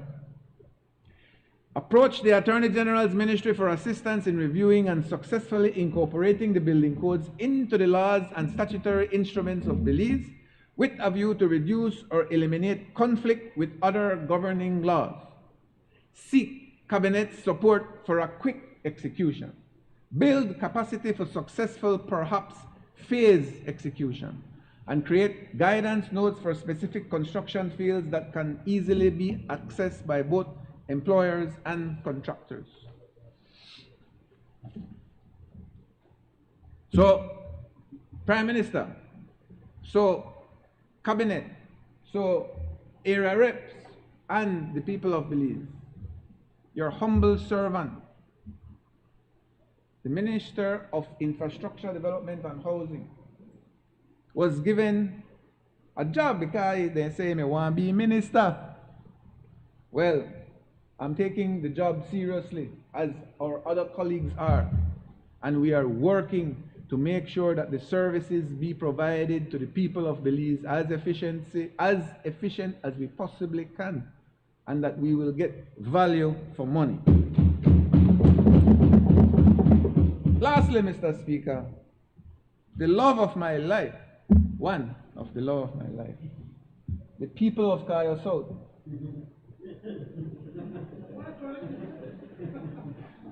I had to. The people of Cayo South. I love them dearly, Mr. Speaker. I fight for them. I am their voice. I try to assist them in every way that I can. I have done my best. I am doing my best, and I will continue doing my best. And you know why? They have been patient. They have been supportive. They have been my advisors. They are suffering, Mr. Speaker. But I have to join my bally over here already and my friend Kevin, because they can't big up the minister, and I know big up the other ministers because Cayo South won't get left out. So first, you start by hierarchy. The Prime Minister of Belize, thank you very much, sir. But we need some more help from the Ministry of Finance to help Cayo South as much as you can. Our people will appreciate it. But I must say, remember the water where we made it bite up. And we want water to Armenia. Bite up for years, Prime Minister at the time. Where I could call him, I'm not sure what I'm allowed to call him, but the Prime Minister at the time, the past Prime Minister of Belize, wrote me a letter. The letter like 40 nights, no money there. In 2012, I asked her in 2013, I asked her in 14, I asked her in 15, I asked her in 16, I asked her in 17, 18, 19, 20. Every time I ask him, he tell me no. No money no there, water no there, they no got no equipment, a whole lot of things. I can now inform the country of Belize that we dug 2 wells in Armenia and we found water. And now, with the assistance of and we made a deal, because now the village council has control of the water board, and they found out that the water board had like a little bit of cheese. The speaker said, I'm going to talk a little bit of Creole, Mr. Speaker, sorry. I am speaking the language that my people understand. The water board had some cheese. It had like only 30 grand. So we say, all right, we will dig the well. You take that money, because none of us believe that money enough for you.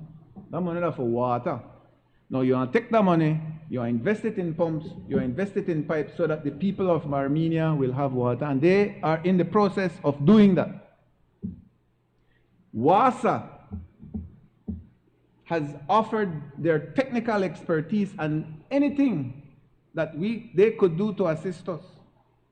Minister, right beside me, cooperated. I got one problem though, and maybe the deputy could help me. We have a lot of informal settlements in Cayo South. Now, the people from the city want to say informal, oh, that only touch house and plywood. No, Mr. Speaker, we informal thing around, no joke. You got concrete church, you got concrete house. The only person the only two people, and I'll tell you how this is so cynical. In Kamalote, you have an informal settlement where you have hundreds of people living. Nobody could get lease or title for the land. Two people came in and built two houses. Who you think built the houses, Mr. Speaker?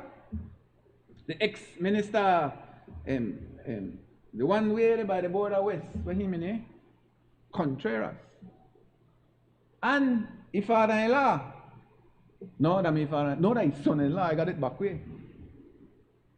The ex-minister Contreras and his son-in-law, or his father-in-law, how does this thing work? His son-in-law built twin houses beside each other. And if you don't believe me, Mr. Speaker, you're going to shop one fried chicken place from Kamalote when you chicken on the run. Take one right behind chicken on the run and see two nice concrete house painted very beautifully with, Christmas time. You see, the only place I got Christmas tree light. The only two properties in that entire informal development that has title are those two. And so all the people ask me about how they could get title and we can't. It will be a difficult request to the Minister of Lands because it's not an easy solution. But we have been speaking and I believe there is a solution. Land is critical in Cayo South. Housing is critical in Cayo South. Education. Minister of Education, my brother Francis Fonseca. I remember when I get into politics, he said, when you reach, we will find a way to help your people, Julius. I will do everything in my power to make sure that your people get some assistance. Remember that, Honorable? Well, if you think really bad, but I tell my staff, prepare one list and send it to the minister. Because I remember for 8 years, I used to send one list long of people that need help and like 5 names would have come back. My secretary, receptionist, administrator has reported to me that nearly every request that has been made to the Ministry of Education, and we don't abuse it, has been complied with one way or the other. They're honest with us.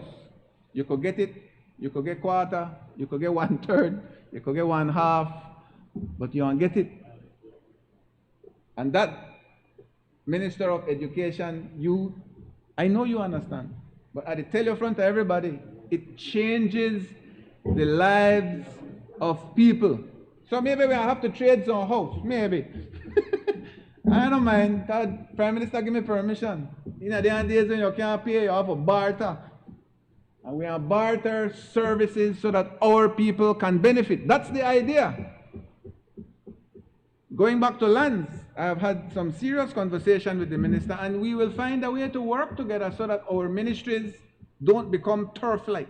Everybody say, boy, when you reach government, you want to be minister, no? But you find out that you can't talk to none of the other ministers because they don't pay you no mind. I am telling you that that is not the case.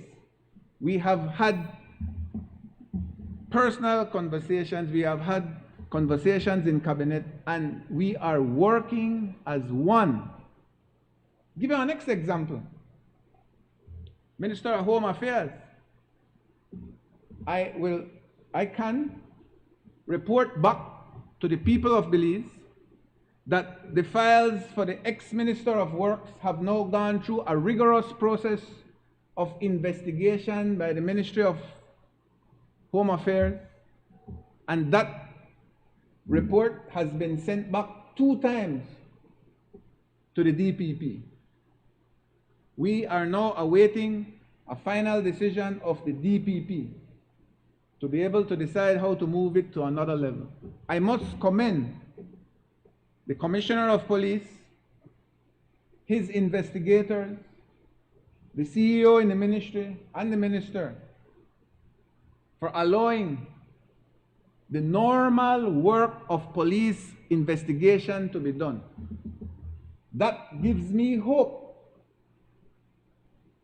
That gives me hope. And my recommendation to the Prime Minister, with time when we get a little more cheese, I think we need to spend some more money in the Attorney General's ministry to beef up what they need to do, both legislatively and otherwise. And my brother here from the Ministry of Home Affairs, they are the ones out there that protect us, and they need as much help as they can possibly get, PM. So write down for the early name when you get a little break in the future. So, Kyle South, residents and constituents, my love goes out to you. You don't lose patience. We will serve you as best as we can. We will do it day and night. We will make sure that slowly but surely the services that you require, you will receive. And I must say that the requests coming out of Kaya South, most of them are bounding at the level of human rights.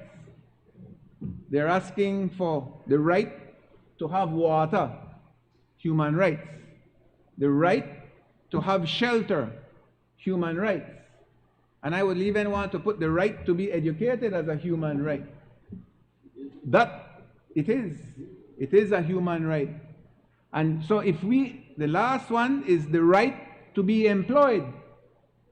That is a right that the government of Belize under the People's United Party will make sure happens. So the people of Kaya South are not asking for anything out of this world. They're asking for us to give them the services that they could not receive for the last 15 to 20 years. They're asking to give them the services that is based on human rights. And with that, Madam Speaker, I would like to say thank you very much for giving me the opportunity to be able to have this discourse without interruption. It is such a wonderful day when you can express yourself without being interrupted. That's a wonderful feeling, Madam Speaker. And so I applaud the House of Representatives for cleaning the next side so that that presentation is properly done. Thank you very much, Madam Speaker, and I support this budget in its fullest.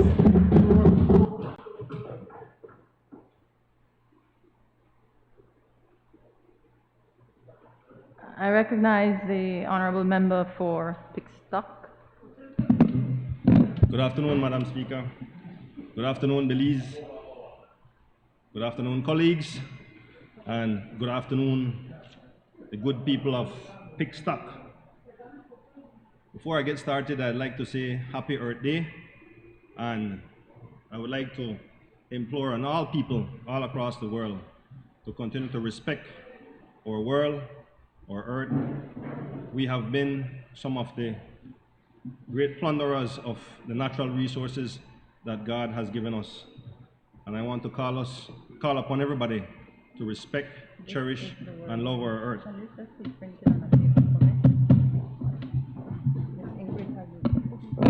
Madam Speaker, I'd like to ask your permission and your indulgence to use my notes here.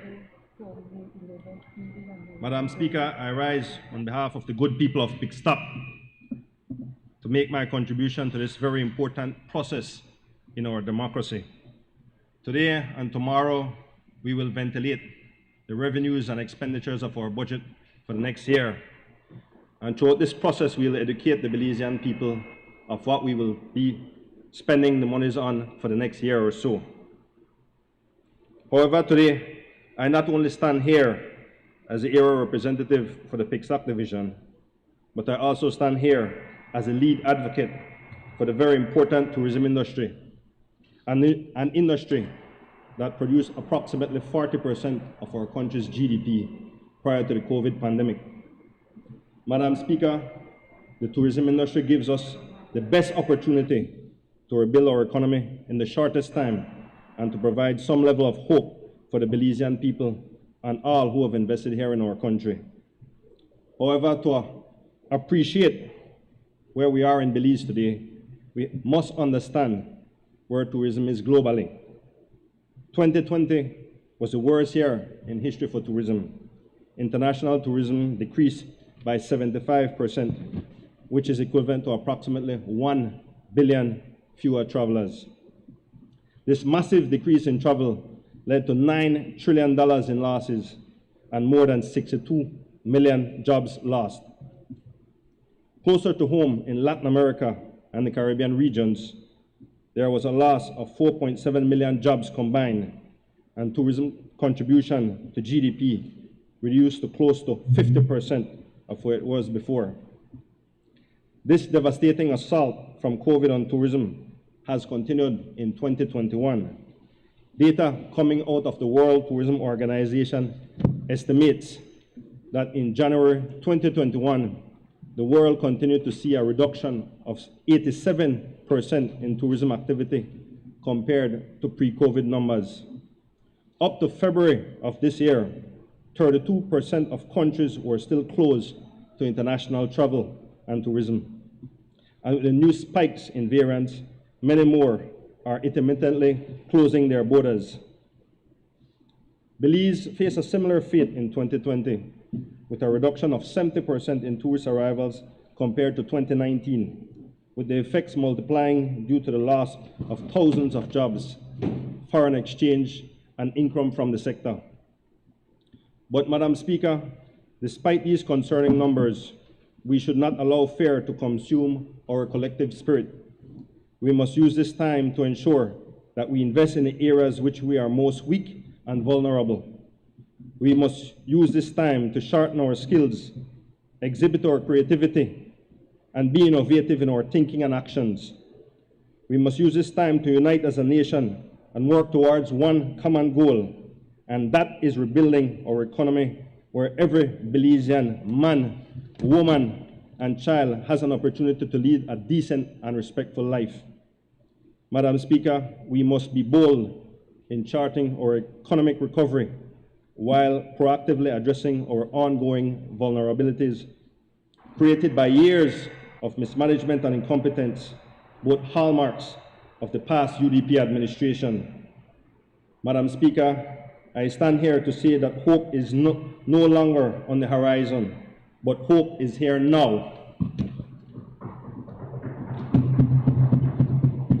The World Tourism Organization projects that Q2 and Q3 of 2021 will see a return to approximately 40 or 50% of pre-COVID tourism activity globally. The aviation sector is also foreseeing an upsurge in air travel in the second half of 2021. And I can say that the numbers being indicated by our tourism private sector here at home supports this. It is also important to note that for the first time in just over a year, the airlines are reporting the hiring of new pilots, flight attendants, and other support staff. While countries are battling a third and fourth wave causing new travel restrictions, Belize has remained open since October 2020, and with the excellent work done by the Ministry of Health and Wellness, Belize remains on track for its tourism recovery. 60% of our main travel market is confident that they will be back to normal activity by the summer of 2021. 87% of these American travelers now have travel plans within the next 6 months, with 61% saying that they are planning to spend more than they normally would. Interestingly as well, consumption trends show that demand is also increasing significantly in the traditional off-season periods for countries like Belize. This means that the summer travel to Belize should be promising. New consumer trends also in the tourism industry are shifting in our favor, and many tourists are now seeking safe destinations. The market shows that travel consumption is being dictated by how well a country or region has controlled the coronavirus. Data shows that 68% of travelers note that safety and cleanliness are important factors in making plans to visit a destination. Data also shows that vaccine distribution will significantly aid in the recovery process, as 65% of travelers say that they will commence traveling when they receive the vaccine. In Belize, we're also doing our part, and in fact, we have been regional leaders in prioritizing our tourism workforce for vaccination. We're also allowing vaccinated tourists to enter the country without the requirement of a pre-COVID test upon entry or prior to entry. I want to take this time to commend the Prime Minister and the Minister of Health for allocating 8,000 vaccines for tourism workers. To date, thousands of tourism frontline workers have been vaccinated, and thousands more are in line to get their first jab. Also, destinations that are able to provide outdoor or nature-based experiences will be on the top of travelers' wish lists, as socially and physically distant travel is becoming the new norm. Madam Speaker, Belize is a prime destination for both activities. Tourists will also demand short-distance trips compared to long-haul vacation, suggesting that destinations like Belize that are very accessible from the United States will be able to take advantage of this. New segments such as working remotely or work vacations offer some promise, and this administration is in the process of rolling out a long-stay work program to engage this market. Madam Speaker, while most projections are not showing a full recovery for international tourism until close to 2023, there will be some destinations that will lead the way in rebuilding their tourism industry in a shorter time frame. I strongly believe that with the programs and policies that we are implementing in Belize, we will be one of those destinations. In this regards, just a few weeks ago, I submitted to Cabinet a tourism recovery and stabilization plan that was developed through a collaborative partnership with the private sector. This plan calls for the adjustment and streamlining of our marketing strategies and campaigns to be able to take advantage of the market trends in travel and tourism these days. Equally important is that the plan calls for a serious look at all aspects of the tourism product, a new and improved approach to doing business in Belize, and a deliberate plan to support the financial recovery of the tourism sector. And Madam Speaker, this administration's work and leadership is already paying dividends. From communicating with the industry, many are saying that reservations for later this year are strong. The reason for this is simple. The policies of this administration are helping the private sector to rebuild. Our travel entry requirements are among some of the best in our region. And on a whole, the word is out that Belize is open, Belize is safe, and Belize is a must. But Madam Speaker, we must continue to invest in maintaining this high level of health and safety. We must continue to use data to determine when best to relax or restrict restrictions in order to continue to generate much needed foreign exchange. And we must safely reopen our land borders and seaports, especially for tourists, when the time is right. Madam Speaker, I want to take a moment to acknowledge the Belizean traveler, and I mean those living here at home, as well as those living in the diaspora. It is our Belizean tourists who have helped to sustain the tourism in these very difficult times. And on behalf of the entire industry and our government, I thank and I encourage all Belizeans to spend more time in experiencing the wonderful assets that our God has given to us. I wish to remind Belizeans that our natural resources are second to none. Our Belize Barrier Reef is the largest living in the world. We have the Great Blue Hole. We are the heart of the ancient Mayan civilization. Our forests and wildlife reserves are lush and abundant. Our culture is diverse, and our people are friendly and welcoming and always ready to deliver our authentic Belizean smile. To encourage this, the Belize Tourism Board is in the process of launching a Belizean traveler campaign to provide added incentives for our Belizeans to continue to travel and enjoy Belize. Madam Speaker, I wish to comment quickly about the Belize Barrier Reef Reserve System, inscribed as a UNESCO World Heritage Site since 1996. I want to speak about how this directly relates to tourism and why this budget supports the ongoing efforts to conserve our World Heritage Site. I want to use this time to express my support for the work of the new Blue Economy Ministry. The economic and natural ecosystem value of the Belize Barrier Reef and our marine resources are undeniable and irreplaceable. This budget allows for a Ministry of the Blue Economy to do valuable work in safeguarding our marine resources. You may ask why a Minister of Tourism is placing so much emphasis on this. The answer is simple.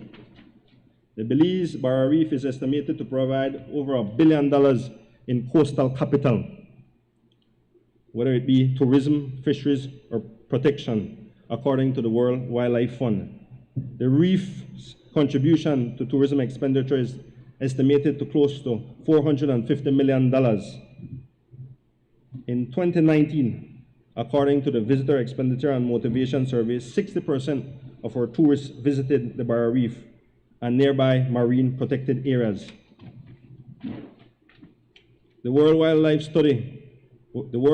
Fund study also found that the reef supports 29,000 tourism-related jobs in Belize, and that more than 50% of the Belizean population are supported by income generated through tourism and fisheries. So, Madam Speaker, it is important that we continue to invest in safeguarding our natural resources. There must be a balance between development and conservation. I say it again, there must be a balance between development and conservation. At the same time, there's a lot of work to be done and a lot of investment to be made in the country's infrastructure. And I want to use this time to thank my colleague Julius for putting in some valuable needed monies for the road in Hopkins.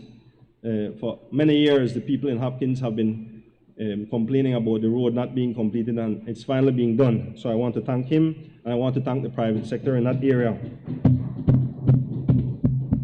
We have to establish proper tourism zones, development mechanisms, and invest in improving the infrastructure in all our destinations: roads, water systems, sewage systems, electricity, internet service, transportation, airports, security, accommodations, tours, attractions, and food and beverage services.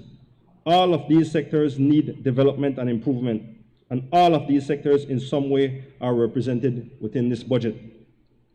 Let us not forget about the training needs of our most important asset, our people. We have to raise our standards, and we have to continue to teaching and training at all levels, including our vocational schools and tertiary level institutions.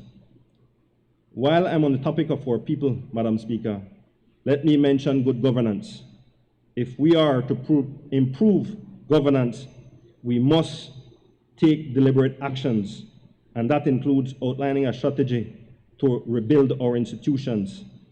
As a government, we need to do what is necessary in rebuilding the trust and respect of our Belizean people. Only by building a strong, open, and respectful partnership with civil society, the business community, the churches, the unions, and the general public will we be able to advance as a nation.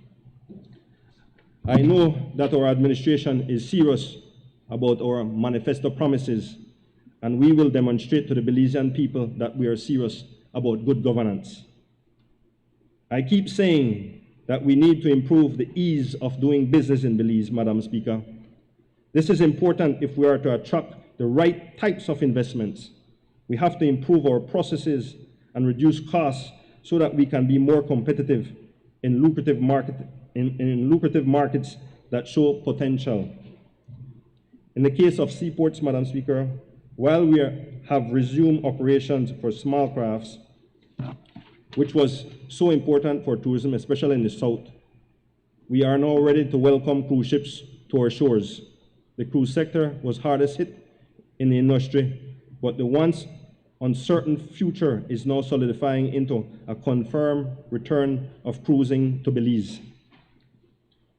Just recently, Norwegian Cruise Lines announced last week that it will resume port of calls to Harvest Key on August 9th of this year. The Norwegian Joy will depart from its home port in Montego Bay, Jamaica on August 7th and will include Belize as part of its week-long Western Caribbean itinerary. While it is still uncertain when things will return to normal, the cruise sector will likely restart in phases, and we are optimistic about the safe reopening of this sector in Belize later this year. While the cruise sector is key to revenue generation and job creation, the bulk of the more lucrative overnight market comes via the Philip Goldson International Airport. Airlift is the lifeblood of our overnight sector, and our government continues to make the necessary investments to keep our flagship carriers and to attract new airline partners. United is flying nonstop from Houston, Los Angeles, Denver, Chicago, and New York. American is flying nonstop from Dallas, Miami, Charlotte, and Los Angeles. In addition to Atlanta, Delta will be flying from Minneapolis in December, and this is a new service for this carrier. Discussions with Southwest continue with the hope of a summer return.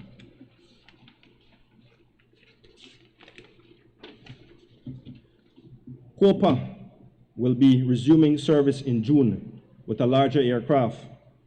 Both Canadian carriers, WestJet and Air Canada, have committed to resume as scheduled later this year, and Air Canada has indicated that they are likely to increase capacity in early 2022.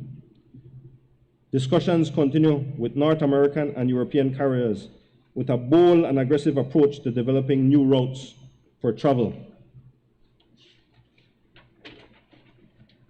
And with our renewed focus on the private jets market, we can take advantage of the huge opportunities that exist for luxury travel. Finally, Madam Speaker, I want to highlight that our government has made it a priority to listen to the industry and to address the concerns of the smallest and most vulnerable tourism stakeholders in this time of great need.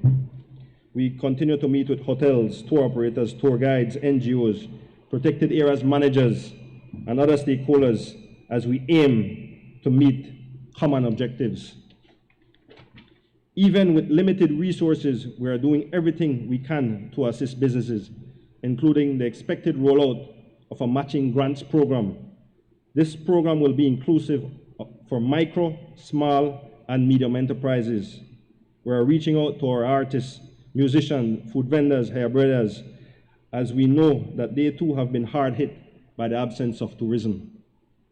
We're looking at ways to develop a woodwork shop for crafts, music studios for entertainment sector, a gastronomic corridor to showcase Belizean cuisine. We're also working on a Garifuna Trail project. This project will help to showcase the richness of the Garifuna culture by presenting Garifuna food, music, and their way of life. There's a lot to be done, Madam Speaker.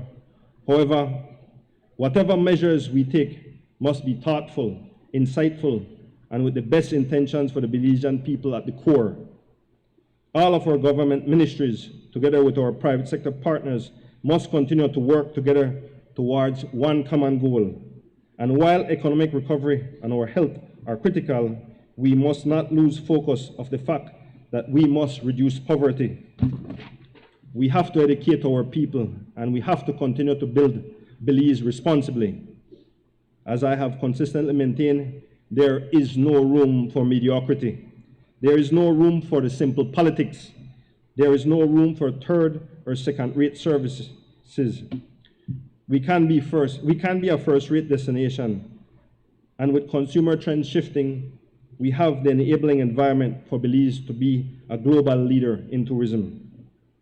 Madam Speaker, it would be remiss of me not to speak about the plight of my people in Pickstock. For almost 13 years, the people of Pickstock were neglected and provided with little support by the previous administration. There were no quality homes built. Land distribution was for a select few.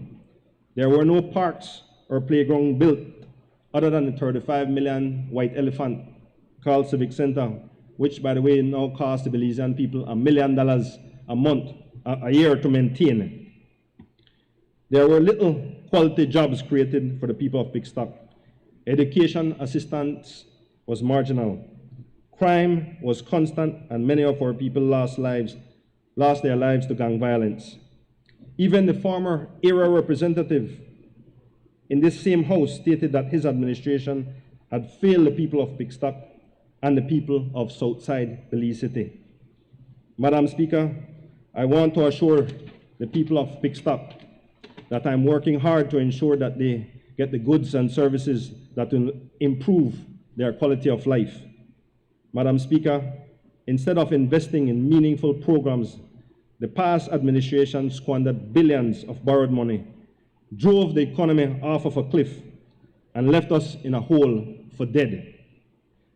Then the few on the other side have the audacity to come to this house before the Belizean people and pretend that 13 years of their worthless administration never happened.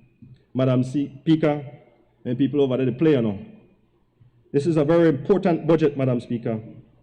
This budget is the genesis of the implementation of the corrective measures that will stabilize our country after many years of waste, corruption, and mismanagement from the past UDP administration. Madam Speaker, our economy is on life support. Our institutions are broken. Our people are beaten down have been beaten down by the past administration and by the COVID pandemic. Madam Speaker, it hurts my heart that many who want to work can't find a decent job. It hurts my heart that many people can't find enough to eat. It hurts my heart that people can't pay their bills. It hurts my heart that so many of our young people are out of school. And it hurts my heart that so many of our people have become impoverished. So I want to assure the Belizean people that their road to recovery has started, and I am confident that this John Briceño-led government will put in place the policies and the programs that will lead to prosperity for the masses and not just a select few.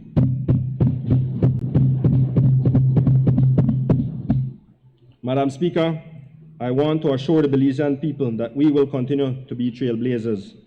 We will continue to embrace innovation.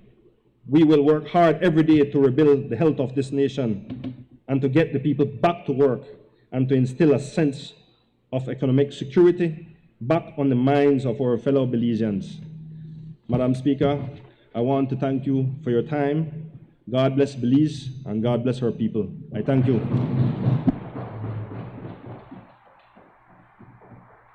Member for Corzal Southwest and member for Albert afterwards. Member for Corzal Southwest. Thank you, Madam Speaker. With your indulgence, refer to my notes. I remember when I came the first time in 2012 and I was on the other side, how many times I begged for my constituency, a police station in Libertad, a police station in San Narciso, a water reservoir for Concepcion. Nothing happened. I wrote many letters to the Prime Minister for one school in San Narciso or a dome in San Narciso. Not a reply, not an answer. So that is something that really hurts my constituency. Now I am back on the other side of the house, and I know that those things will happen.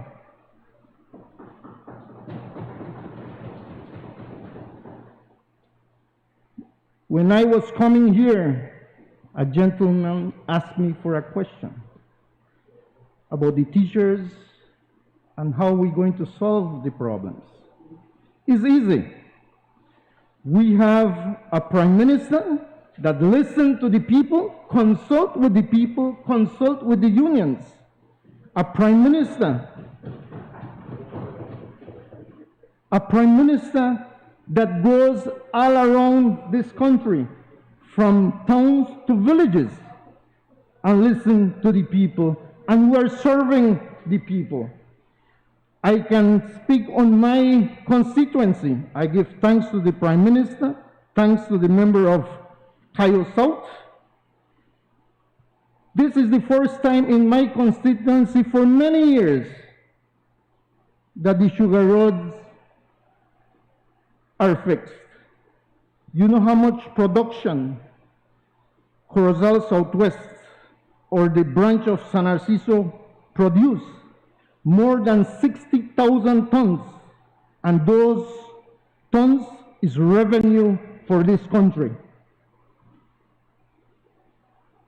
The other point that I want to stress here is that we, the farmers, under the UDP, we suffer, especially the farmers. Remember in 2009 when they killed Atanasio Gutierrez? No PSU member went outside and helped the farmers.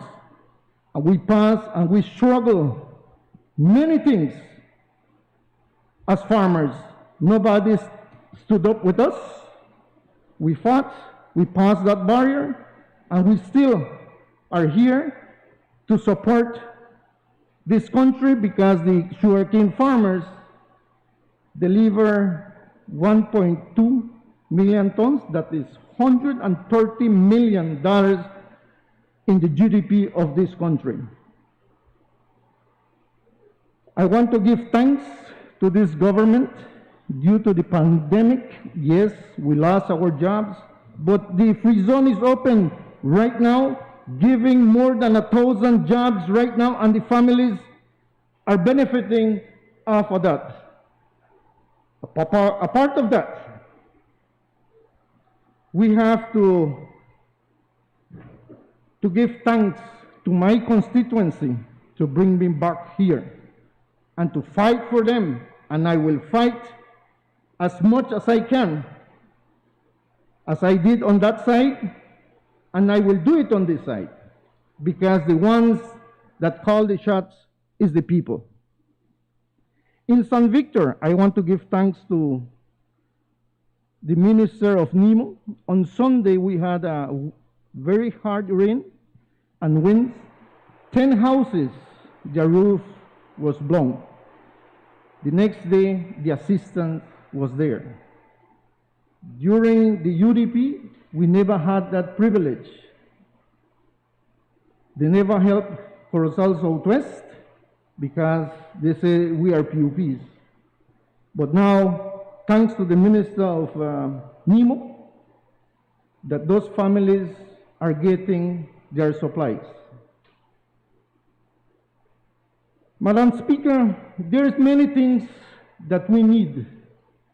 And I want to give thanks to the Minister of Education, and I saw the book.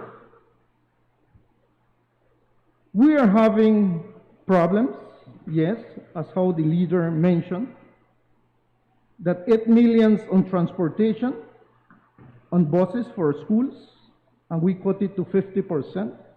But the job will be done with that $4 million on transportation for the school. I'm sure of that.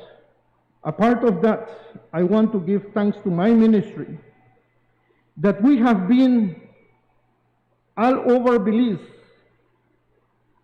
And I see again on the budget, rural development need water.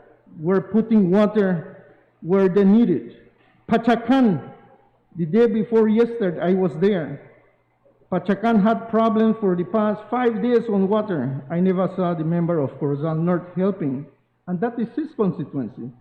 But the Ministry of Rural Development was there, and they got water now. Apart of that, I want to give thanks to the CEO, the secretaries, and the minister, that we went to Machekilha, walking to see what is the problem there. And now we're going to give solar electricity to that village. We walked from 5 in the morning to 11 o'clock to Graham Creek, village that have been abandoned for 13 years. People were happy to see ministers on that area. And that only happened with the People's United Party.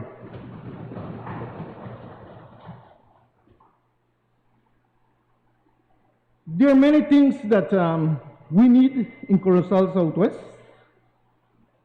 but I know that the crisis, the economy is not so good. But I know, as I said before, that my Prime Minister got the ability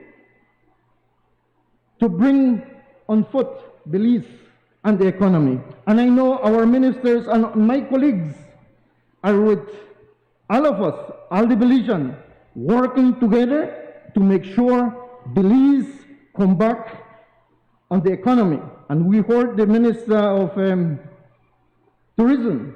He mentioned about tourism is coming back. I know the agriculture is coming back. And I know we're going to do our best to serve the Belizean people. Thank you very much, and I support this budget 100%. I recognize the member for Albert.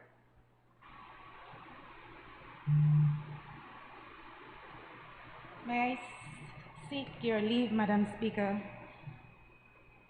to speak from my notes.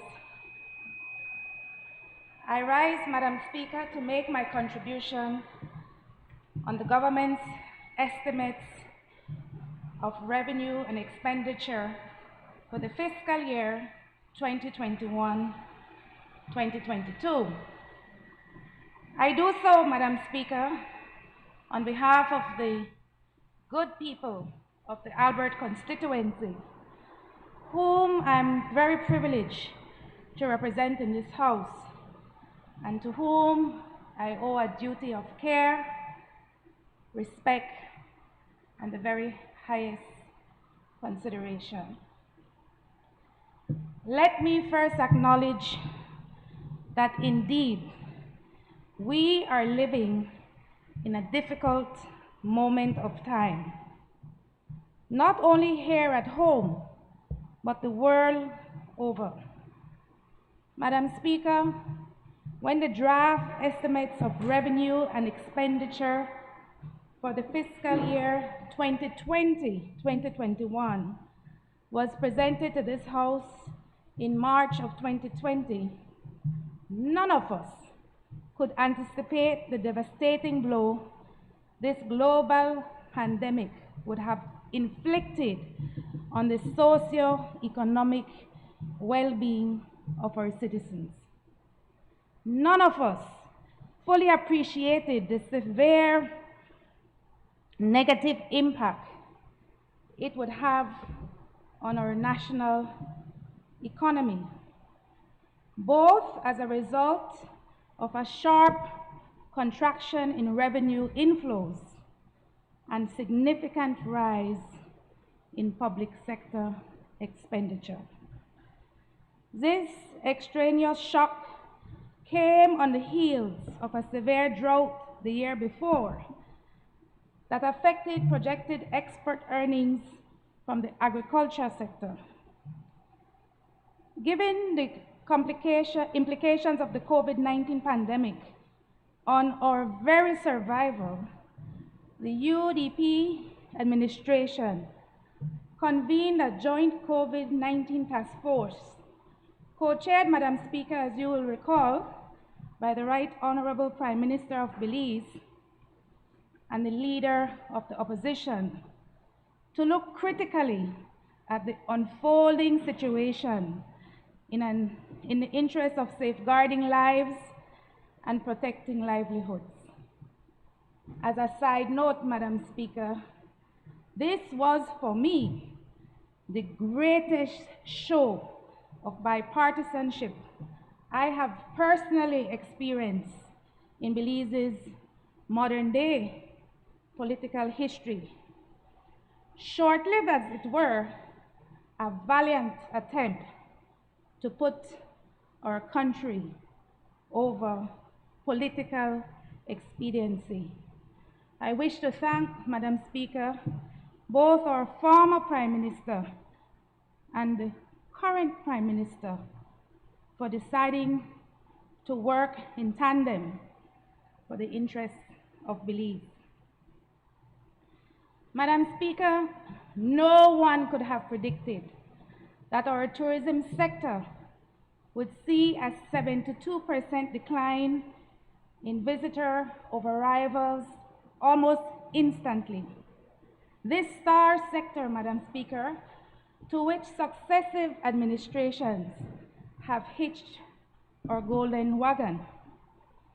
The economic sector, which attributes 60% of our foreign exchange earnings, that accounts for 40% of our gross domestic product, that drives 25% of our workforce, and that serves as the single largest investment vehicle for foreign direct investments, which see such a fallout, sending shockwaves to our fiscal stability and a devastating loss to all who secured their livelihoods from both overnight stays and cruise tourist activity. Madam Speaker, the collapse of the tourism was exacerbated by the drought, as I mentioned the year before, and severe flooding caused by Hurricane Eta and Iota, threatening our ability to remain self-sufficient in meeting our own domestic food demands and our commitments to important trading partners. Madam Speaker, I agree with the Prime Minister that we indeed find ourselves in quite a predicament.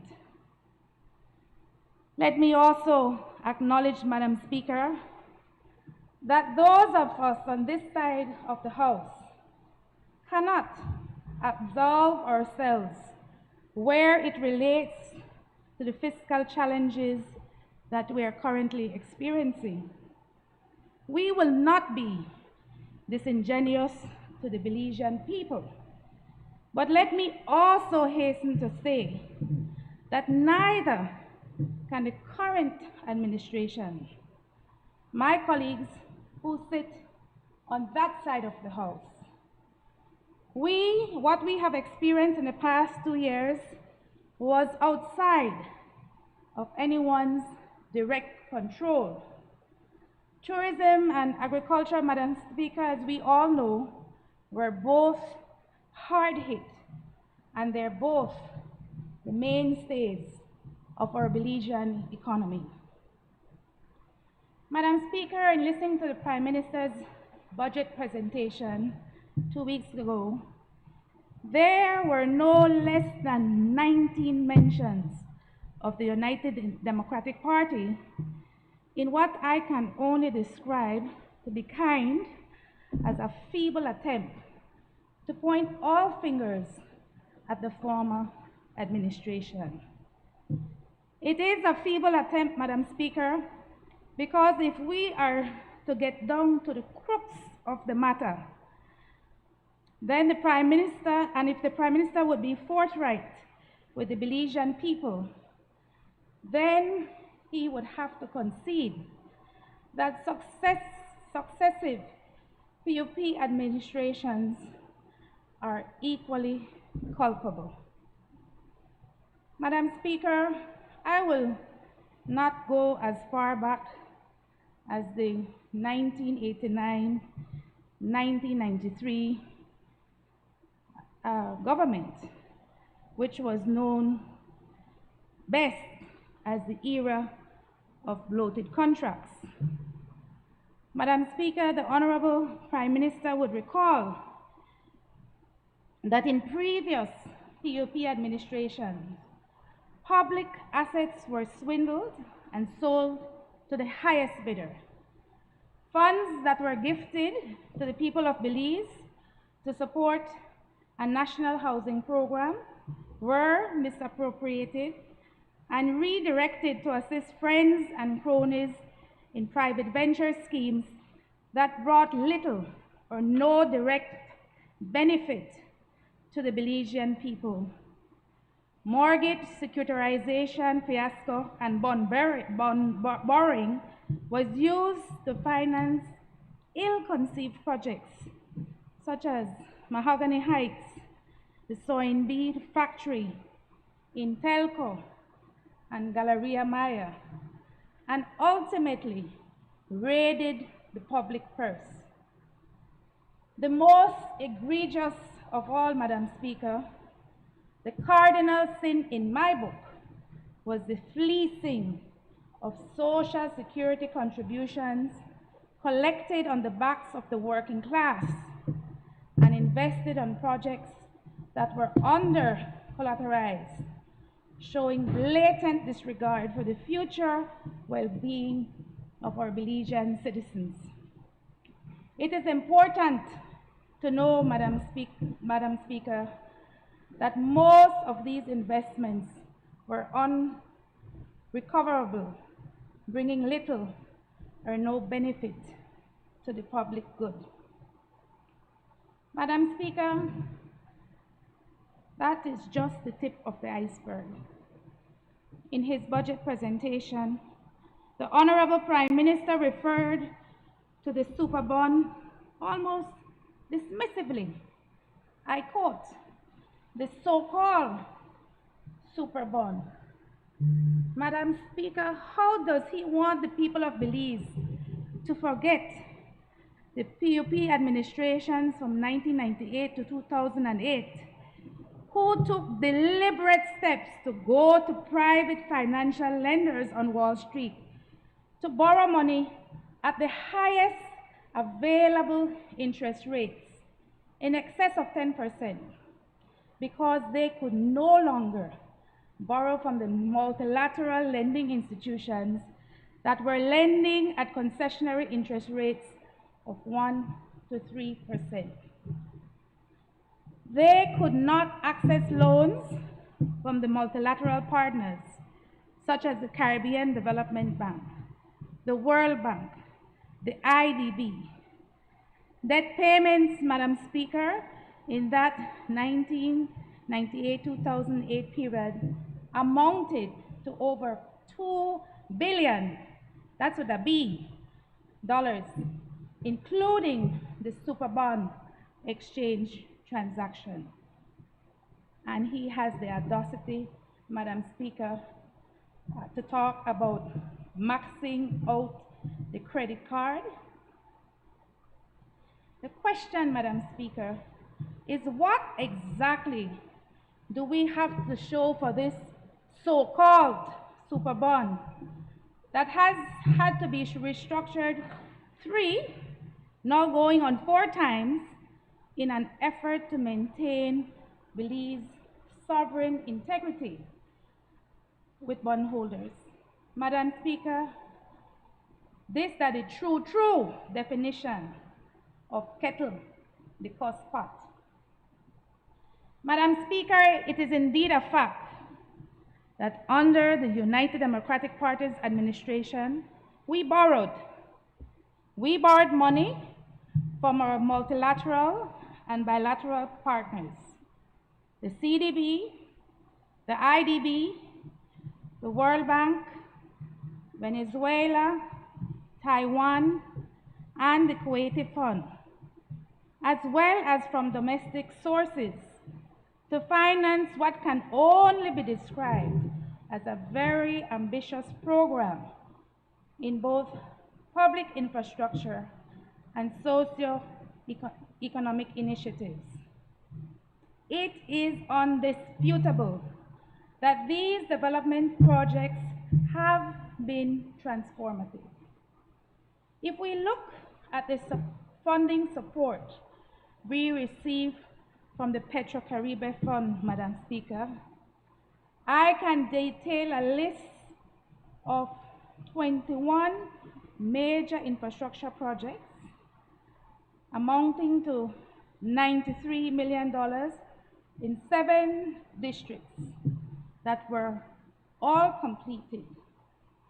These projects, Madam Speaker, are not a figment of anyone's imagination. These are projects that can be found from the north to the south, from the east to the west, in the Keys and in our island communities. Projects we can drive on, projects we can play on. We have come to depend on them to improve the quality of life for our communities. These are facilities where we send our children to learn, to develop their sporting disciplines, and to participate in the expressive arts. Additionally, Madam Speaker, other substantial projects were made with the support of our multilateral partners. $900 million was invested in roads, streets, drains, and bridges. $5 million on sporting facilities. Another $30 million on expanding water and sanitation services. $5.7 million on strengthening transportation and communication services. $75 million, Madam Speaker, in agricultural development. $47 million in improving the tourism product. $46 million for business and market development. $72 million in environmental and natural resource management, and $65 million in expanding our national energy program.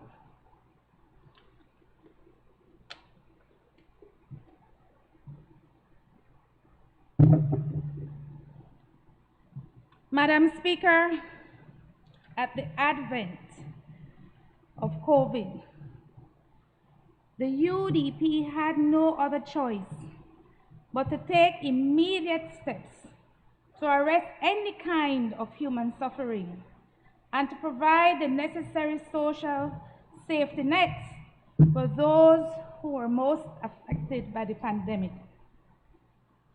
It has always been intrinsic within the UDP to put people first, especially at a time that has been unparalleled in our country's post-independence period. In fact, Madam Speaker, in his reporting to the international financial institutions, the current Minister of State in the Ministry of Finance made the point that as a result of the pandemic, our unemployment rate tripled from 10.4% to 30%. And as a result of the pandemic, and underemployment increased from 22.7% to 38%, which in effect, Madam Speaker, accounts for 68% of the labor force either not working or underemployed. The UDP administration did what it had to do.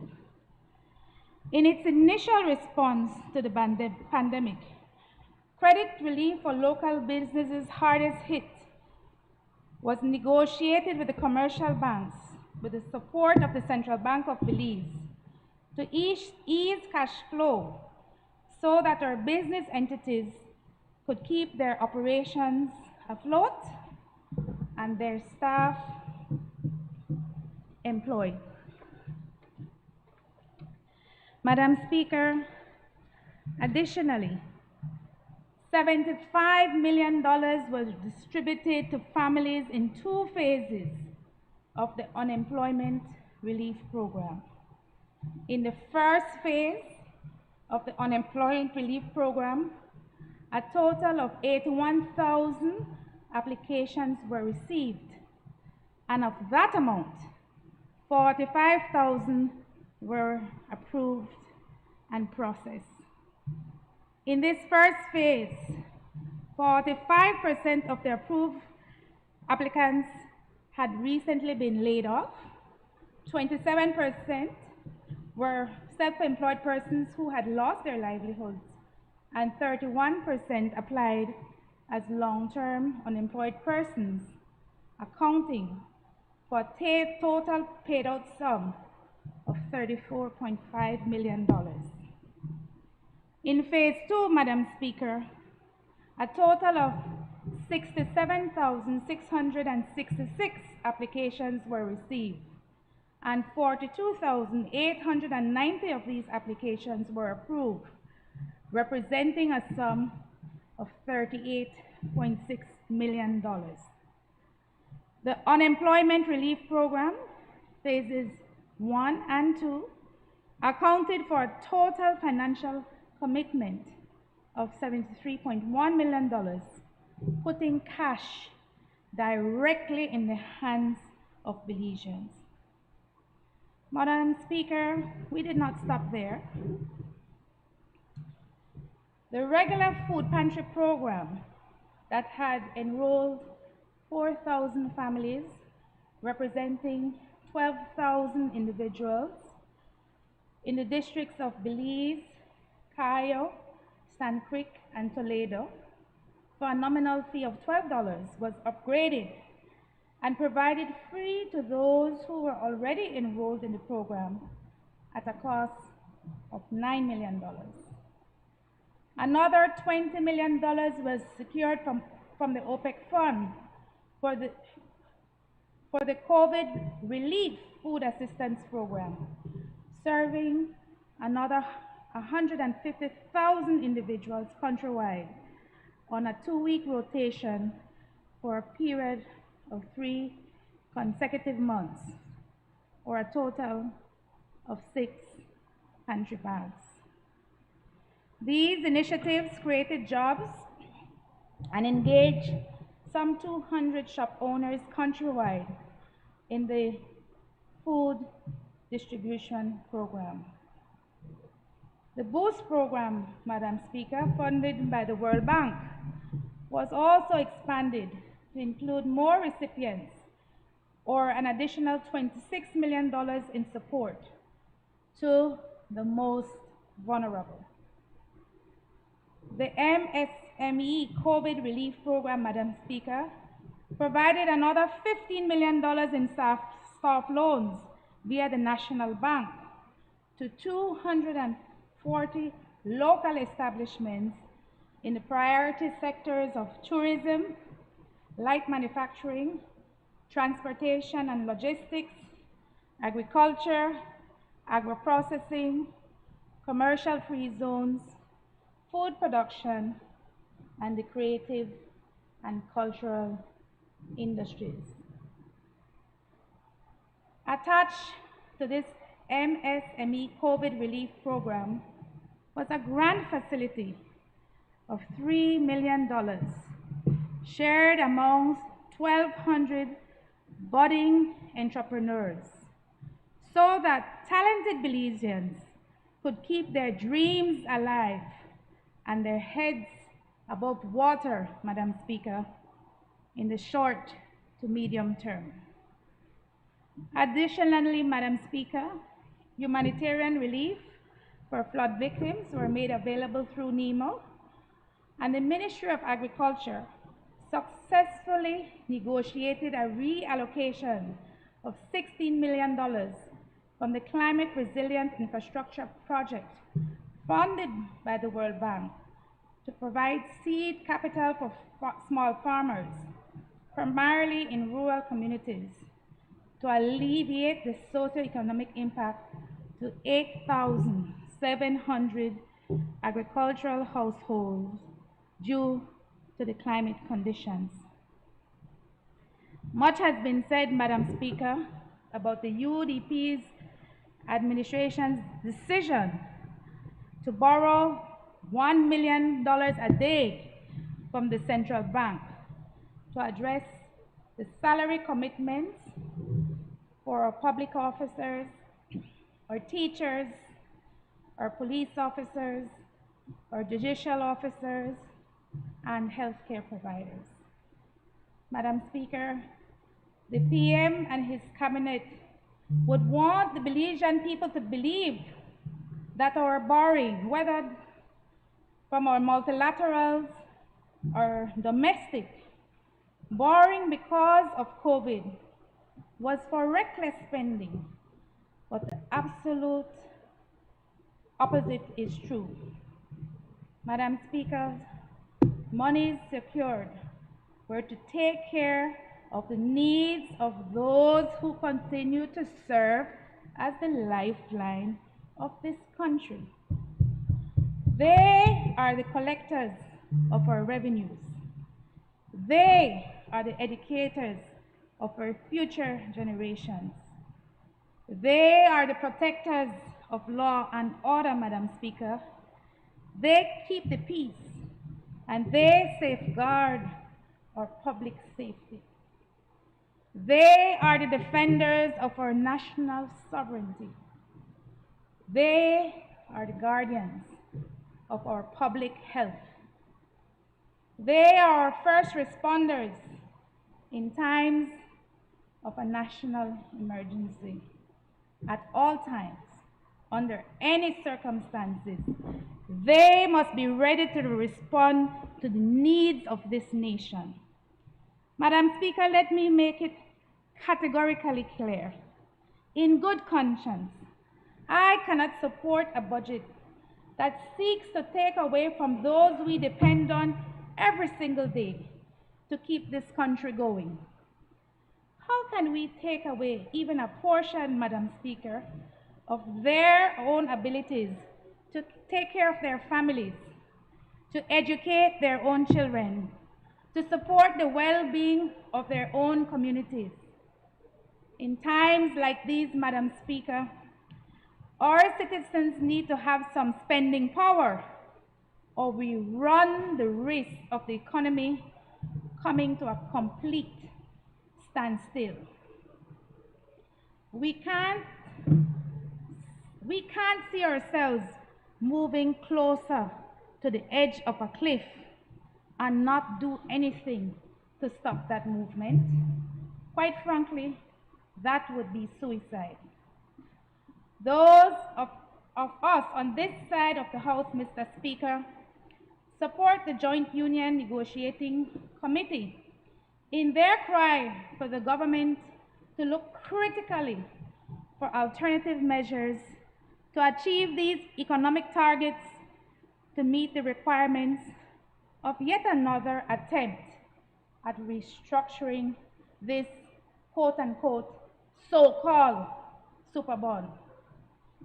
We need innovative, out-of-the-box thinking on what we can do to stimulate growth, to create new job opportunities, to invest in COVID-resilient, non-traditional industries, to execute land reform that would provide for greater inclusion of the masses in our economic processes. The land is the bank, my father used to contend, and every Belizean citizen has the right to own land for their future prosperity. Mr. Speaker, more thought and analysis must be conducted to properly evaluate which programs and initiatives are having the greatest economic impact, rather than to seek to simply institute across-the-board cuts without any formal assessment of those that may be serving us well. Case in point, Mr. Speaker, is the Ministry of Foreign Trade. After reviewing the budget for foreign trade, there is a lot to be desired in my humble opinion. Having served as the Minister of State in the Ministry of Investment, Trade, and Commerce, I know the absolute importance of negotiating trade agreements for the benefit of export earnings, to create market access, Mr. Speaker, for our goods and services. This ministry, this government department, based on the estimates, is clearly understaffed and underfunded. With the proper investment in foreign trade and trade relations, we can access new markets, which will allow the narrowing of the trade gap. Foreign trade is clearly not a priority for this administration. A more concerted effort must be applied to taxes that have already been assessed but are yet to be collected. Mr. Speaker, fast-tracking the good governance agenda, which was brought to the House as a motion at our first regular sitting of this parliamentary term, is an absolute imperative.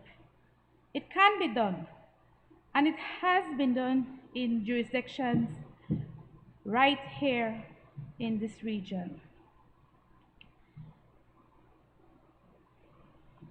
It is interesting to me that we keep on demonizing, for political expediency, I suppose, the IMF. We don't work for the IMF, Mr. Speaker. The IMF works for us. And every head of state who is a member of the fund has a seat on the board of governors. There are examples in this region, certainly Jamaica, but I would like to draw from the experience of Barbados. When Prime Minister Mia Mottley was elected in May of 2018 in a landslide victory, the Barbados Labour Party, as we know, won all 30 seats in the House of Representatives. Her first order of business was to seek the assistance of the fund for a loan facility to address their debt restructuring exercise. In her discussions with the IMF, PM Motley insisted that when a government has to ask its citizens to join them on that long, hard trek to greater fiscal stability, one ought to keep in mind that her citizens cannot do so, and I quote, on an empty belly. She was able to safeguard 10,000 public service jobs, Madam Speaker, and she understood the importance of not further marginalizing citizens, especially at a moment of time such as this. Madam Speaker, yes, there is an urgent need to institute an economic and fiscal recovery plan as outlined by the Prime Minister in his presentation. A plan that will help to restructure our external debt commitments and put us on a path that will allow for more prudent fiscal management of both our public finances and our public assets. However painful it may be for those of us on this side of the House, we are acutely aware that the electorate lost confidence in our administration's ability to continue to govern after an unprecedented 3 consecutive terms in office for 13 years. It is the people that keep governments accountable. Madam Speaker, the electorate spoke to us on this side of the House loudly and clearly. I can assure everyone within the sound of my voice that the United Democratic Party has taken heed. I can assure every Belizean that as a dominant mass party, we are taking all the necessary steps to rebuild a stronger, more vibrant political organization and to restore your confidence in our ability to govern with the highest level of transparency, accountability, and integrity in the shortest amount of time. I am myself, Madam Speaker, waiting patiently to hear from the government-appointed task force who are to provide recommendations on how we can grow the economy in the short, medium, and long terms. Some of the recommendations the Prime Minister made reference to in his budget speech came directly from the Economic Recovery Strategy for Belize that was presented to the nation on July 31st, 2020. This strategy was a product of a coming together of the public sector, the private sector, key social partners, and multiple economic stakeholders. The long and the short of this matter, Madam Speaker, is that there's no need to throw the baby out with the bathwater. It is time for this administration to get to work. I'm reminded of a famous Ethiopian proverb which says, "It is only when the seas are rough that you know how good the captain is." Madam Speaker, in a stark contrast to the lack of confidence expressed by the electorate in the UDP after 3 consecutive terms or 3 years, is this unraveling of the current administration in just 6 months in office. In plain view, Madam Speaker, this new PUP administration is already having monumental challenges in governing. The particular difficulty that people are having, the challenge that I am having, is that the commitments of this PUP administration made to the Belizean people in their Plan Belize manifesto and also outlined in the good governance motion passed in this House, and their actions are totally not aligned. In short, Madam Speaker, what they say they would do and what they are actually doing are 2 different things. I've never seen before, Madam Speaker, a political party that receives such an overwhelming mandate fall out of grace, post haste. How hypocritical, Madam Speaker, of this administration, who vociferously made a case against nepotism, to have made the highest number of nepotistic appointments to statutory boards and public institutions ever. How hypocritical of them to establish a commission of inquiry to look into, in their words, this fire sale of public assets, and smack in the middle of those proceedings have been selling public assets to party officials and friends without first establishing clear guidelines and proper procedures. How hypocritical, Madam Speaker, to be sending home public officers as a cost-saving measure to make room for the hiring of transition teams, political advisors, and party supporters to fill positions that they have determined to be redundant. Madam Speaker, in this year's budget estimates, government staffing is actually projected to grow by an additional 600 persons, from 16,738 persons to 17,346.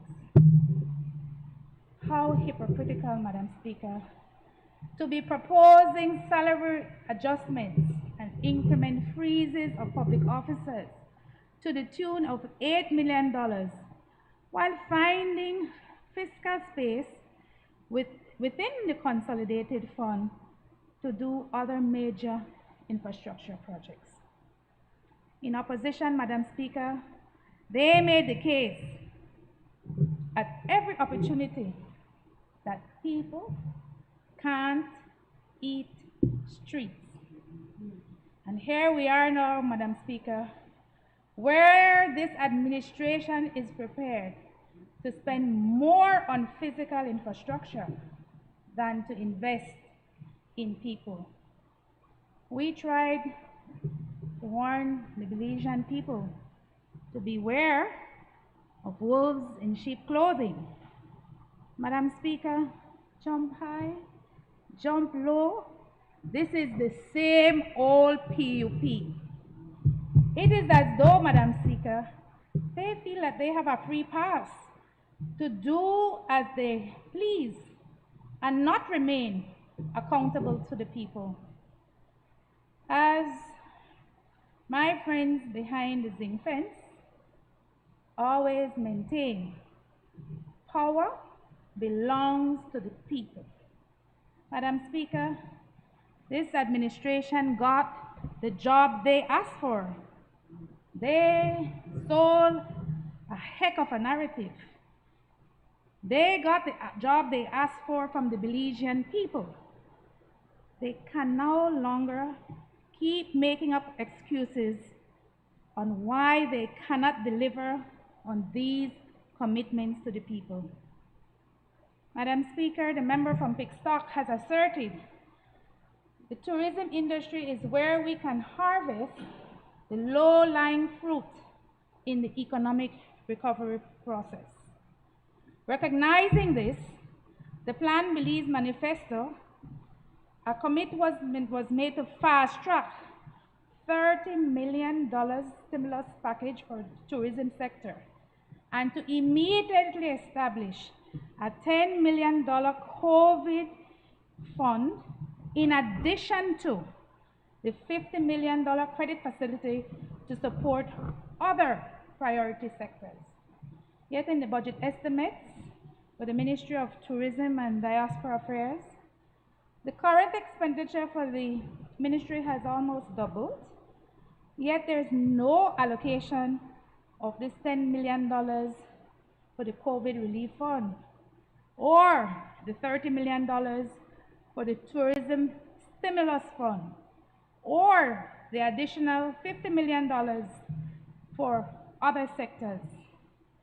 I can't find it within the estimates for tourism. I can't find it within the Ministry of Finance. I can't find it, Madam Speaker, within the Ministry of Economic Development and Investment. What you don't budget for will not happen.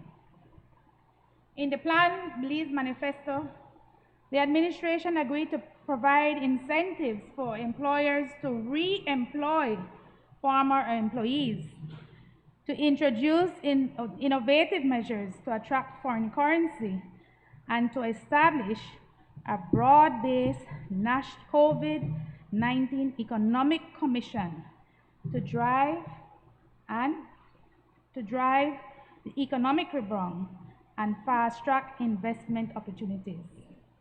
Yet, in this year's budget estimates, Madam Speaker, there are no allocations for investment promotion. There are no allocations for incentives to employers for rehiring of employees. As I've said before, we're still waiting, Madam Speaker, waiting patiently to hear from this task force on economic recovery on their recommendations for our economy to expand.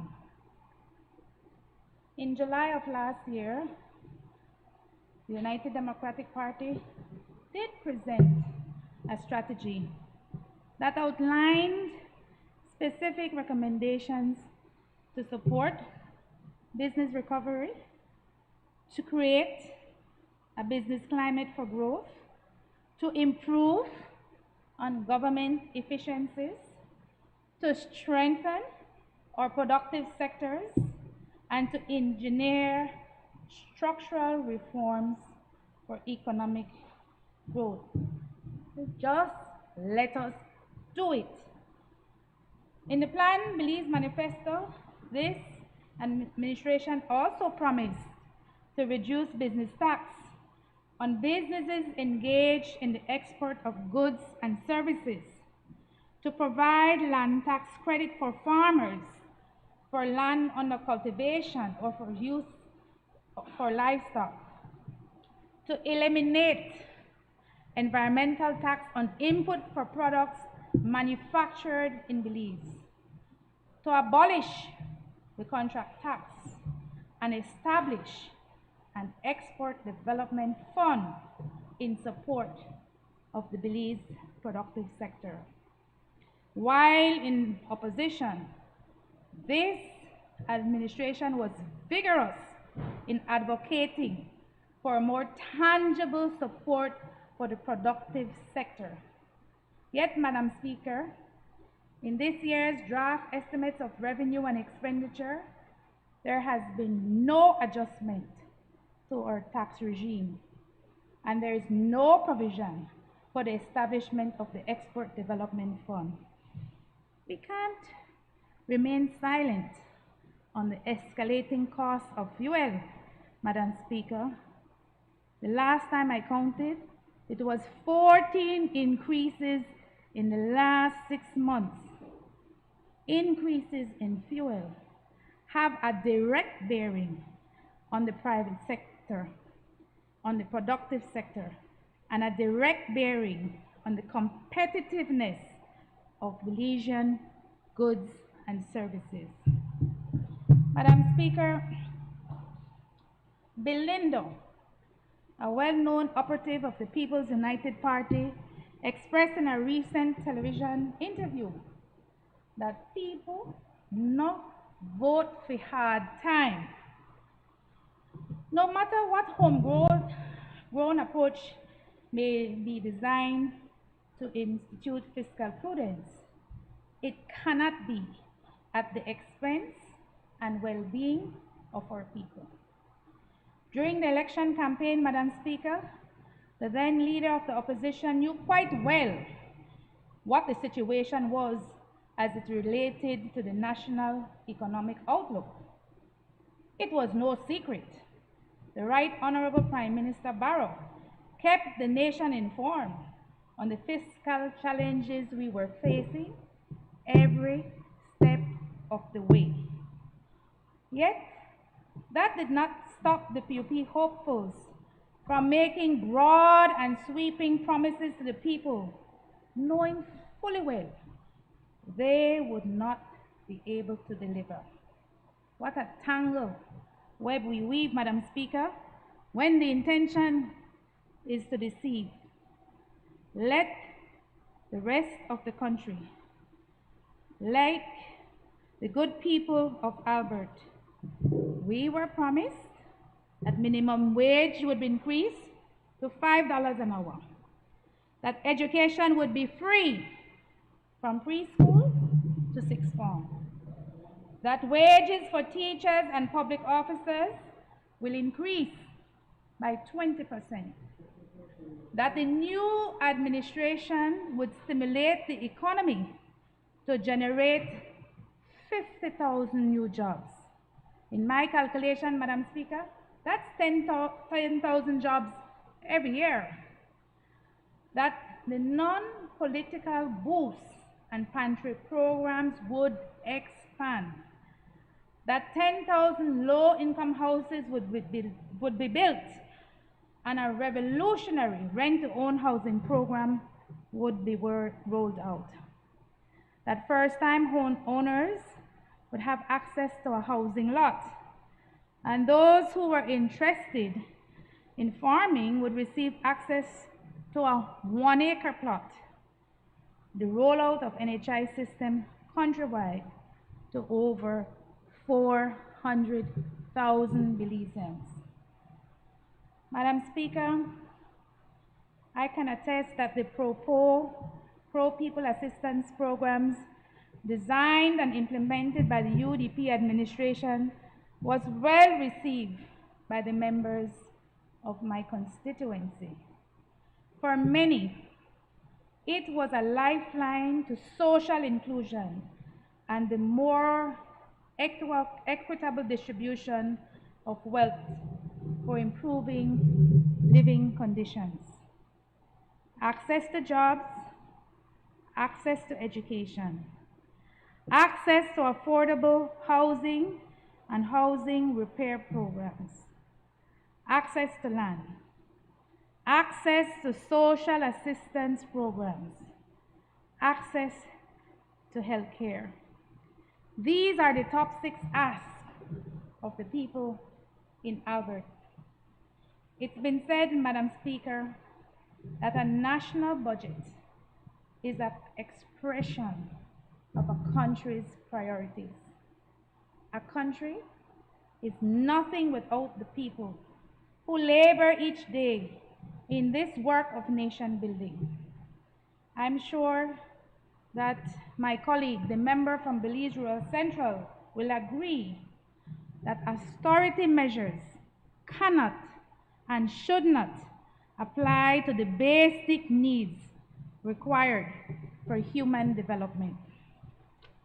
Madam Speaker, in good conscience, understanding fully well the predicament we are in at this very moment of time, I cannot support a budget that lacks innovation, creativity, ingenuity, but more importantly, Madam Speaker, one that does not put at the heart of it people first. I thank you, Madam Speaker, for your time. I recognize the member for Cayo Northeast. Thank you, Madam Speaker. Madam Speaker, I beg your indulgence in referring to my notes. Madam Speaker, I rise to lend support to this budget for fiscal year 2021-2022. But before I go on, Madam Speaker, please allow me to refer to some of the comments made by the colleagues on the other side, commencing with the member from Albert. At times, Madam Speaker, it seems as if the member was being wistful and at other times reminiscent, as if going down memory lane. Sometimes it makes you wonder if they listened and read the budget presentation by the Prime Minister 2 weeks ago. The member refers and makes a comment about the preparation within the Ministry of Foreign Affairs. Certainly, it seems as if there is some doubt in the capacity of Minister Courtney, clearly misjudging his ministry's capacity. Madam Speaker, the member says that we on this side consider the public officers as being cost-saving measures. Little do they remember that the Barrow administration called the public officers collateral damage, and they don't recall him excusing himself, saying that he makes no apologies for the indiscriminate firing of public officers. Madam Speaker, those on the other side tried their best to hinge the economic dire straits to COVID-19. But they must grow up and take responsibility for their administration taking us down the path of recession long before the advent of COVID-19. The 2019 debt to GDP ratio at mid-year was already at 97.5%. The member from Albert criticizes the 1998-2008 administration, but the member was in a senior management position in that same administration and in that same Ministry of Tourism that was already overtaking agriculture as the largest single contributor to GDP. Are some of those projects that the member refers to where the monies from the Petro-Carib and from bilateral and multilateral loans include, Madam Speaker, the disgraced Chetumal Street? Does it include the 1 mile, $8 million failed Farbers Road? The short portion of the road that links Belize to Chetumal border that is all broken up and was broken up within a year? Or, Madam Speaker, the $34 million airport link road that formed a dam which affected the Paradise community and the entire boom area during the November floods? And I can assure you, Madam Speaker, that when she speaks about our food program, food grocery bag program under the Ministry of Human Development, I can assure you that in those lists of recipients, there is no Mickey Mouse and there is no Minnie Mouse.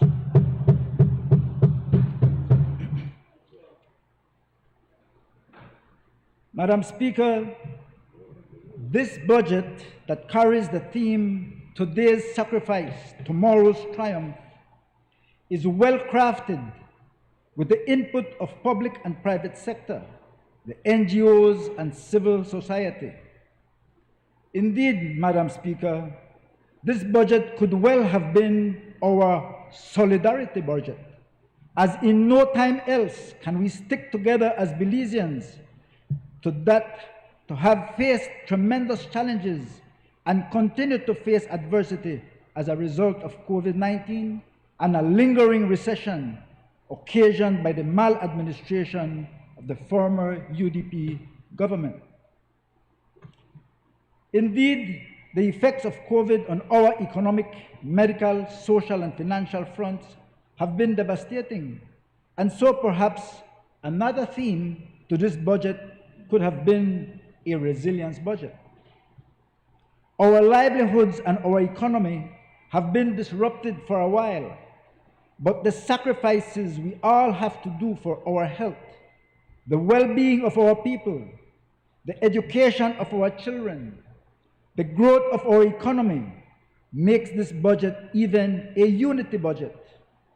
But we all have to do it together, and only then will we be able to triumph tomorrow.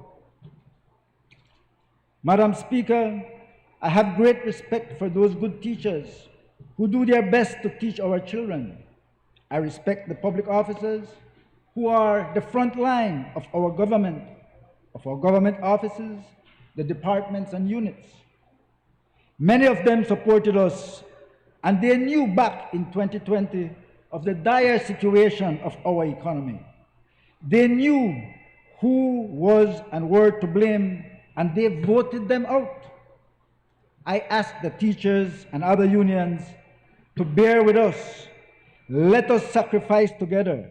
Let us think about tomorrow, about our children and the generations after us. When we fix our economic situation, let us then stand shoulder to shoulder and proudly say it, together we did it. The Ministry of Sustainable Development, Climate Change and Disaster Risk Management, which I am fortunate to be heading, is an important ministry in the context of both domestic and international arenas, empowered not only by its professional staff, but also by the NGO community, various friendly states and their embassies, and various United Nations programs. We are quickly changing the status quo through modernization, capacity building, and empowering of staff so as to increase impact and strengthen sustainability.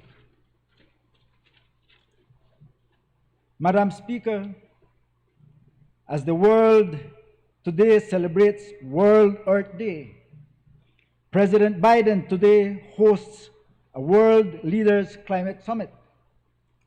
Earth Day 2021 is an annual event celebrated globally to support environmental protection. The day is celebrated on 22nd April every year. Established in 1970, the event is now coordinated and celebrated internationally by the Earth Day Network in more than 193 countries. The event also raises awareness of the importance of long-term ecological sustainability. So today, as we celebrate 51 years of Earth Day, the focus this year is to restore nature. It is a day to appreciate, learn, and respect the planet Earth in all its glory. Maximizing use of our natural resources for tourism, regenerative agriculture, non-extractive benefits, and added value to the sustainably used extractive resources will assist in building our economy and strengthen our communities. More reasons why we must build back better and forge pathways for a green recovery. Madam Speaker, I take this opportunity to applaud my CEO and the CEO for the Blue Economy in addressing the UB students and their staff in the celebration of World Earth Day.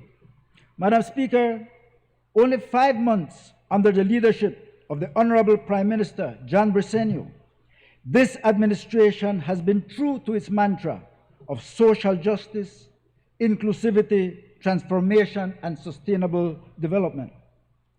The establishment of a Ministry of Sustainable Development, Climate Change, and Disaster Risk Management is in itself demonstrable of a government that is squarely focused on development, that considers our children and grandchildren, one that is founded in the protection of our environment and building our resilience to the continued threats of climate change. Madam Speaker, sustainable development is one of the key pillars on which Plan Belize is anchored.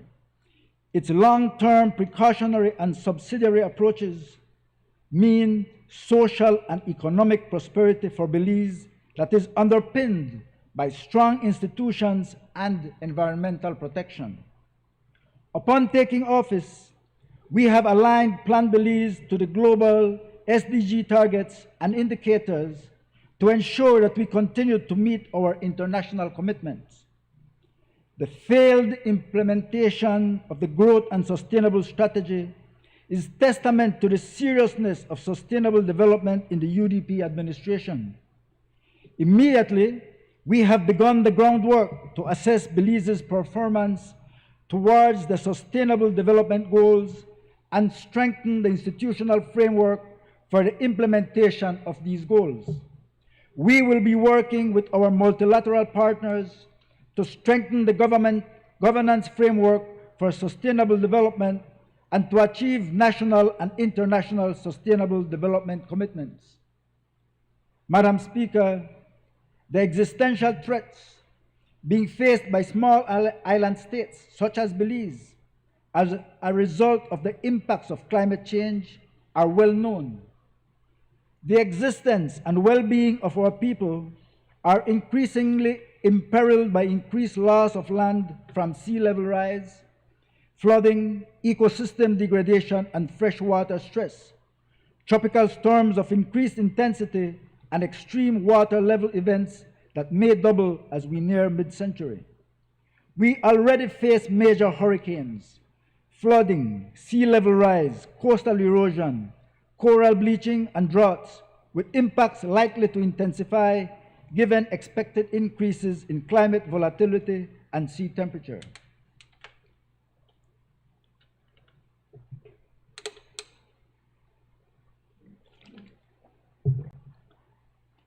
As echoed by our Honorable Prime Minister to the Green Climate Fund, the coupled nature of our environment and economy heightens our vulnerability to rising temperatures and the resulting impacts on agricultural productivity, fisheries, ecosystems, and other economic sectors.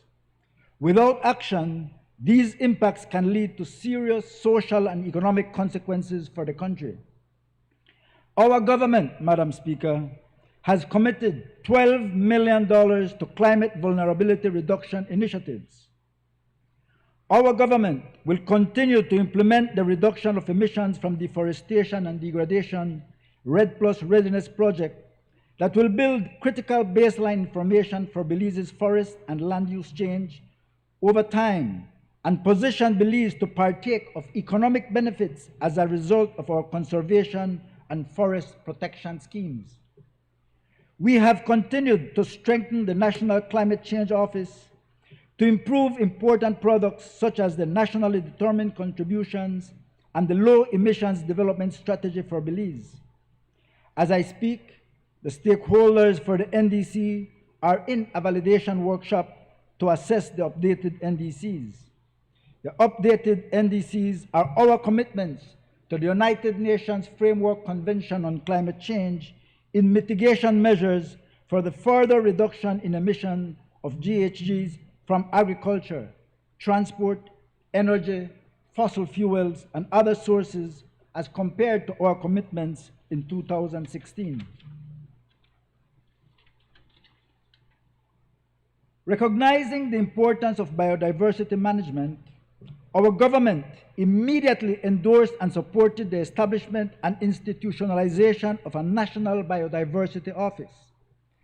The NBio will strengthen the framework for biodiversity and protected areas management, including the establishment of the National Protected Areas Council, a participatory and inclusive approach to protected areas management. A feat, Madam Speaker, that the UDP administration could not achieve over the last 6 years since the revision of the National Protected Areas Systems Act. This year, we've sought to strengthen our compliance and monitoring program to reduce incursions and safeguard the integrity of our natural systems. In March of this year, 29 rangers from protected areas across the country were trained as special constables to build a network of enforcement officers.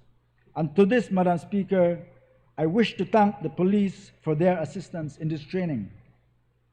Madam Speaker, as Morgenstern in the 1930s said, work smarter, not harder. Through the NBio, we have secured grant fund commitments of close to $2 million that will support sustainable biodiversity financing and establish new and innovative ways of financing to aid our country in meeting its biodiversity and environmental commitments. Sustainable forest management. Our forest resources, Madam Speaker, have been at the cornerstone of Belize's historical development and continues to contribute directly and indirectly to socio-economic growth. Our government is operationalizing its commitment in Plan Belize prioritizing restoring a total of 130,000 hectares in the next 10 years as part of the Bond Challenge Pledge. Of equal importance, we have appointed the Mangrove Review Panel, which will strengthen the oversight in revision of permits for mangrove alteration throughout the country. Strengthening prosecution, we are pleased to report results. Most recently, the Forest Department, through continued training and support, was able to successfully prosecute illegal incursions in the Maya Mountain North Forest Reserve. We continue to strengthen our prosecution capacities and ensure that those who seek to plunder our resources are held to account. Madam Speaker, I am also pleased to announce the acceptance of the final technical assessment report developed for Belize's forest reference emissions level by the UN Framework Convention on Climate Change and the Intergovernmental Panel on Climate Change. Madam Speaker, support to protected areas co-managers, even in this unprecedented fiscal environment, remains laser focus of this government. This year, the Protected Areas Conservation Trust, PACT, under the guidance of my ministry, awarded a total of $2.5 million in conservation investments to partners such as the Friends of Conservation and Development, the Turnef Atoll Sustainable Association, Toledo Institute for Development and the Environment, TIDE, and the Yakshe Conservation Trust, the YCT, among others, to continue to sustainably manage and protect critical ecosystems and biodiversity hotspots. This year, with the continued guidance of my ministry, Madam Speaker, PAC will focus on outlining a clear strategic plan for the next 5 years, strengthen its conservation investment portfolio, and ensure increased conservation returns on its investments. Our government, Madam Speaker, will therefore ensure that PAC is operating on a lean operating budget and that priority for investments is to continue to support its conservation partners. We will continue to build national capacities to leverage climate finance through entities like the Green Climate Fund and the Adaptation Fund. We will continue to lobby through these mechanisms to ensure that funding to developing countries like Belize are forthcoming and less cumbersome to access, and that these funds support not just climate change mitigation, but importantly, support adaptation measures that will contribute to building resilience. In terms of environmental management, Madam Speaker, we have moved swiftly to strengthen the environmental impact assessment regulations and framework for the evaluation of development projects in Belize, as is our commitment in Plan Belize. In collaboration with other ministries, we are developing an integrated approach in the review of development investments in Belize, one that is grounded in sound environmental compliance and one that says Belize is serious about doing business. Currently, Madam Speaker, under the assistance of the Global Environment Facility through the United Nations Industrial Development Organization, the construction of a facility to house a large autoclave for medical waste is being constructed, and this is by the Mile 3 garbage collection site. This is to help in compliance with our reduction of persistent organic pollutants program called POPs. We are also in conversation with other UN partners in obtaining an autoclave for each of the other districts.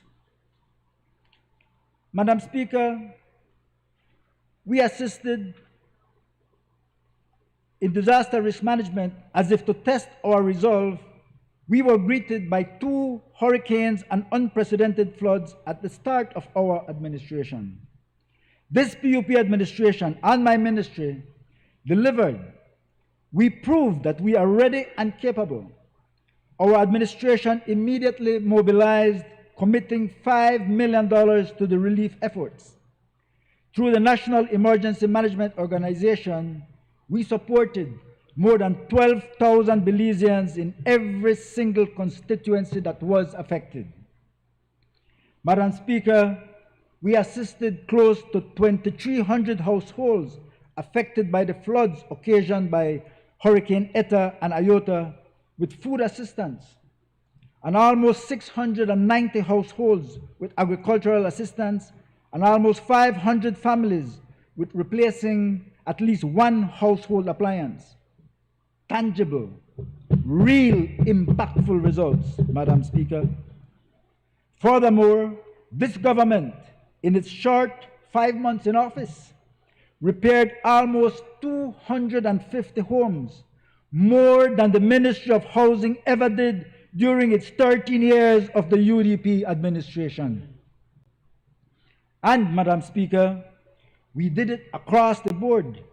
There was no favoritism. There was no only PUP or UDP or NEP, because under this government, we stand by the Plan Belize mantra that everybody will win.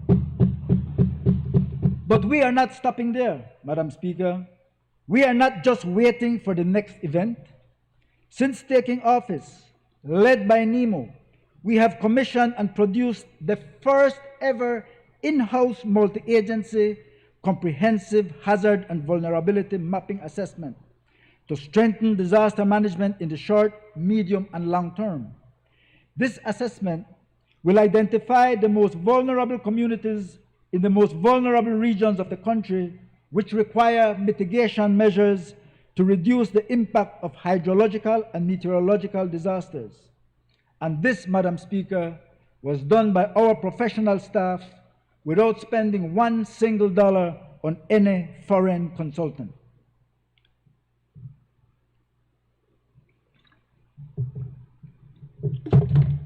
To strengthen our weather forecasting, to improve response to short-term events, we have invested in significant efforts to repair our radar system, which we hope to have up and running in the next 2 weeks, and invested in expanding automatic weather stations and early warning systems in both marine and terrestrial systems. No longer, Madam Speaker, should our people suffer because we failed to put up the necessary early warning systems and evacuation systems in place. In regards to fire, Madam Speaker, when we assumed office in November of 2020, we found a very demoralized fire department. Our ministry has undergone a comprehensive institutional assessment of the fire department and has commenced the revitalization and strengthening of the National Fire Service. In the last 5 months, we have sought to address long-standing issues of promotions. Our firemen and firewomen, Madam Speaker, who risked their lives for ours, were abandoned. In charting the way forward, though, we are seeking to establish a National Fire Service Advisory Board, appropriate fire codes, and the piloting of emergency medical services to expand the department very soon to a National Fire and Rescue Service. We are hopeful that we can, in the very near future, obtain a headquarters to replace that one that was sold by the UDP and to build at least 4 more stations and refurbish all others across this country. Madam Speaker, there is also strong inter-ministerial collaboration within our ministry with the Forestry, NEMO, Fire Department, and Met Office in forecasting fire conditions, the mitigation of these, and the messaging to the general public. Madam Speaker, these are our achievements in only 5 months. Madam Speaker, we believe in working smarter, not necessarily harder. Our ministry will commence the development of a strategic framework for the Ministry of Sustainable Development, Climate Change, and Disaster Management to ensure that we are targeted and focused. Madam Speaker, let me end by recognizing the good people of Cayo Northeast. I thank them for their continued support, Madam Speaker, for their patience, and indeed for their understanding, especially in these trying times. But with the assistance of the Honorable Julius Espat and the Ministry of Works, Infrastructure, Madam Speaker, we have been able to do some work in those villages that were in dire need. We have refurbished the road between Bulitri and Santa Familia and currently working on the road between Santa Familia and Billy White. We have refurbished the road in Los Tambos, Farmers Road in Docron Tree. We have done some work in Billy White in terms of drainage, one of the villages that floods at every small rain that comes down. Madam Speaker, in Esperanza, we have been successful in eliminating the unsightly garbage dump and have commenced work on the village park and will soon refurbish the streets in dire need. Through NEMO, Madam Speaker, we are also working in areas across the constituency by using the backhoe to do the much needed drainage that is always one of our biggest problems. Madam Speaker, many of our people are now seeing a way forward with their land documents, these which were locked down and they couldn't even pay their land taxes for 13 years. But now, thanks to the Deputy Prime Minister and his staff, these people are seeing a way forward with their land documents. Finally, Madam Speaker, I end with a quote from Antonio Gutierrez, the UN Secretary General, that states, "By recognizing nature as an indispensable ally, we can unleash human ingenuity in the service of sustainability and secure our own health and well-being alongside that of the planet." Happy Earth Day to everyone. And Madam Speaker, I totally support this budget. Thank you. I recognize the member for Cayo North. Thank you, Madam Speaker. Madam Speaker, I rise in support of the government's estimate of the revenues and expenditure for the fiscal year 2021-2022. And with your permission, Madam Speaker, I will be using my notes. Madam Speaker, this morning, when the leader of the opposition made his presentation, he spoke about questionable procurement done by the Ministry of Health and Wellness. Well, Madam Speaker, I can say to you that this minister and every single procurement that has been done by the Ministry of Health and Wellness can stand up to public scrutiny. What the leader of the opposition needs to say to the Belizean people, Madam Speaker, is the $12 million that his government and the past Minister of Health spent in purchasing pharmaceutical supplies without going to a public tender. That is what they need to respond to the Belizean people for, Madam Speaker. Madam Speaker, these people on the other side have the face of brass to come here after being 13 years in government and after leading the most corrupt government this country has ever seen, and to speak, Madam Speaker, about the super bond. Madam Speaker, they need to account to the people of Belize for raising the national debt in 12 years from $1.5 billion to almost $4 billion, saddling our children, our grandchildren, and our great-grandchildren with that debt, Madam Speaker. That is what they need to come and say to the people of Belize. You see, Madam Speaker, as much as they would like, and as the saying goes, you can't cover the sun with a finger. Madam Speaker, they need to look back and they need to speak about the $35 million project, the building they built on Lake I Boulevard. They need to talk about the $7 million Farbers Road extension. Take a drive down the coastal road, Madam Speaker. It is not yet completed and already it needs repairs. Let them talk about the land deals for the Vegas and the Pitts and the Monteros, Madam Speaker. That is what they need to do. Look at the recently inaugurated project, the water project in Bully Tree Falls, Madam Speaker. Hundreds of thousands of dollars were spent as a water system that is wholly inadequate to supply water to that village. And I can tell you, Madam Speaker, we just had an assessment done and we need over $100,000 to be able to get water to that entire village. You see, Madam Speaker, when the past administration was doing projects, it was not for the benefit of the Belizean people. It was for their benefit, Madam Speaker. They speak about Boost and they speak about the pantry programs.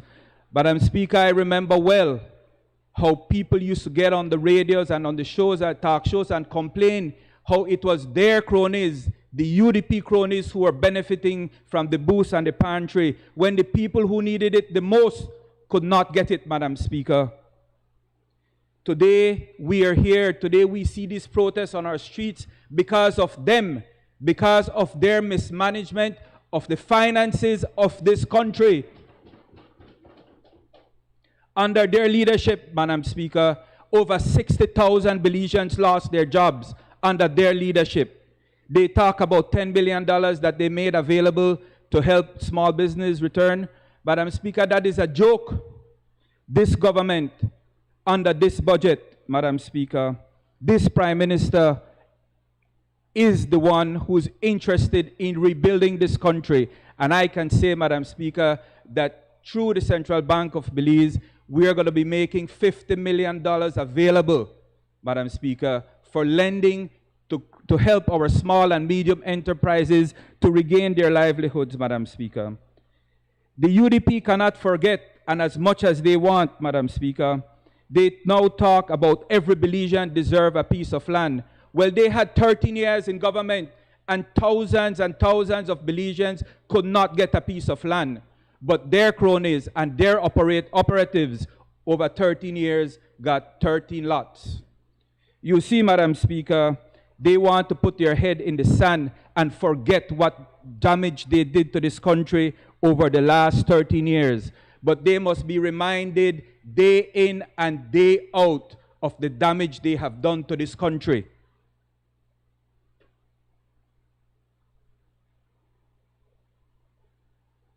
Madam Speaker,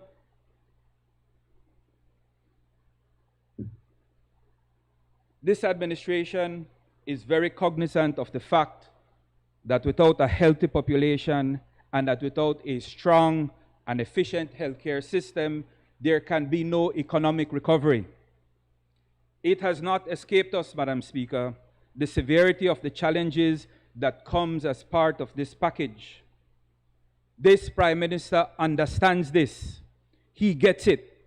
He has, with the support of the Cabinet, made it a priority to ramp up the fight against the public health crisis we are facing.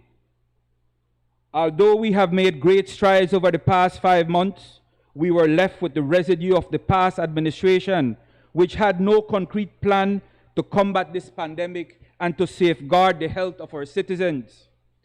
That is why, Madam Speaker, we have made sure that we have invested in medical equipment and medical supplies and have obtained technical support from our international partners. As well, we have benefited from the expertise of our doctors in the public and private sector to prepare us in the event of a third wave.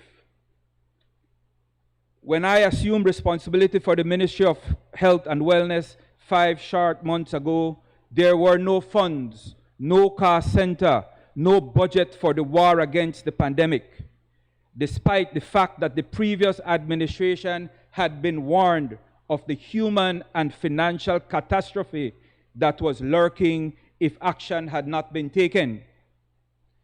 Their inaction, Madam Speaker, sent our already abandoned healthcare system into a spiral.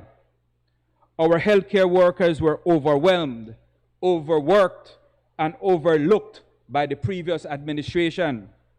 And I want to pause here to thank every single driver, every attendant, every cook, every doctor, every nurse, every lab technician, and every public health inspector from north to south and east to west of our beautiful country. They gave selflessly of themselves so that the rest of us could be safe. They are the real heroes of our country. And that is why, Madam Speaker, one of this Prime Minister's first action was to pay the $307,000 in accrued overtime to the healthcare workers. Since December 2020 to March 2021, we have paid a further $1.5 million in overtime to our healthcare workers. And additionally, we have approved $931,000 in outstanding overtime due to our healthcare workers at the KHMH. Since taking office, we have expanded testing to all corners of our country, thereby decentralizing testing from any single office or authority and making it accessible to all of our citizens. Anyone in Belize who has been in contact with someone who has tested positive or have symptoms can be tested at any of our public health institutions. Madam Speaker, between November 2020 to April of this year, we have conducted 86,703 COVID tests, which represents a 250% increase in testing in half the time it took the previous administration to conduct 25,578 tests. Madam Speaker, we did that with $5 million in comparison to the $100 million they said they had when this pandemic started. Where is the $100 million in addition to all the millions they got? Let them get up and account to the Belizean people for those monies, Madam Speaker. These 13 months have been particularly strained on our medical personnel. Currently, the staff conducting the vaccines is the same staff who is called upon to conduct surveillance and contact tracing. And this is the same cadre of staff who are called upon to deliver other non-COVID related services. Madam Speaker, I would like to report to the House today that we have engaged with the private sector through the tender process to off-board non-essential services, thereby freeing up our medical personnel to fulfill the urgent medical needs of the citizenry of our nation. It is an undeniable fact, Madam Speaker, that under this administration, we have been able to decrease the spread of the COVID-19 infection. We have been able to decrease it to manageable numbers, Madam Speaker, numbers that will not overwhelm our hospitals, numbers that will not cause our health system to collapse. Other countries are going through a third wave. Some have not even seen the end of their second wave. Since January 1st to April 20th, 2021, we have had 1,653 confirmed cases, and sadly, we have had 60 deaths due to COVID-19. Compare this, Madam Speaker, to the 10,945 confirmed cases and the 258 deaths we had last year. Madam Speaker, our hospitalizations are also down. These are the litmus test to our reported cases, to our reported number of cases. In 2020, there were 595 hospitalizations. In 2021, there have been 194 hospitalizations due to the COVID-19. While we are grateful for what we have accomplished so far, as of late, we have seen an increase in numbers attributed to the Easter vacation and illegal border crossings. This is being closely monitored by the Ministry of Health and Wellness. Madam Speaker, we have invested heavily in high-flow oxygen machines, ventilators, oxygen flow infrastructure, monitors, defibrillators, triage beds, to name a few, all in equipping and preparing our health facilities for a possible third wave. While COVID continues to be a real health threat to our country, we cannot forget about the other diseases that plague our population. Diseases like diabetes, hypertension, malnutrition, cancer, cardiovascular disease, chronic respiratory disease, among others. Let me pause to say that we have been successful in renegotiating the price we pay for hemodialysis, which has enabled us to add 9 more patients to our program at no additional cost. These and other diseases affect not only the patient and the immediate family, they also have a negative effect in the workplace because they reduce productivity and economic growth. We must not forget about our preventative programs like our expanded program on immunization, our maternal and child health program, our nutrition program, our HIV/AIDS program, our mental health program, just to name a few.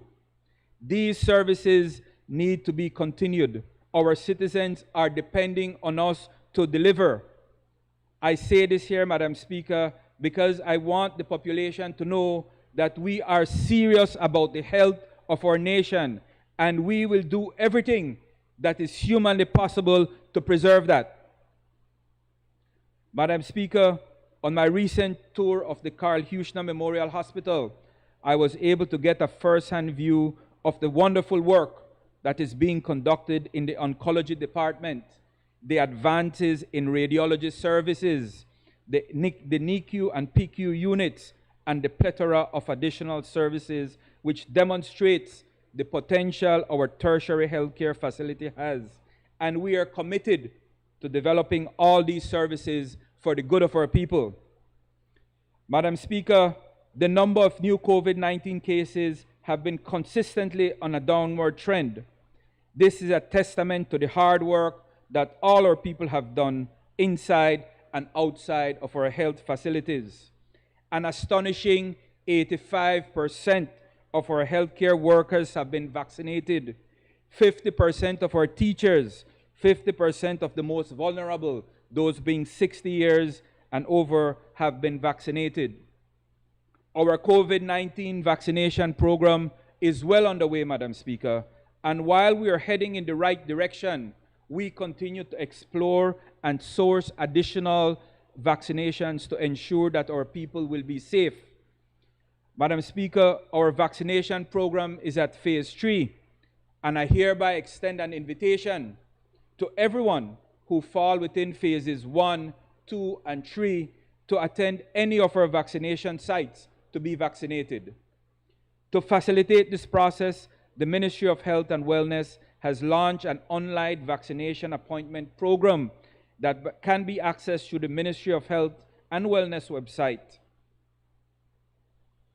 While we on this side of the House are resolved in fighting and giving our all to turn around our country, Madam Speaker, we know it is not enough, which is why we have planned, we have strategized, and we have put our best foot forward in the most austere of times to continue the fight against the COVID-19 pandemic.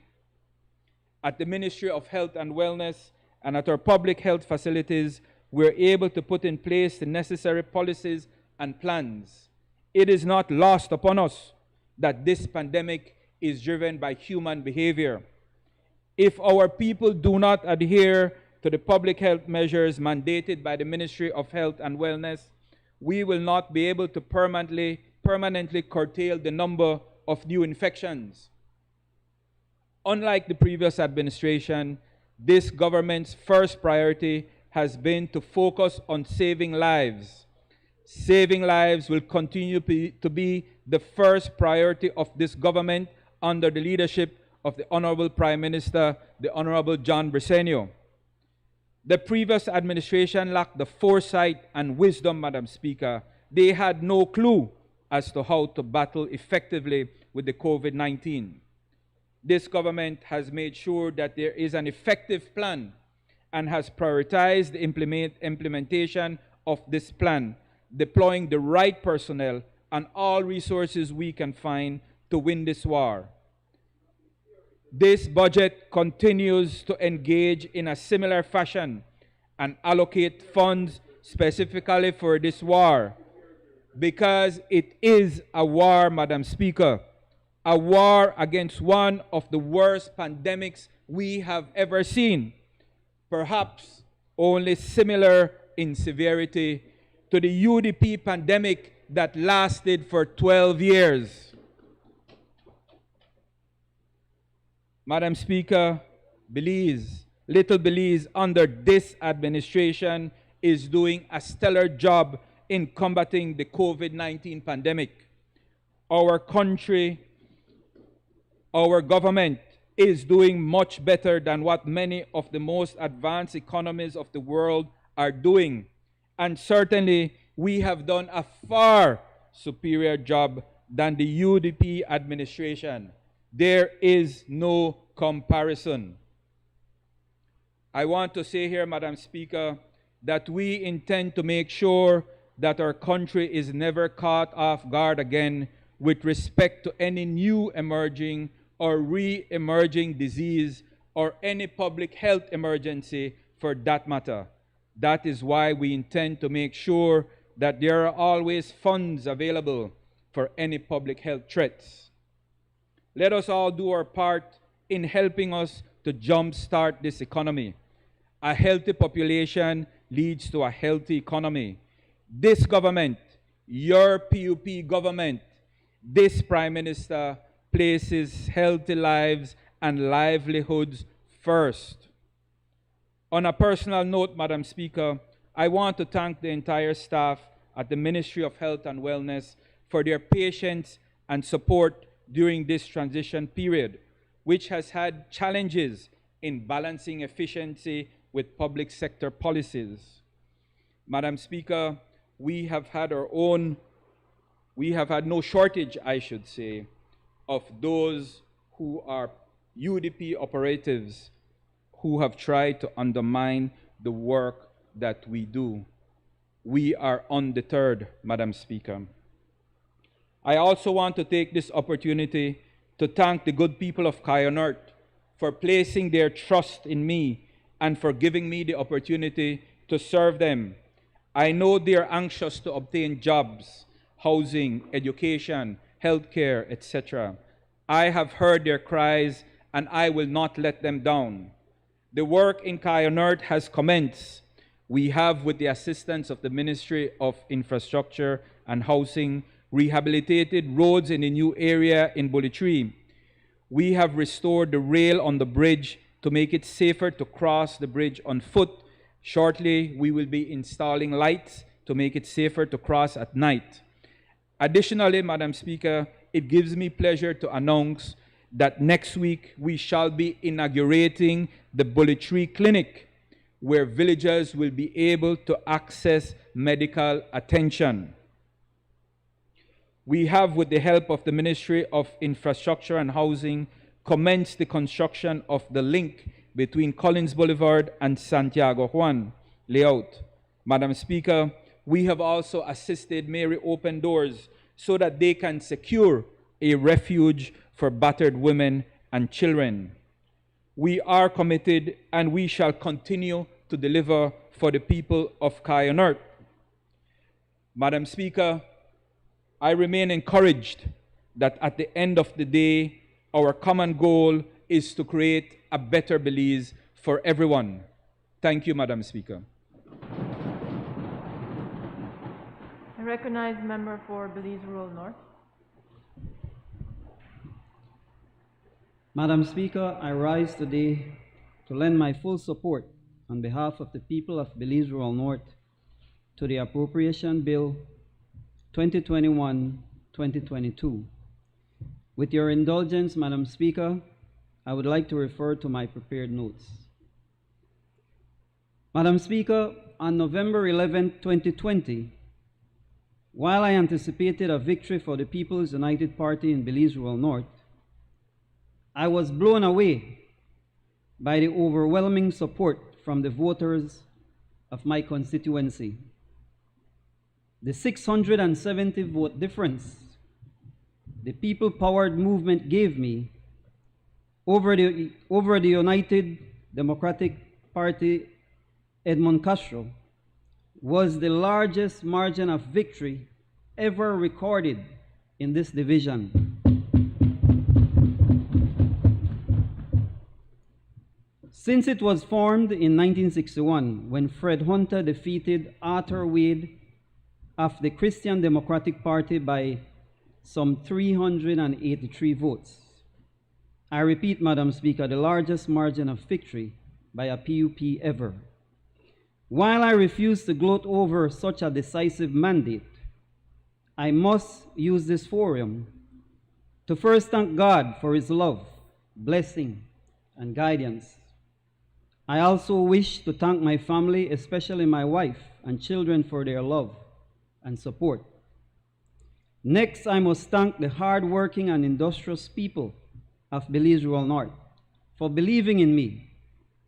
And a special thank you to the 2,238 who voted for me and the People's United Party. You powered us to victory and ended the 13-year rule of the man who truly lived up to his nickname, because Clear the Land did clear quite a bit of land for himself, his family, and his cronies. We will, however, address the land issue on other occasions. Today, my focus is on this year's budget.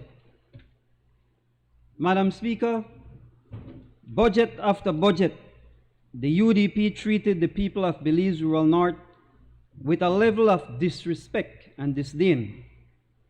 After 13 budgets under the UDP, all Rural North has to show is a few miles of paved road from Sanil Junction to the Altonha Mayan site due to the repeated requests from BTB.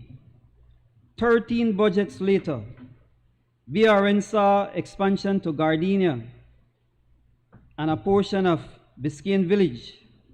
We can also thank the 13 UDP budgets and Edmond Castro for a failed tilapia experiment that cost many of our constituents a hefty chunk. There was also the failed Cahoon Oil Project, the failed slaughtering project, lack of attention to the Crooked Tree bypass, the neglect of many of our village roads, and the list goes on. 13 do-nothing budget voted on by a do-nothing United UDP era rep. UDP 13 and COVID-19 has been a lethal combination as it relates to BRN. The people of Belize Rural North knew they had to rid themselves of this hustler and vote in decency, respect, and hard work.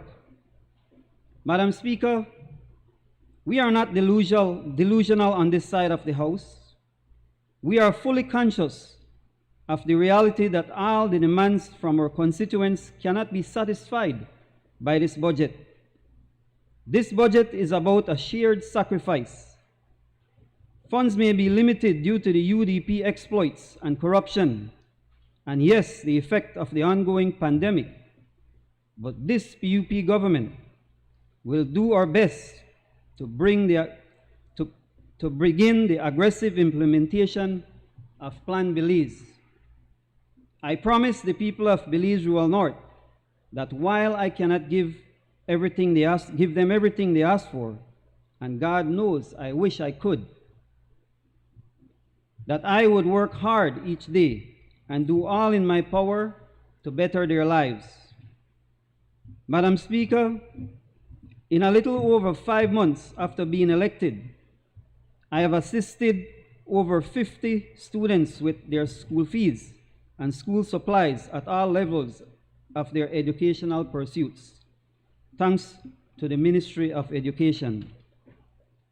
Provided housing supplies and materials to over 20 needy families. Assisted various constituents with varying illnesses and provided help to families who lost loved ones. Supplied grocery bags and food supplies to our most vulnerable. Constructed a bus shed in Doublehead Cabbage, and plans are formally in place to construct a few more in other villages as needed. Assisted closer to 100 of our constituents with their land documents, something Edmond Castro failed to do, thanks to the Ministry of Lands. We have been able to either pave or upgrade main streets and roads in Crooked Tree, Flowers Bank, Isabella Bank, Doublehead Cabbage, Rancho Dolores, Willows Bank, St. Paul's Bank, Scotland Half Moon, Barrel Boom, and Sand Hill. Thanks to the Ministry of Infrastructure. If we haven't yet gotten to your village, please be patient. We will. Madam Speaker, I got involved in politics with the genuine objective to push for progress and promote BRN's sustainable advancement. I am committed to delivering on my manifesto promise, bolstered on 3 pillars. 1, education. More specifically, vocational and technical training. We have 2 high schools in BRN, namely Belize Rural High School in Doublehead Cabbage and King's College in Lucky Strike Village. It is my priority in this budget to work hand in hand with the Ministry of Education to assist both of these schools in improving their technical and vocational programs. Pillar 2, entrepreneurship and employment. With the agriculture skills and potential in our constituency and the large plots of arable land, we will ensure in this budget to exploit the full productive capability of our area. We will work with our people, not only to market their products and crafts locally, but also internationally. We will improve our tourism products and capabilities. Pillar 3, land distribution. We are in the process, Madam Speaker, of identifying land to distribute to our first-time landowners and young families. We will work with the Development Finance Corporation and the National Bank to make available low-interest mortgage loans and grants where available to assist our people with their starter homes. We are about serving our people, Madam Speaker. To the villagers and people of Lemonal, please know that your area representative has heard your plea. Your land issue is my issue. It is your PUP's government issue. We are currently in negotiation to come up with a viable solution to this long-standing issue. In this budget, we will address your cries once and for all. Madam Speaker, upon taking office, our area was disseminated by flooding caused by Hurricanes Eta and Iota. I worked hard day and night to bring relief to our people. None other than our Prime Minister, the member for Orange Walk Central, along with the Minister of Agriculture and member for Orange Walk South, join us in Maypen and Crooked Tree villages. During this period, apart from getting food and other supplies to those most in need, we assisted farmers in rescuing their cattle and preserving their livelihoods. Madam Speaker, let me introduce you to my good friend, Mr. Pice from Rockstone Pan, the village that boasts one of our most beautiful Mayan sites and was home to the Kinicha How. He had his makeshift business at Altonha, where he sold his sliced mangoes, sliced cane, and coconut water each and every day. With this, he took care of the needs of his family. Wasn't much, but he made do. Then came the pandemic, and the closure to the site, and the practical help to tourism, Mr. Pice lost his source of income in a flash. Bam! Just like that. Overnight, his livelihood was gone. I remember sitting down with him and his family as he explained that huge sacrifice had to be made. Mr. Pice then started his backyard garden, ate what he produced, and continues to do his best to provide for his family. Madam Speaker, I can share story after story of the violent effort and sacrifices made by my constituents through the Wall Road and the Crooked Tree Village, who were heavily dependent on tourism market. They have been making the sacrifices, and they believe in this budget put forward by our Prime Minister. They understand that today's sacrifice will yield tomorrow's triumph. Madam Speaker, defeating this pandemic is key, and this budget will allow the Ministry of Health to expand on the vaccine program. I want to encourage all residents of Belize Rural North and the country to get vaccinated. Recovering fully from the pandemic will allow our lives to get back to normal, back to cricket, which is vital part of our lives in Belize Rural North. We will get the Leals Cup going again, supported by the Ministry of Youth and Sports. In closing, Madam Speaker, let me assure all the people of Belize Rural North that you have a voice and a champion in this National Assembly. We will sacrifice together, as I have personally given up 15% of my salary and 50% of my benefits to ensure that our economy bounces back. You too have sacrificed your lifestyles and activities, and many your livelihoods. Your sacrifice, our sacrifice, is real. UDP mismanagement of the pandemic and the economy are the culprits and reason why we are suffering from prolonged hardship, which calls for great sacrifice from all of us. Madam Speaker, this budget derives from Plan Belize will, without a shadow of a doubt, bring our country back to economic growth. The father of our nation, the Right Honorable George Cadle Price, encourages us to get up and work. This is the driving force behind Belize Rural North.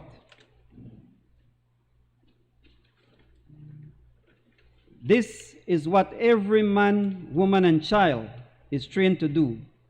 This is what we will continue to do. We will sacrifice together, but we will work hard. We will work together to realize our dreams and aspirations and better our lives and that of our families. Madam Speaker, I support this budget, and so does Rural North. I recognize the member for Belmopan. Madam Speaker, thank you so very much. And with your permission, I would like to refer to my notes.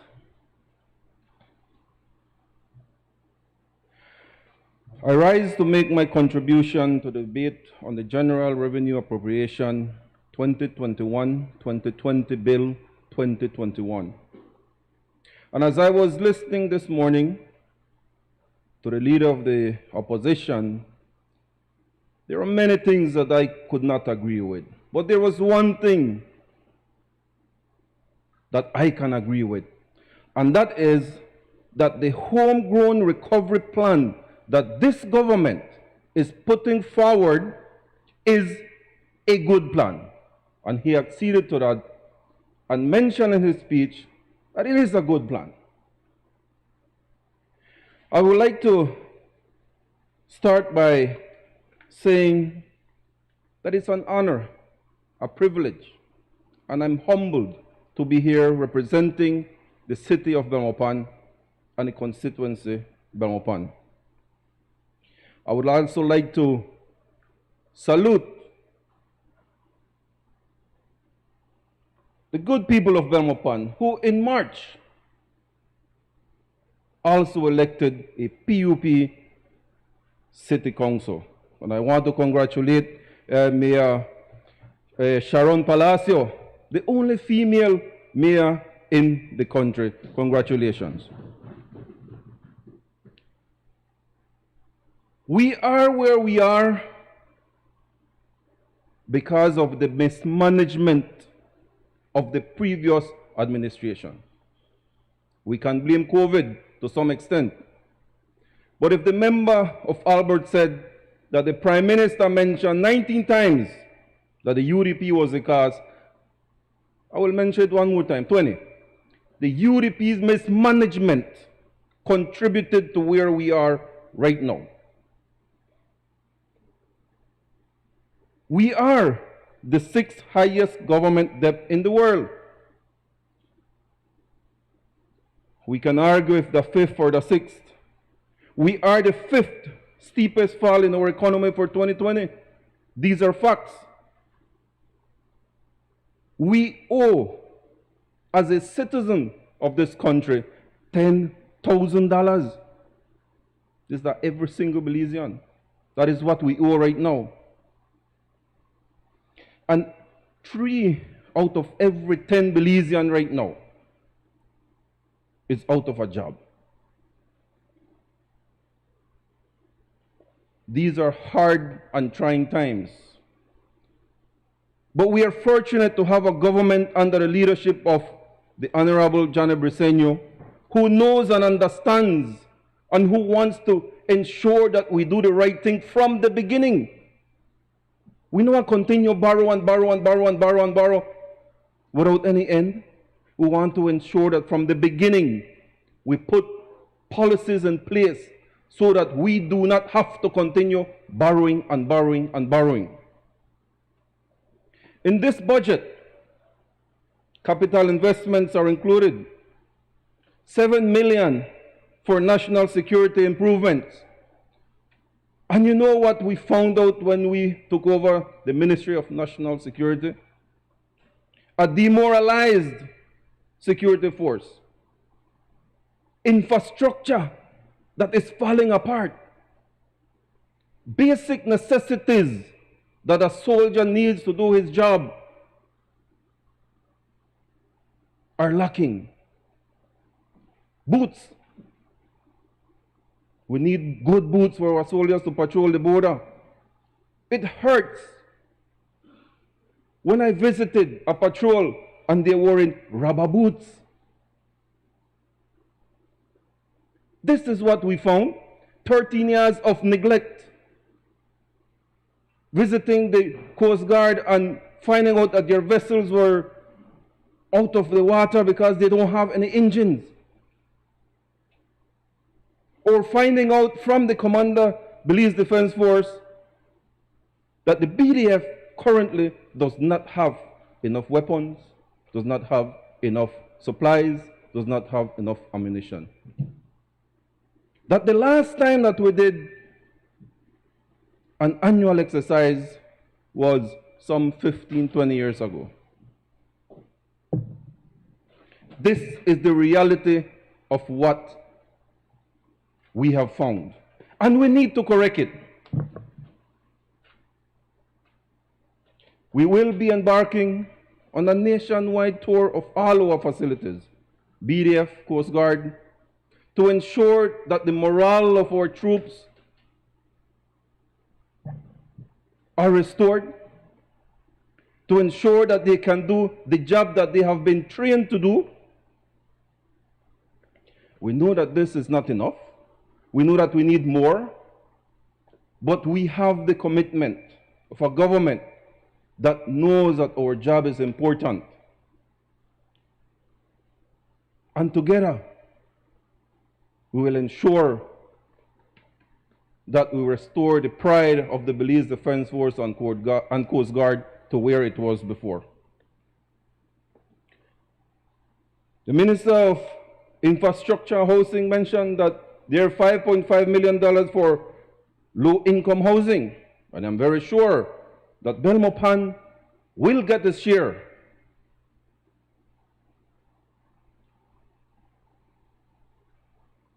But to build a house, we need land. And in Belmopan,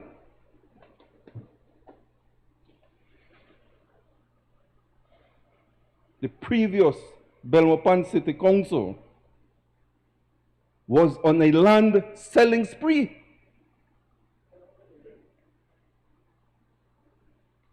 $30 acres for $500, 60 acres for $500, 3 acres in archaeological site for $15,000. Hilltop, the home of the PSU, was sold under their feet.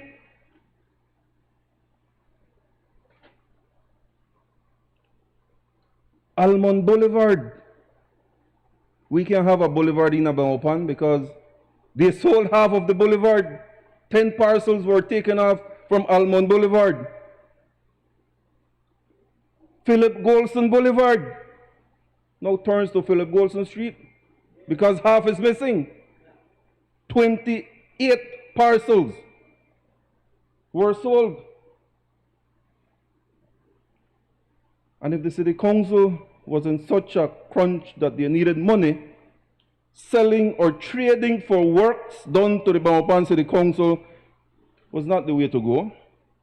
And I see under this list here of one of the 28 parcels sold or traded for works for the Philip Golson Boulevard, one Patrick Faber, $60,000, but valued at over $170,000, less than half price. Now, every Belizean deserves to own a piece of this jewel. And it took a member from Albert, I heard her mention, that land is like the bank. 13 years? Or did it take 4 months to 5 months since you were in opposition to realize that yes, land is important for us and for the poor people, not just a few selected ones?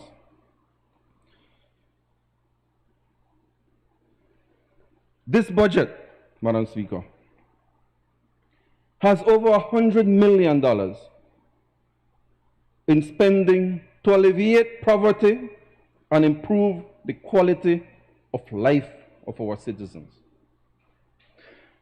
I must say thanks to the Ministry of Infrastructure, who before, after, and even now is helping in the grading of about 50 streets in Belmopan, streets that had never been touched before since they were open. They are getting some much needed attention. Can you imagine? There's a street, San Martin. It was cemented to one area, skip one piece. It was paved from there, go on. And for years, this place or this piece of street was left unattended. Why? I have no idea. Who were they punishing? There was a UDP era representative. There was a UDP city council. But this piece of street was left unattended for years. Well, I have good news because on Tuesday, we started working on that piece of street. And as a member, a teacher was telling me, you know what, Mr. Mira, now I could go to school and my shoes now are dusty and my hair now are dusty. We are here to ensure that we improve the lives of our citizens. And this budget, even though we are in trying times, makes provision for us to do that. It's going to be difficult. And I am glad that the members on the other side have read Plan Belize because they have been quoting Plan Belize all day. Look like they read it just as much as we did. Because Plan Belize is a good plan. Plan Belize is a very good plan. We cannot do and will not be able to achieve everything that is on Plan Belize at this point in time. But we have started, and we are going to continue the projects under Plan Belize. And whenever the economy rebounds, and whenever the economy is at a state where we can implement more projects, we will roll out Plan Belize to its fullest capacity.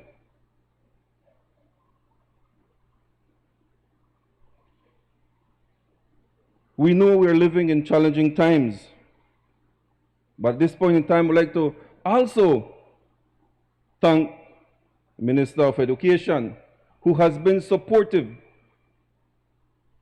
in helping many students in Belmopan who were left out or whose accounts were frozen because they could not meet the payment at UB.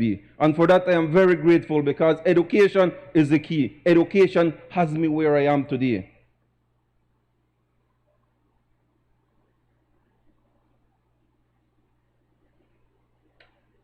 Belmopan, the capital of the country, Garden City,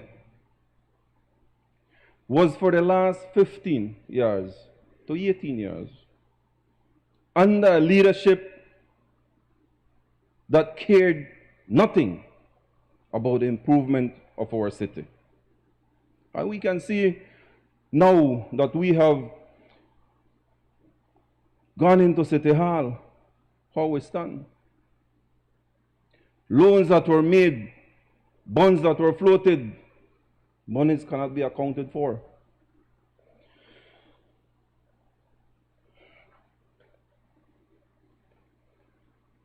But I think that with positive thinking, with good leadership,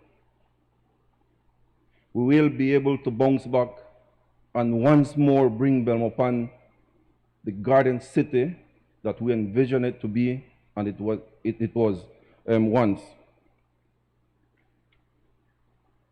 We cannot continue the same policies that brought us to where we are today. We cannot continue with the borrowing and borrowing to meet the wage bill. We cannot continue with the reckless spending. And I think it was a member for Albert who kind of tried to account for money spent from Petro-Carib, but she mentioned 93 million. I'm very sure that Petro-Carib was more than 400, almost $500 million, not 93 million.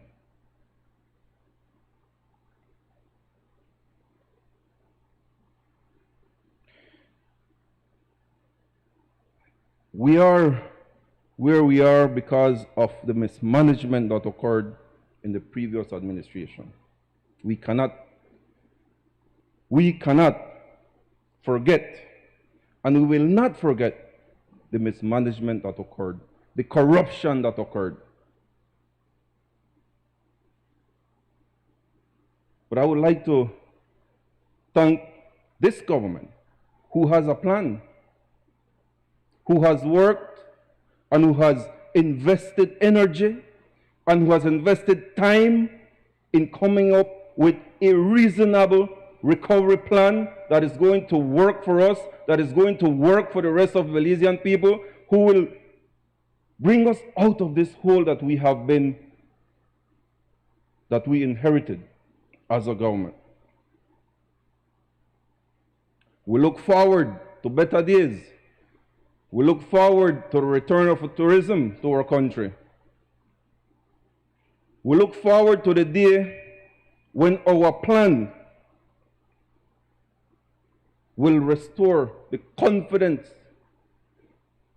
of our public officers and our teachers who are out there. And I am very sympathetic to all of them.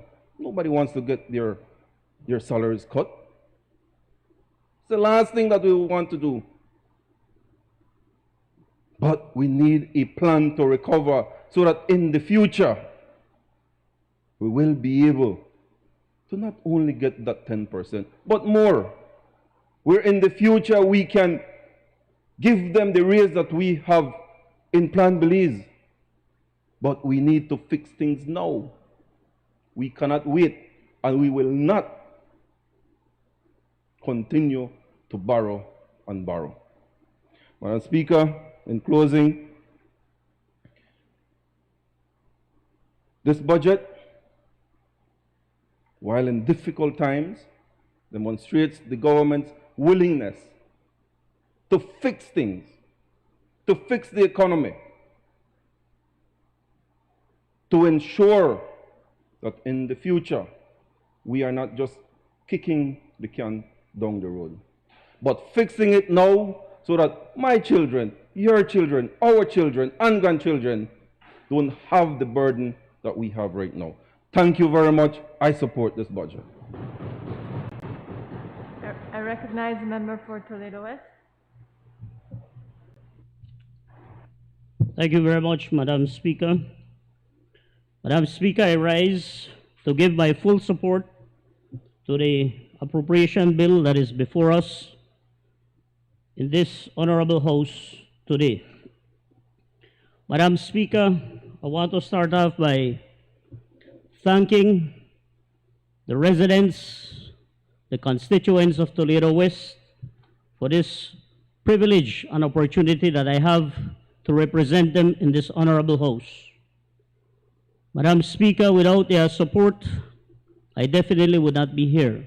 So I am humbled, by their support in ensuring that I get an opportunity to be in government, to be able to carry out the work that is much needed in Toledo West. And for that, I am very grateful. I also want to start off by thanking the staff at our Ministry of Rural Transformation, Community Development, Local Government, and Labor. I want to thank our CEO and the rest of the staff for the hard work and the support that they have given to me and to the ministry and to the government of Belize over the last 5 months. Madam Speaker, I want to start off by responding to some of the statements that was made by the Honorable Leader of the Opposition. And Madam Speaker, as I sat here this morning and I listened to him, I really wondered, how could he even think he has the moral authority, the moral fortitude to be able to speak about corruption and mismanagement? It seems to me, Madam Speaker, and I am certain that this has not gone without being noticed by the Belizean people, that he wanted to speak about corruption and mismanagement. He seems to have forgotten that he was the Deputy Prime Minister who sat in that seat for more than 11 years, Madam Speaker. He was the very same one who accompanied the former Prime Minister, who had pledged to this nation that he had a machete sharpened on both sides to cut the neck, to cut the head of corruption when it reared itself. Well, the leader of the opposition sat beside him and forgot to sharpen that machete and to remind him that he had to use that machete to cut the very head of corruption that ruled this country, Madam Speaker, for the last 13 years. That has to go on record. He cannot get away with that. Madam Speaker, it is important that the Belizean people be reminded that the United Democratic Party presided for the last 13 years, Madam Speaker, over one of the most corrupt governments, contracts after contracts, sweetheart deals, to friends and cronies, Madam Speaker. This country would never be where we are today had it not been for the United Democratic Party. They cannot come and stand here and pretend that they have the moral authority to speak, Madam Speaker. They must be reminded every step of the way. I listened to him also complain about, oh, how workers are being terminated and fired. Well, I want to ask him, where was he when he terminated the Gooding family, Madam Speaker? Where was he? Where was his heart? Come on, Mr. Leader of the Opposition. You cannot have such a short memory to forget. Spoke about corruption. He must be reminded about the tablet contracts in which over $7 million was spent by the former UDP government, Madam Speaker, for cheap devices that in many instances right now the students are complaining are not working, Madam Speaker. How can he forget that? It was all about hustling. And he wants to come and speak to us after 5 months in government. This government has not gotten a fair chance, Madam Speaker, and they must be told that. They must be called out, Madam Speaker. You know, Madam Speaker, I listened to them, I listened to him, and the other member from Albert speak about, oh, you know, the public servants and everybody else, how can we cut their salaries? Well, I want to remind them that it was their bad decisions, their mismanagement, their corruption is what has us here today. Just a couple of months ago, Madam Speaker, I want to remind this Honorable House and remind this nation, a couple of months before election, none other than the former Prime Minister, aided and abetted and supported by those in opposition today, came and brought a bill to write off $90 million, Madam Speaker, for the well-to-do, well-connected landowners. Those $90 million are exactly what we would need today to bridge that deficit of what we are trying to save, $80 million in this budget, Madam Speaker. So how could they have the moral authority and fortitude to come and speak about that in this Honorable House? Madam Speaker, contract after contract. And I just want to remind, I'm going to get to the budget right now, but you have to remind these people. None other than the Auditor General report, Madam Speaker, pointed to several instances of corruption presided by the Leader of the Opposition. I want to remind him, the Julian Cho Technical High School, over $2.3 million not properly accounted for, not spent according to the rules and regulations. So how can he come and speak? National Sports Council, and I can go on, Madam Speaker. So, Mr. Leader, you have to be called out.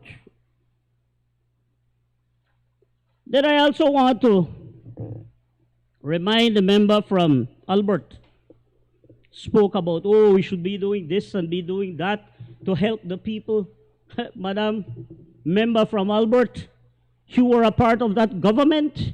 You were a part of that decision-making process, and you had an opportunity to be able to contribute and to make significant changes in policies and legislation to help our people. So where were you? Madam Speaker, in 12 years, under the UDP, the wages and pension bill skyrocketed to $677 million, Madam Speaker. An increase of 177%, or an increase of $415 million. I repeat, the government has been borrowing about $1 million per day to pay salaries, pensions, and expenses for goods and services, Madam Speaker. All of us were ready to make the case that after 3 terms in office, the current UDP administration has accumulated a report card that would indicate that for sure over $1 billion in revenues from oil and Petrocarib were recklessly squandered. That's a fact.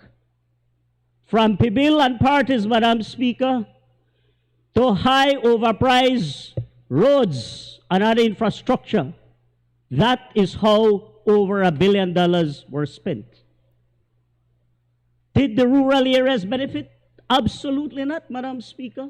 Absolutely not. But that was their modus operandi. That is how they functioned, because that is how they were able to hustle, and the corruption abounded under their administration, Madam Speaker. Madam Speaker, after $1 billion and subsequently $11 other billion that came through the budget, the people of Belize are still living in poverty. The people of Belize still have difficult opportunities, Madam Speaker, to be able to access better health and education opportunities. They had those challenges. And that is why they voted overwhelmingly for the People's United Party, Madam Speaker, because they were certain that this administration is going to make those necessary changes. Madam Speaker, it is important to note that over the past decade, the UDP government seems to have mixed up what are exports and what are imports.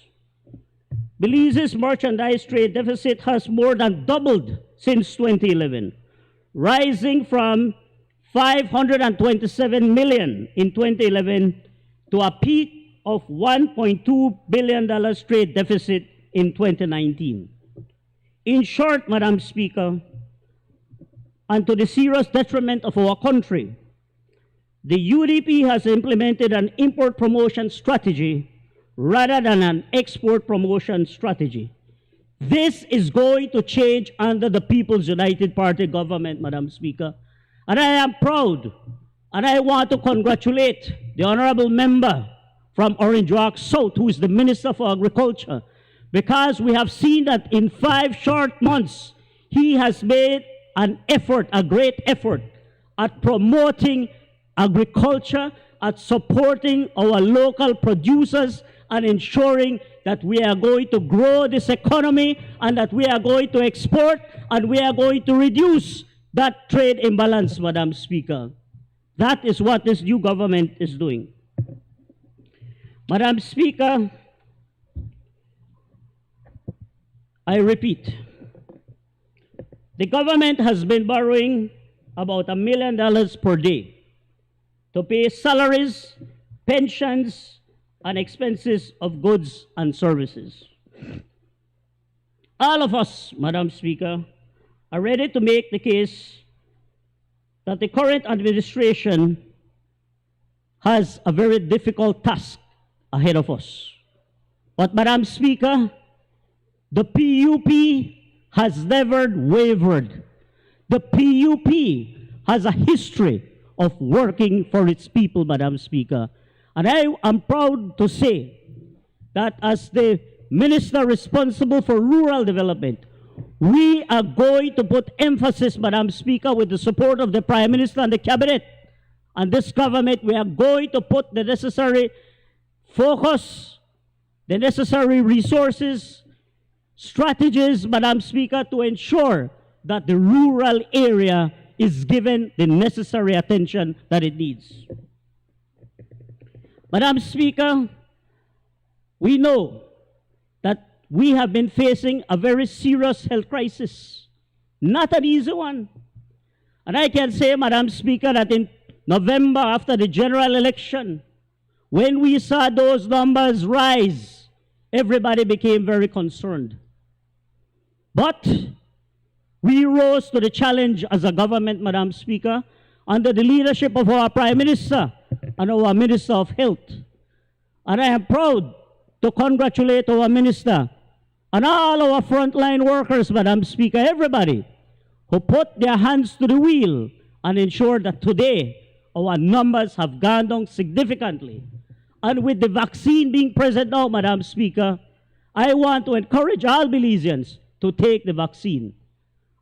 With the vaccine and all the necessary health protocols put in place, we are going to see our economy, we are going to see our country rebound back, Madam Speaker. We will. We will.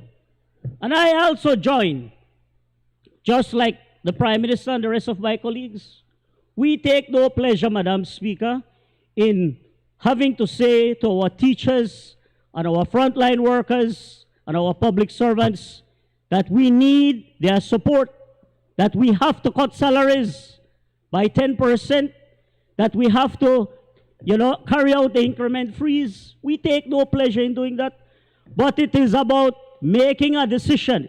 It is about the future of our country, Madam Speaker. And that is why, with all due respect to our workers and employees, I call upon them. This is the time that your country needs you. This is the time that our country needs us. Let us all join hands together and work together for the benefit of this country, for our children, and the future generations to come, Madam Speaker. Madam Speaker, over the past decade, under the last administration, we have seen where the productive sector was abandoned. The farmers in the north suffered tremendously as a result of the drought that took place in the north and even in the west, and farmers in the south. Our shrimp producers were seriously affected by disease, but yet they were left on their own. The former UDP government, how much did they invest in Sugar Roads? The guy, see the member shaking her head from Albert. I remember coming here, and we had a supplementary budget was brought here by the former Prime Minister. Support for agriculture, $20,000, when the farmers were just recovering from all the shocks and all the consequences of the drought, Madam Speaker. So that is the reality that our productive sector lived under the UDP. The papaya industry, destroyed, finished, no support under the UDP. Those are the hard, cold facts, Madam Speaker. Those are the hard, cold facts. Citrus industry suffered terribly. Today, our production is so low because under the last administration, absolutely no support was given to them. Today, we are seeing that under the new Minister of Agriculture, a new committee has been put in place to look at this situation in the citrus industry with a view to bringing back and rebounding back the citrus industry, Madam Speaker. That is the clear difference between the United Democratic Party and a government of the People's United Party, Madam Speaker. Madam Speaker, the condition of the public finances undeniably qualifies as a national crisis. As evidence, Madam Speaker, and I'm going to share a few figures here, 4.2 billion of government debt. That means that every citizen of Belize owes approximately $10,000. 130% of GDP debt ratio. 700 million borrowed in the last 2 fiscal years of the Barrow administration. A 30% drop in post-pandemic government revenues. A contraction to the national economy of 14% in 2020. 29% unemployment, with 64,000 Belizeans losing their jobs in 2020. Madam Speaker, our government has a plan. Our government has a recovery plan. I am happy to say, Madam Speaker, that our plan includes, Madam Speaker, 4 pillars that describe our homegrown recovery, Madam Speaker. 1, spending adjustments to government's operating or recurrent costs, including wages, goods and services, subsidies, and debt servicing. That's the first one, Madam Speaker. That, of course, is looking at 40 million will come from wages, 5 million from pension, 78 million from goods and services, 27 million from subsidies and transfers, and 53 billion from debt servicing. Madam Speaker, the second pillar is debt restructuring and management. The super bond restructuring negotiations are well underway. Both domestic and bilateral debts are being reviewed for principal and interest reductions. The third pillar, Madam Speaker, is revenue resiliency. A special unit is being established to collect outstanding taxes, complemented by a new revenue court. No stone will be left unturned to collect what is due to government. Additional progressive and targeted revenue measures may be necessary, but government will defer those as long as possible. And the last pillar, Madam Speaker, is structural reforms to enhance growth and improve governance and transparency. Part of that requires, Madam Speaker, urgent pension reform, given the annual spending of almost 100 million, which will also be adopted in fiscal year 2021-2022. Madam Speaker, I want to also take this opportunity to congratulate the team that has been consulting with the unions over the last weeks. They have done a stellar job at meeting and listening to the unions and also sharing with them government's side of the budget, Madam Speaker. Madam Speaker, it is important for me to reiterate that our government has made several pledges in good faith to the unions during consultations. And it is important that the Belizean people understand and have knowledge of what these commitments that have been made to the unions are, Madam Speaker. We have looked at the UNCAC formal adoption, the unjust criminal enrichment laws and whistleblowers legislation, campaign finance framework, protection from wage cut for those earning $12,000 or less, 15% salary and 50% allowance reduction for ministers and CEOs, work reduction week of 4 hours, extension of the forbearance directive by the Central Bank of Belize to the commercial banks and credit unions for the benefit of all borrowers, stamp duty and penalty waiver for certain mortgage transactions, loan windows between 3 to 5 million for public officers at the National Bank of Belize and DFC, data package discounts by BTL for our teachers, NTUCB representative on the board of the National Bank of Belize, operationalizing of a joint government unions committee to evaluate the state of public finances every 6 months. Madam Speaker, we on this side are serious about working with our stakeholders. And it is evidence, Madam Speaker, that we have been doing this in good faith. And that is why, Madam Speaker, I have no doubt about government's fair-mindedness and flexibility. We have private sector workers, Madam Speaker, in so many cases, as has been said by many of the other speakers, that have lost more than 10% of their salary. Many of them lost their jobs completely. They lost 100% of their income, Madam Speaker. So, respectfully, Madam Speaker, I want to call upon, the unions, the teachers, Madam Speaker. This is a time that we have to work together. This is a time when we have to join hands together, Madam Speaker. This is about the future of our country. This cannot be only about one or two groups. It has to be about everybody, Madam Speaker. And that is why I am convinced, having listed out all the concessions, if you will, that have been made by this government to the unions, that we have been consulting in good faith, Madam Speaker.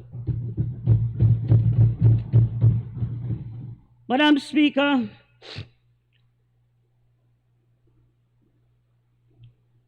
kindly allow me, Madam Speaker, to focus a little on the ministry that I have responsibility for.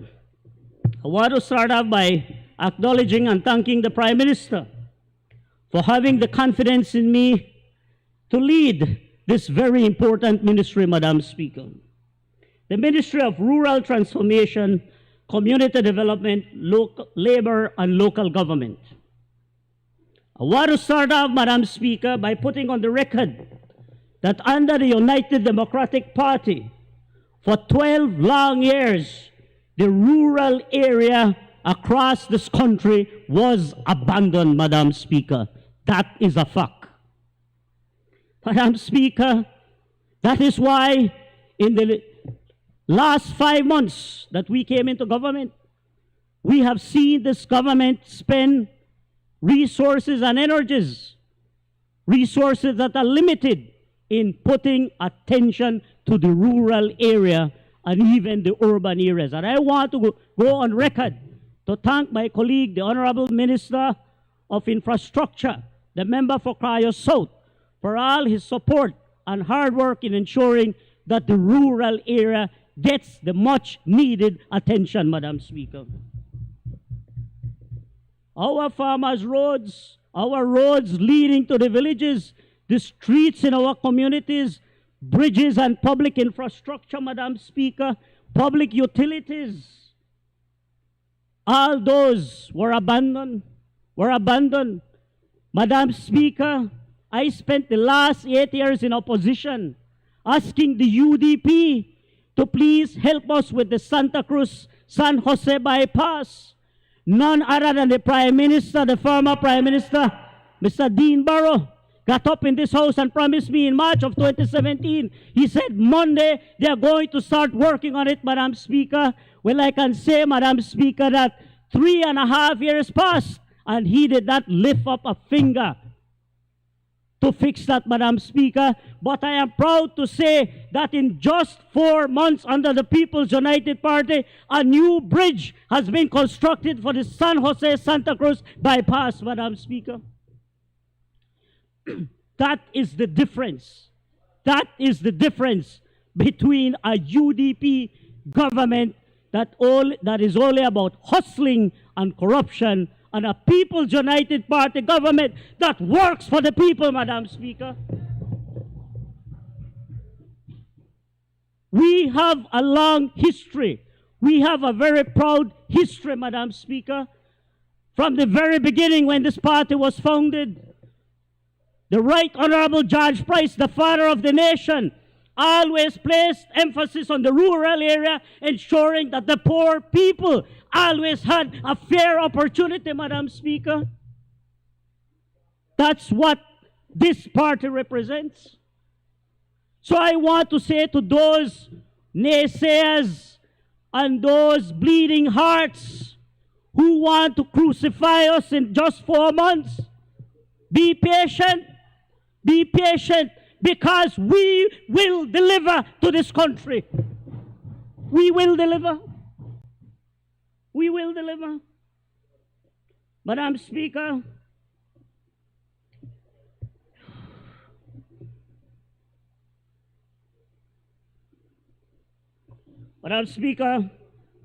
our ministry has been working very hard in improving the management of the rudimentary water systems by reviewing legislation that guide the management of these systems. Part of our commitment under Plan Belize was to abolish politically appointed water boards and to transfer responsibility to village councils. Madam Speaker, I am proud to say that that legislation is being drafted and that is going to come to the House soon so that we can ensure that our water systems are adequately managed across this country. And we are going to give that responsibility, Madam Speaker, to none other than the duly elected village councils.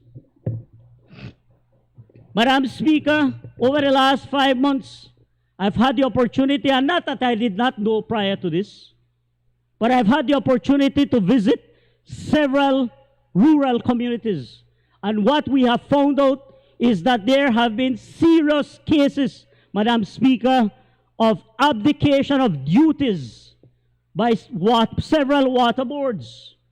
Abdication of duties, in many instances, mismanagement, Madam Speaker. That cannot continue. That is going to change under our ministry and this administration. Madam Speaker, our ministry, in collaboration with the Belize Social Investment Fund, has embarked on the improvement of several rudimentary water systems throughout the country. With funding from CARICOM Development Fund, 4 villages are being targeted with an allocation of Belize 1.6 million. These 4 villages are San Antonio in the Toledo District, Georgeville in the Cayo District, Mahogany Heights, Belize District, Shunush, Corozal District. It is expected, Madam Speaker, that 4,565 persons, or 1,261 households, will benefit from this initiative. That is the work of this government, Madam Speaker. Madam Speaker, while I am on that point, we had the opportunity to visit Shunush in the Corozal District. Madam Speaker, I was really taken aback. In 2007, just before the change of government, a water system, a reverse osmosis water system, was built and handed over to the beautiful village of Shunush, costing $1 million. And do you know that in 2008, after the UDP took over, 6 months after they took over, that system went down. 12 long years, the UDP did not lift a finger to fix that system and to help those people in Shunush, Madam Speaker. Yet they had none other than the member from Corozal North, who became the Deputy Prime Minister and a Minister for Corozal, but not a finger was lifted to help them. That is going to change, Madam Speaker. And that is why, if you notice, I cited that part of our commitment under the $1.6 million is to provide support and to ensure and upgrade the system for Shunush, Madam Speaker. Madam Speaker, San Antonio and the Toledo District been having serious perennial problems with their water. Every time complaining. Again, it landed on deaf ears. They had their caretaker from San Antonio. I think he was there for like 2 years under his UDP government. Did not lift a finger to fix the system, Madam Speaker.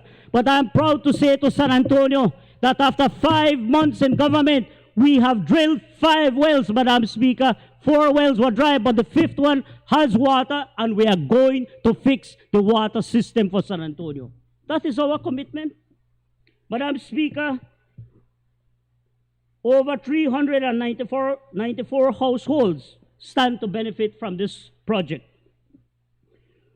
We inaugurated the enhancement of the Bullet Tree Falls water system to a total investment of approximately $450,000, Madam Speaker.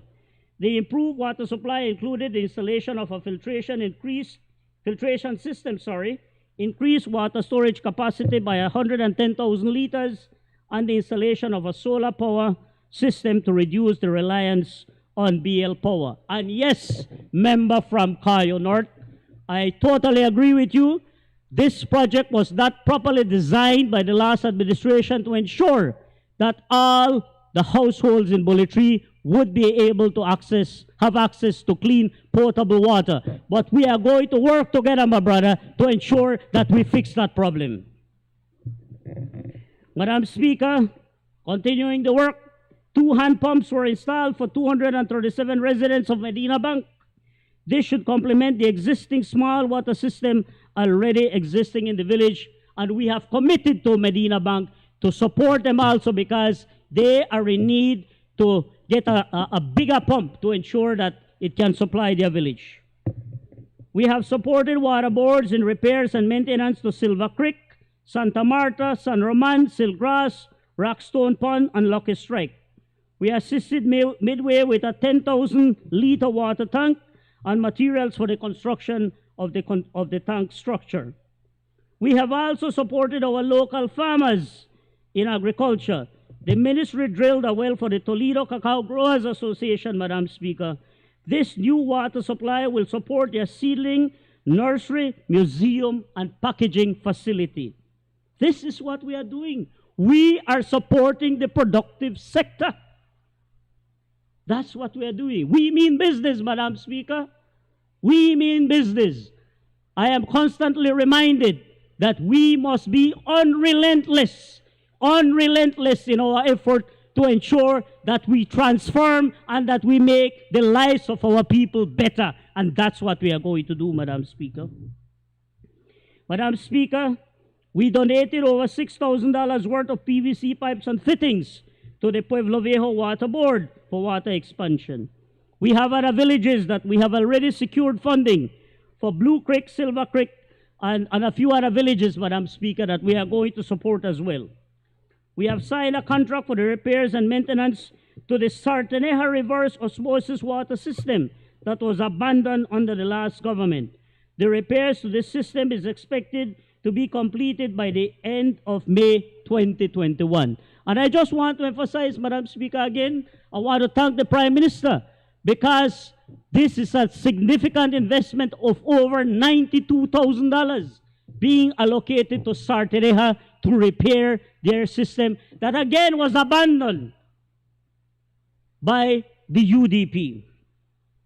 Madam Speaker, the ministry has submitted a proposal to the National Climate Change Officer to get some funding through an EU-funded program to improve 4 additional water systems to deal with the impacts of climate change on the target communities.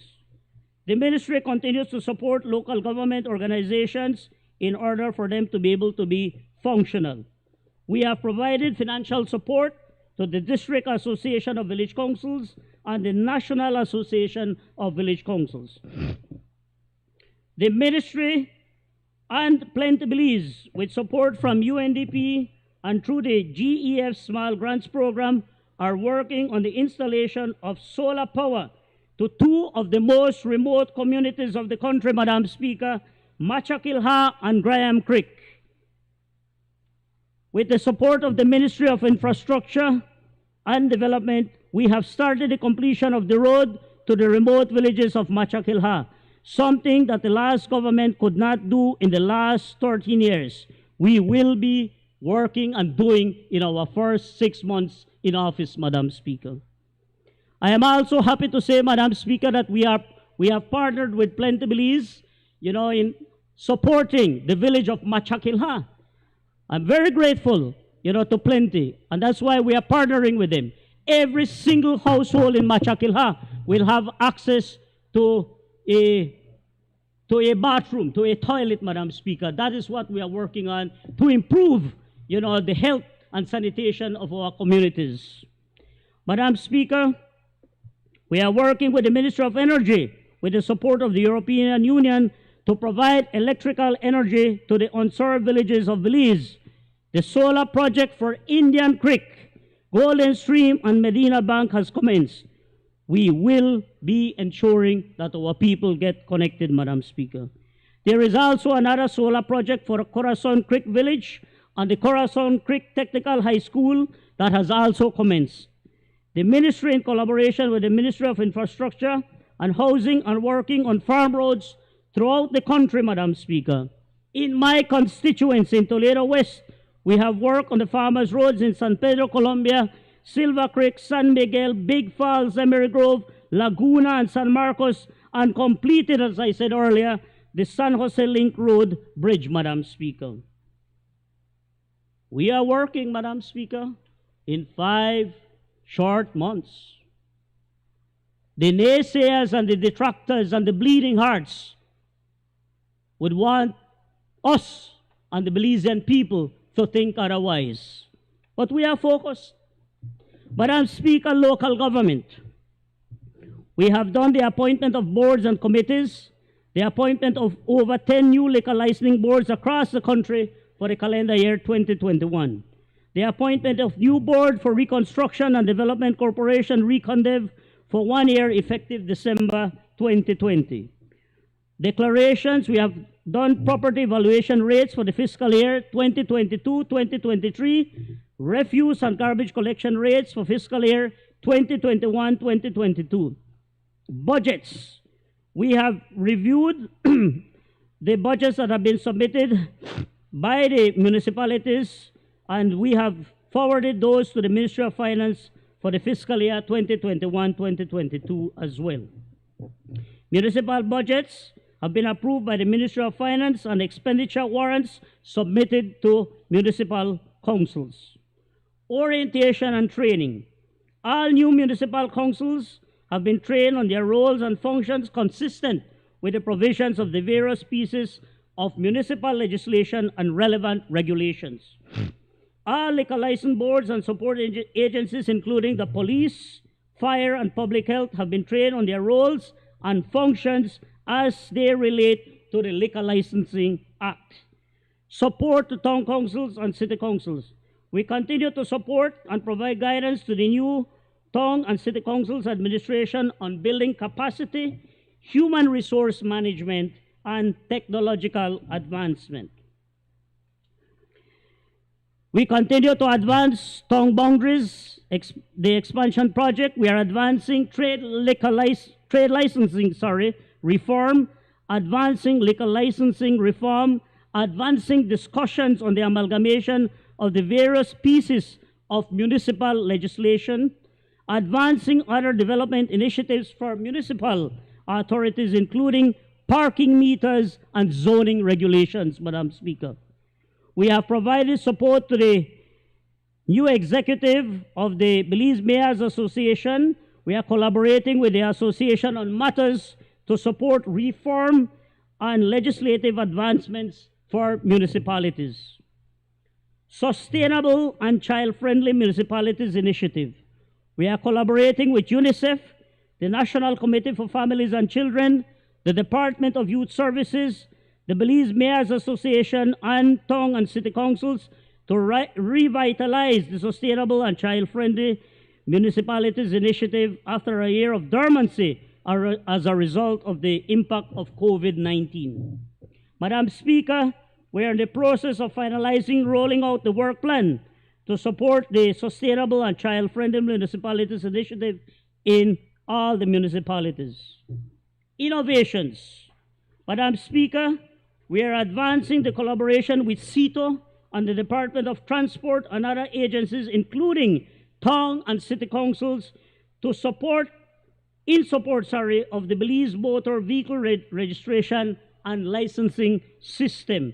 We are advancing e-governance initiatives with town and city councils for the use of geospatial data and digitization of operations, customer service, and for engagement with the ministry.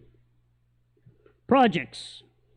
We have secured funding from the UNDP in Gender Project through the Ministry of Forestry, Fisheries, Environment and Sustainable Development and National Climate Change Office to support rural communities. As a result of that, we have purchased a truck and a water tank to provide support to many of our communities, Madam Speaker, especially during this dry weather when their water systems run low.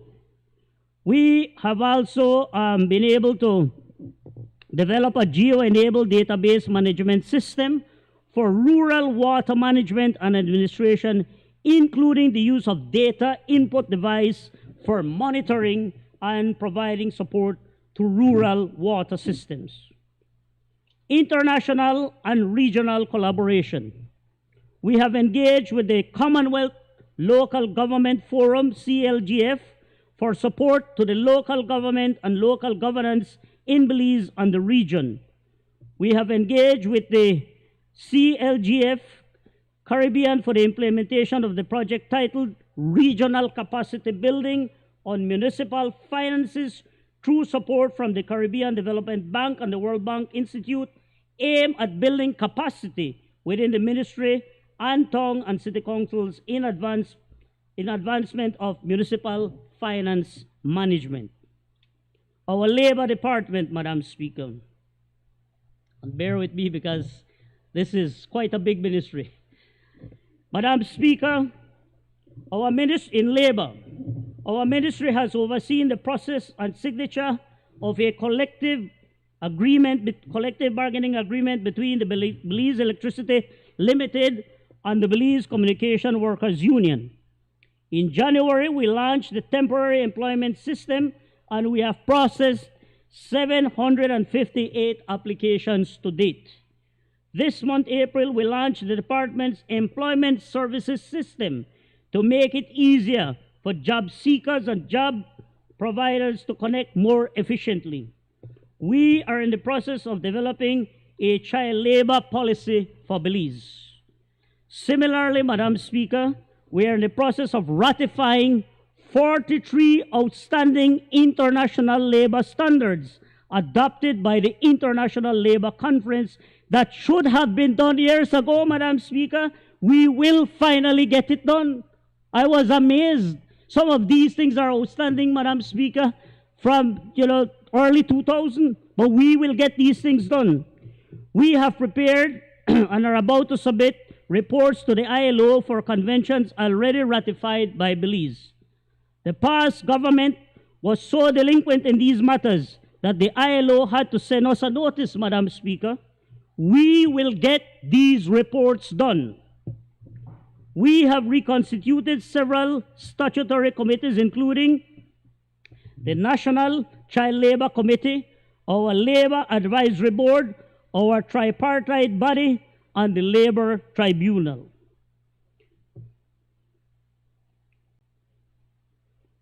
Madam Speaker, everything we have done has been to ensure that our ministry is doing the job it is supposed to do, whether in meeting our international obligations or in supporting the livelihoods and well-being of our municipal and rural residents. We are intent on serving the people. While we have limited resources, Madam Speaker, this budget will allow us to continue to uplift the lives of our rural communities across Belize, Madam Speaker. 1 year from now, the difference will continue to be absolutely clear, Madam Speaker. We are unrelentless in our effort to transform Belize, to transform specifically, Madam Speaker, the rural area of this country. Now, Madam Speaker, turning to my constituency, Madam Speaker. Let me see where that. Okay, Madam Speaker, as I said earlier, I'm very grateful to the residents of Toledo West for this privilege to be here, Madam Speaker. Madam Speaker, one of the challenges that my area faces is the availability of jobs. That continues to be a great challenge. But I want to say to our people in Toledo West, give us an opportunity. I know that many of our young people are waiting for a job opportunity. Many of them, Madam Speaker, are walking around with associate degrees and bachelor's degrees. They never had an opportunity in the 12 long years of the UDP. And I ask them, I ask you, please do not despair. Have a little patience. We are working hard to ensure that we create as many opportunities as we can for our young people. We also will create many other opportunities, in the areas of tourism, in the areas of agriculture, in the areas of rural development, Madam Speaker. We have to continue at it on a daily basis, Madam Speaker. Madam Speaker, again, I want to thank the Prime Minister, the Cabinet, and the Honorable Member from Orange Walk South, the Minister of Agriculture. A couple of weeks ago, we had a meeting in Big Falls where we met with rice farmers, mechanized, and, milpa farmers, where, we engaged, Madam Speaker. We re-engaged. After 12 long years, the rice mill in Big Falls was shut down. Our farmers stopped planting rice. They never had an opportunity to be able to, have a market for rice. We are going to change that. We have committed to the farmers that the marketing board is going to buy the rice that they produce this year, Madam Speaker. And we are going further than that. We are going to make sure that when they go and sell their rice, we make one payment, not 3 payments like under the UDP. That's why they stopped. We are also committing for those who don't have rice seed. Go to the marketing board and get your rice seed. And if you can't pay for it now, when you deliver the rice, then you can pay for it. Those are the kinds of opportunities that we are offering our people, Madam Speaker. Madam Speaker, I also want to say that in Toledo West, we are very thankful to the Toledo Cacao Growers Association, the Maya Mountain group, and other investors who are investing in cacao. I know the cacao industry has gone through some very difficult times. And, under the last administration, we did not see the kind of support to the industry. And that's why a lot of farmers were getting very discouraged. And a lot of them were abandoning their farms. But we are seeing a resurgence now, Madam Speaker. We are seeing, an increased interest in cleaning their farms and cultivating it, because the Cacao Growers Association and other stakeholders in the cacao industry are now finding new markets, Madam Speaker. About 3 weeks ago, we had over 10 metric tons of dry cacao beans that were exported to the United States, Madam Speaker. And in the next coming weeks, we are going to see additional metric tons exported to the United States, and they are now also talking about exporting to Europe, Madam Speaker.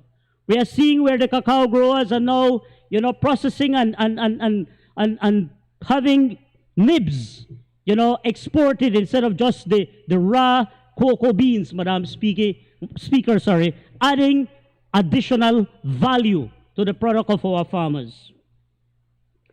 Madam Speaker, I cannot overemphasize how grateful I am for all the support, particularly to the village of San Jose, because they have been engaged in a lot of cacao production. And that is why that bypass was so significant for them, Madam Speaker. And today it has become a reality, and they can use that, Madam Speaker. Madam Speaker, through this government and under the leadership of our Prime Minister, we will continue to invest in agriculture. In fact, Madam Speaker, I must say that rural development, and pretty soon we are sitting down with our CEO and our heads of department, Madam Speaker, and we already have a strategy, but we are going to sit down, we are going to review and re-strategize to see how we are going to tackle all the work that needs to be done in rural development, Madam Speaker. Because rural development encompasses everything, Madam Speaker. It's about the economy. It is about infrastructure. It is about agriculture. It is about health. It is about education. It is about opportunities for our people, Madam Speaker. And that is what we are committed to doing, Madam Speaker. Madam Speaker, I want to wrap up by saying that we have come a long way in 5 months. And yes, we have challenges. But this government, under the leadership of the Honorable John Briceño, the cabinet, and all our elected members on this side of the House, we will rise to the challenge, Madam Speaker. We are going to work with every single Belizean man and woman, every single young person. We will work tirelessly to deliver on our promises made under the Plan Belize. I am particularly grateful for all the support that the Minister of Education has given to us to try to support our young students who are pursuing further education. And I know, Madam Speaker, we made a commitment on the Plan Belize that we will deliver free education up to 6th form. And Madam Speaker, I am certain that things are going to improve. This economy is going to improve. We must make the sacrifices now. And when things improve, we will deliver on that commitment to provide free education to all Belizeans, Madam Speaker.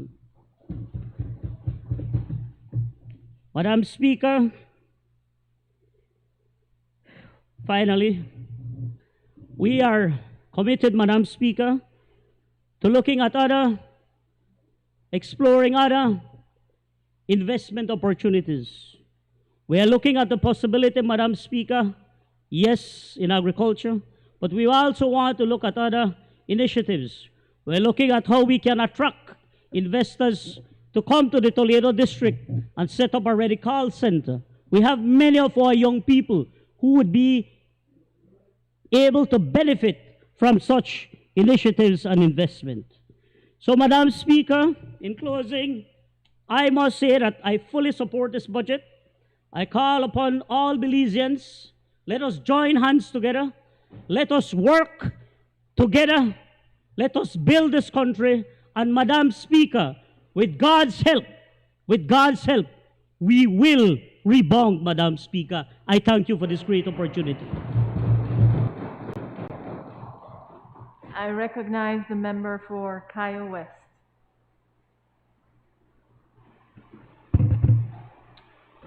Madam Speaker, I rise today to lend my contribution to the General Revenue Appropriation Bill 2021-2022. With your indulgence, Madam Speaker, I would like to refer to my notes. I want to take this opportunity to again thank the good people of Corozalito, Calacreek, Arenal, San Jose Socots, and Benqueviejo del Carmen, which respectively makes up the Cayo West constituency, for their support in November 11th, 2020 general elections. Also, on behalf of Mayor Jorge Rosales, Deputy Mayor Vania Garcia, Councilors Avelin Martinez, Teresita Alvarado, Carlos Iglesias, Edgar Cocom, and Oscar Gongora, I want to express our heartfelt thank you to the voters of Benqueviejo del Carmen for the mandate given to the POP Town Council on March 3rd of this year. Madam Speaker, after 20 years of UDP neglect, incompetence, and corruption, the people of Cayo West came out in their numbers and resoundingly said, "We have had enough of Erwin Contreras and the UDP." Cayo West embraced the message of Plan Belize. Hope is alive again in Cayo West. I got involved in the political process in Cayo West to work hard every single day to bring about positive changes in the lives of my constituents. I was a teenager when my uncle Dr. Amin Egar first got involved in politics. I saw the undaunted support my dad and mom gave him. Dr. Egar always looked out for the best interests of the people of Cayo West. This I intend to emulate. I thank him for his support. My daily motivations is and will always be to secure a better life for my people. Madam Speaker, since November 11th, with the assistance of central government and the good people of Cayo West,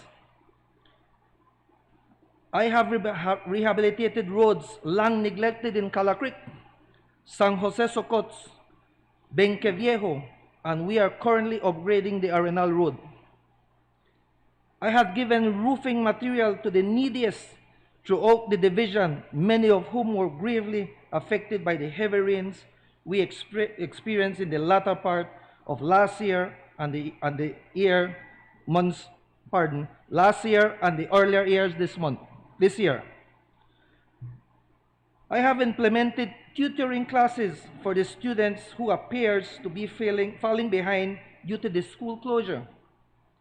I have assisted constituents who have been living and contributing to the Belizean economy for years but needed to normalize their immigration status, not with nationality, but with permanent residence. I have held clinics to see and assist my constituents 2 days weekly Many of the queries and assistance have been in the area of land documents, many of which had gotten no assistance in the 20-plus years under Erwin Contreras. Madam Speaker, our local team going into the 2020 election was "Your vote has power." We set out an aggressive but doable plan to bring back prosperity and development to the people of Cayo West. The abject neglect in the area was visible everywhere I visited. And visited I did, through the rain, mud, and sun. I am proud to report, Madam Speaker, that every single home in the Cayo West constituency received a visit from their humble servant, irrespective of their political, religious, or social status. The people of Cayo West, on a constant basis, said to me that they knew they deserved better and would give us the opportunity to represent them. I am eternally grateful. We know the road ahead will not be easy. Bringing jobs and opportunities to our people in this border area will prove challenging. But, Madam Speaker, myself, my team, our POP Tong Council, and the people of my division are up to the challenge. Together with our Prime Minister and member for Orange Walk Central, along with my colleagues on this side of the House, we will work hard every single day to realize Plan Belize so that the people of Belize and certainly the people of Cayo West will be the beneficiaries.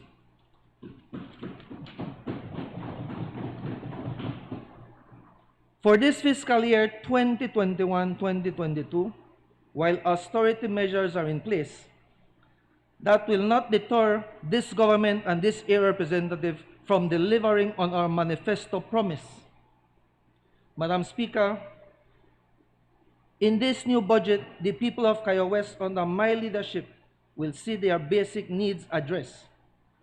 We will, with the direct assistance and intervention of the Ministry of Health and in honor of Drs. Kevin and Kenneth Guerra, see the noted improvement to the Benqueviejo Polyclinic, now named in their memory.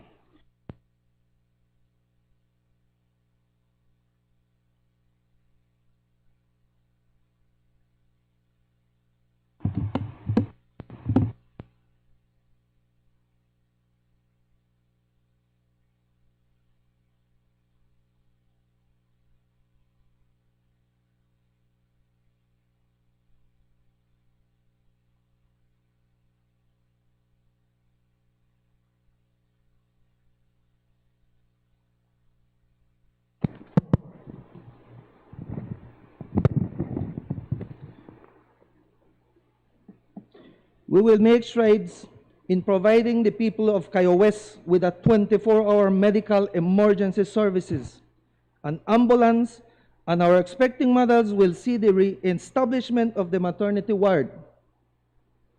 We will distribute the first set of many house lots with infrastructural development and access to utilities, electricity, water, cable, and internet.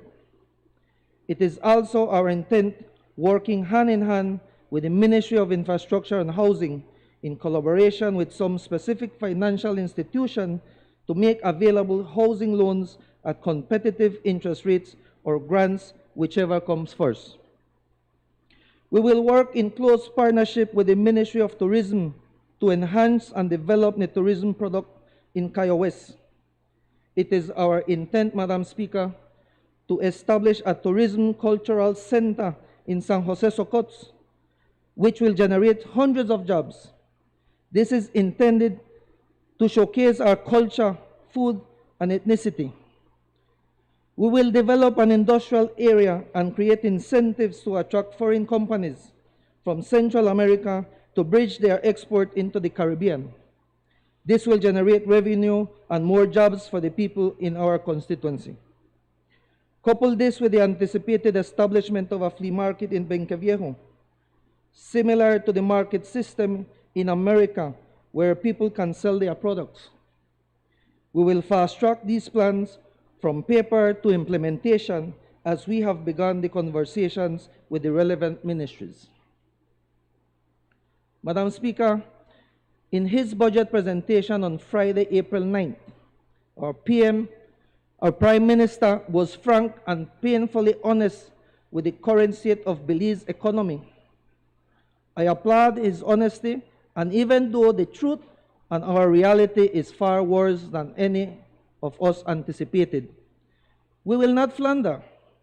Quite the opposite. We will rise to the occasion. We, myself and the people of Cayo West, are 100% in support of our PM and the task ahead.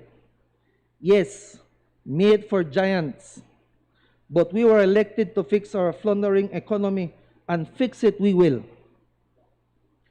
Madam Speaker, under the UDP, wages for the common man and woman was average mere $5,800 annually, or $483 monthly. These are national numbers. If you go to Cayo West, the numbers are even more disastrous. In Arenal Village, where some 400 plus registered voters reside, the average income is approximately $150 monthly, or $1,800 annually. My UDP predecessors and his government did nothing to address the growing poverty in my constituency. What he did, however, was sit back, enjoy the ride as Barrow, along with the member for Colette and his deputy, and the UDP saddled each and every Belizean with more and more debt. Every single individual in Cayo West now owes $10,000 plus, while receiving absolutely nothing in return. Our roads were practically impassable. Madam Speaker, for years the residents of the new area in Benke, but more specifically the students of Pope John Paul II Junior College and faithful Catholic worshippers who attended the church on the compound of the junior college, had to walk through mud and water to get to church and school. No heart, member for Colette, no heart. Immediately upon taking office, this PUP government stretched $12 million. That side used $8 million on less than 1 mile of Faba Road. Today, both residents, students, and church goers alike are happy with the work done on that and many other stretches of road in my constituency. Dredd, who owns School Runnings restaurant in this area, cannot stop saying thanks to a government that works. Another legacy of Erwin and the UDP is the refurbishment of the Marshall X Stadium, a project that was highly overpriced. Madam Speaker, I use this forum to officially request a full audit on the Marshall X project, as it is generally commented by the people of Cayo West that millions were siphoned and they did not get value for money. With my UDP predecessor, what my UDP predecessor did to the people of Cayo West was nothing more than create a culture of dependency, unemployment, and corruption. I am certain, Madam Speaker, that Erwin and the UDP will pay for all the hardships they have brought on the people of Cayo West. When he first got elected some 22 years ago, Benque Viejo was a thriving municipality. By the time he was voted out, it was reduced to practically a ghost town, with very few businesses owned and operated by Benqueños. Madam Speaker, the people of Cayo West are still upset with Mr. Contreras for not fighting to secure the Caracol Road access contract. The UDP and Erwin knew full well that to have the access via the Arenal Road made perfect sense, as all studies indicate that it is a shorter, less expensive access. They are also frustrated at the fact that the bypass road was not constructed. This proposed road, Madam Speaker, would allow the people of Benque and Arenal the necessary access to San Ignacio via an all-weather road that bypasses the part of San Jose Socots and the entrance to Benque Viejo that flooded every time we have those top-heavy flooding, such as the ones we experienced from Hurricanes Eta and Iota. You, on the other side, squandered millions upon millions, while the people of Cayo West were never given the goods and services they rightly deserved. I have good news today, Madam Speaker. It is not all bad news. While we rise from the ashes of the UDP corruption and mismanagement, we will rise like the ghosts of Tsushima. We will rise to defend our people in Cayo West. We will do all in our power to bring industries and opportunities to our people. Cayo West will become the beacon it was designed to be. In time, we will have our very own road units to maintain and rehabilitate our feeder and farm roads. We will revive sporting activities and return a semi-professional team to Cayo West. Shame on Erwin, a former footballer, for allowing football to degenerate to the levels it did. Benque was once home to not just one, but two semi-professional teams, Juventud Benqueño and Verdes. Now we hardly do have a first division team.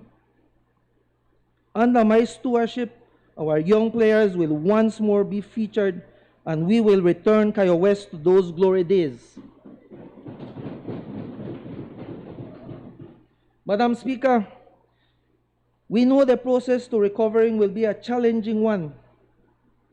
Mr. Barrow and the member for Colette did much to hurt the economy of this country. Yes, you paid for it on November 11, 2020. But we will rub it into your shameless faces at every opportunity. Madam Speaker, last year the people of Cala Creek endured once in a generation flooding. I was out there every day ensuring that they received the goods and services they needed. Thanks to the Ministry of Infrastructure, we have restored the Hammock Bridge in a short succession, while we continue to work with the villagers to find more lasting solutions and mitigate the effects of flooding in this community. We will also work closely with the Ministry of Agriculture to expand opportunities for our farmers in this and other communities in the Cayo West. I am currently in communication with the chairman of both SMART and Digicel to see which of the two companies will take on the challenge of making communication more accessible to the students of Arenal who needs internet access, not only because this pandemic, but during the natural course of securing a proper education in the 21st century. Madam Speaker, allow me to address two areas of greatest concern for our people in Cayo West. One, security. I want our people to know that the concerns have been heard. The carjacking and home invasions by the operatives we suspect are coming from across the borders must stop. I have met and discussed with the ministers of both Home Affairs and National Security, and plans are now in place to immediately increase security checkpoints and patrols in the area. Two, jobs. With our aggressive plans, with all of us making the sacrifices now for a better tomorrow, I want to assure our people in Cayo West, many of whom are forced to take the bus each day to work, that this area representative will not rest until we bring local, well-paying jobs to our area. We are in this fight together. I took on this challenge and this job with the full knowledge of what needs to be done. I will work hard and in close collaboration with you to realize these plans and to make certain that we all win. In closing, Madam Speaker, please allow me the opportunity to commend the newly elected mayor, Jorge Rosales, and his council on the hard work they have been doing since being elected on March 3rd. They met a town council in shambles, and an audit soon to be completed will demonstrate the level of fiscal irresponsibility under the previous UDP council. In just 7 weeks, the POP council has brought the garbage situation in the town under control. They have, in close collaboration with myself and the Ministry of Infrastructure, undertaken the rehabilitation of a number of streets that were woefully neglected. They have painted pedestrian passes, conducted cleanup campaigns, and are in the process of preparing for the upcoming hurricane season. Madam Speaker, it is my greatest honor to represent Kaya West in this honorable house, and I assure all residents of the constituency that they will always have a voice and a worker in Jorge Espat and the PUP. I will work arduously to deliver on my manifesto promise and on Plan Belize. We will get through this economic storm, and we will do so together. With that said, Madam Speaker, I support this 2021-2022 budget. I thank you. Honorable members of this House, the proceedings are hereby suspended until 9 a.m. in the morning. Thank you very much.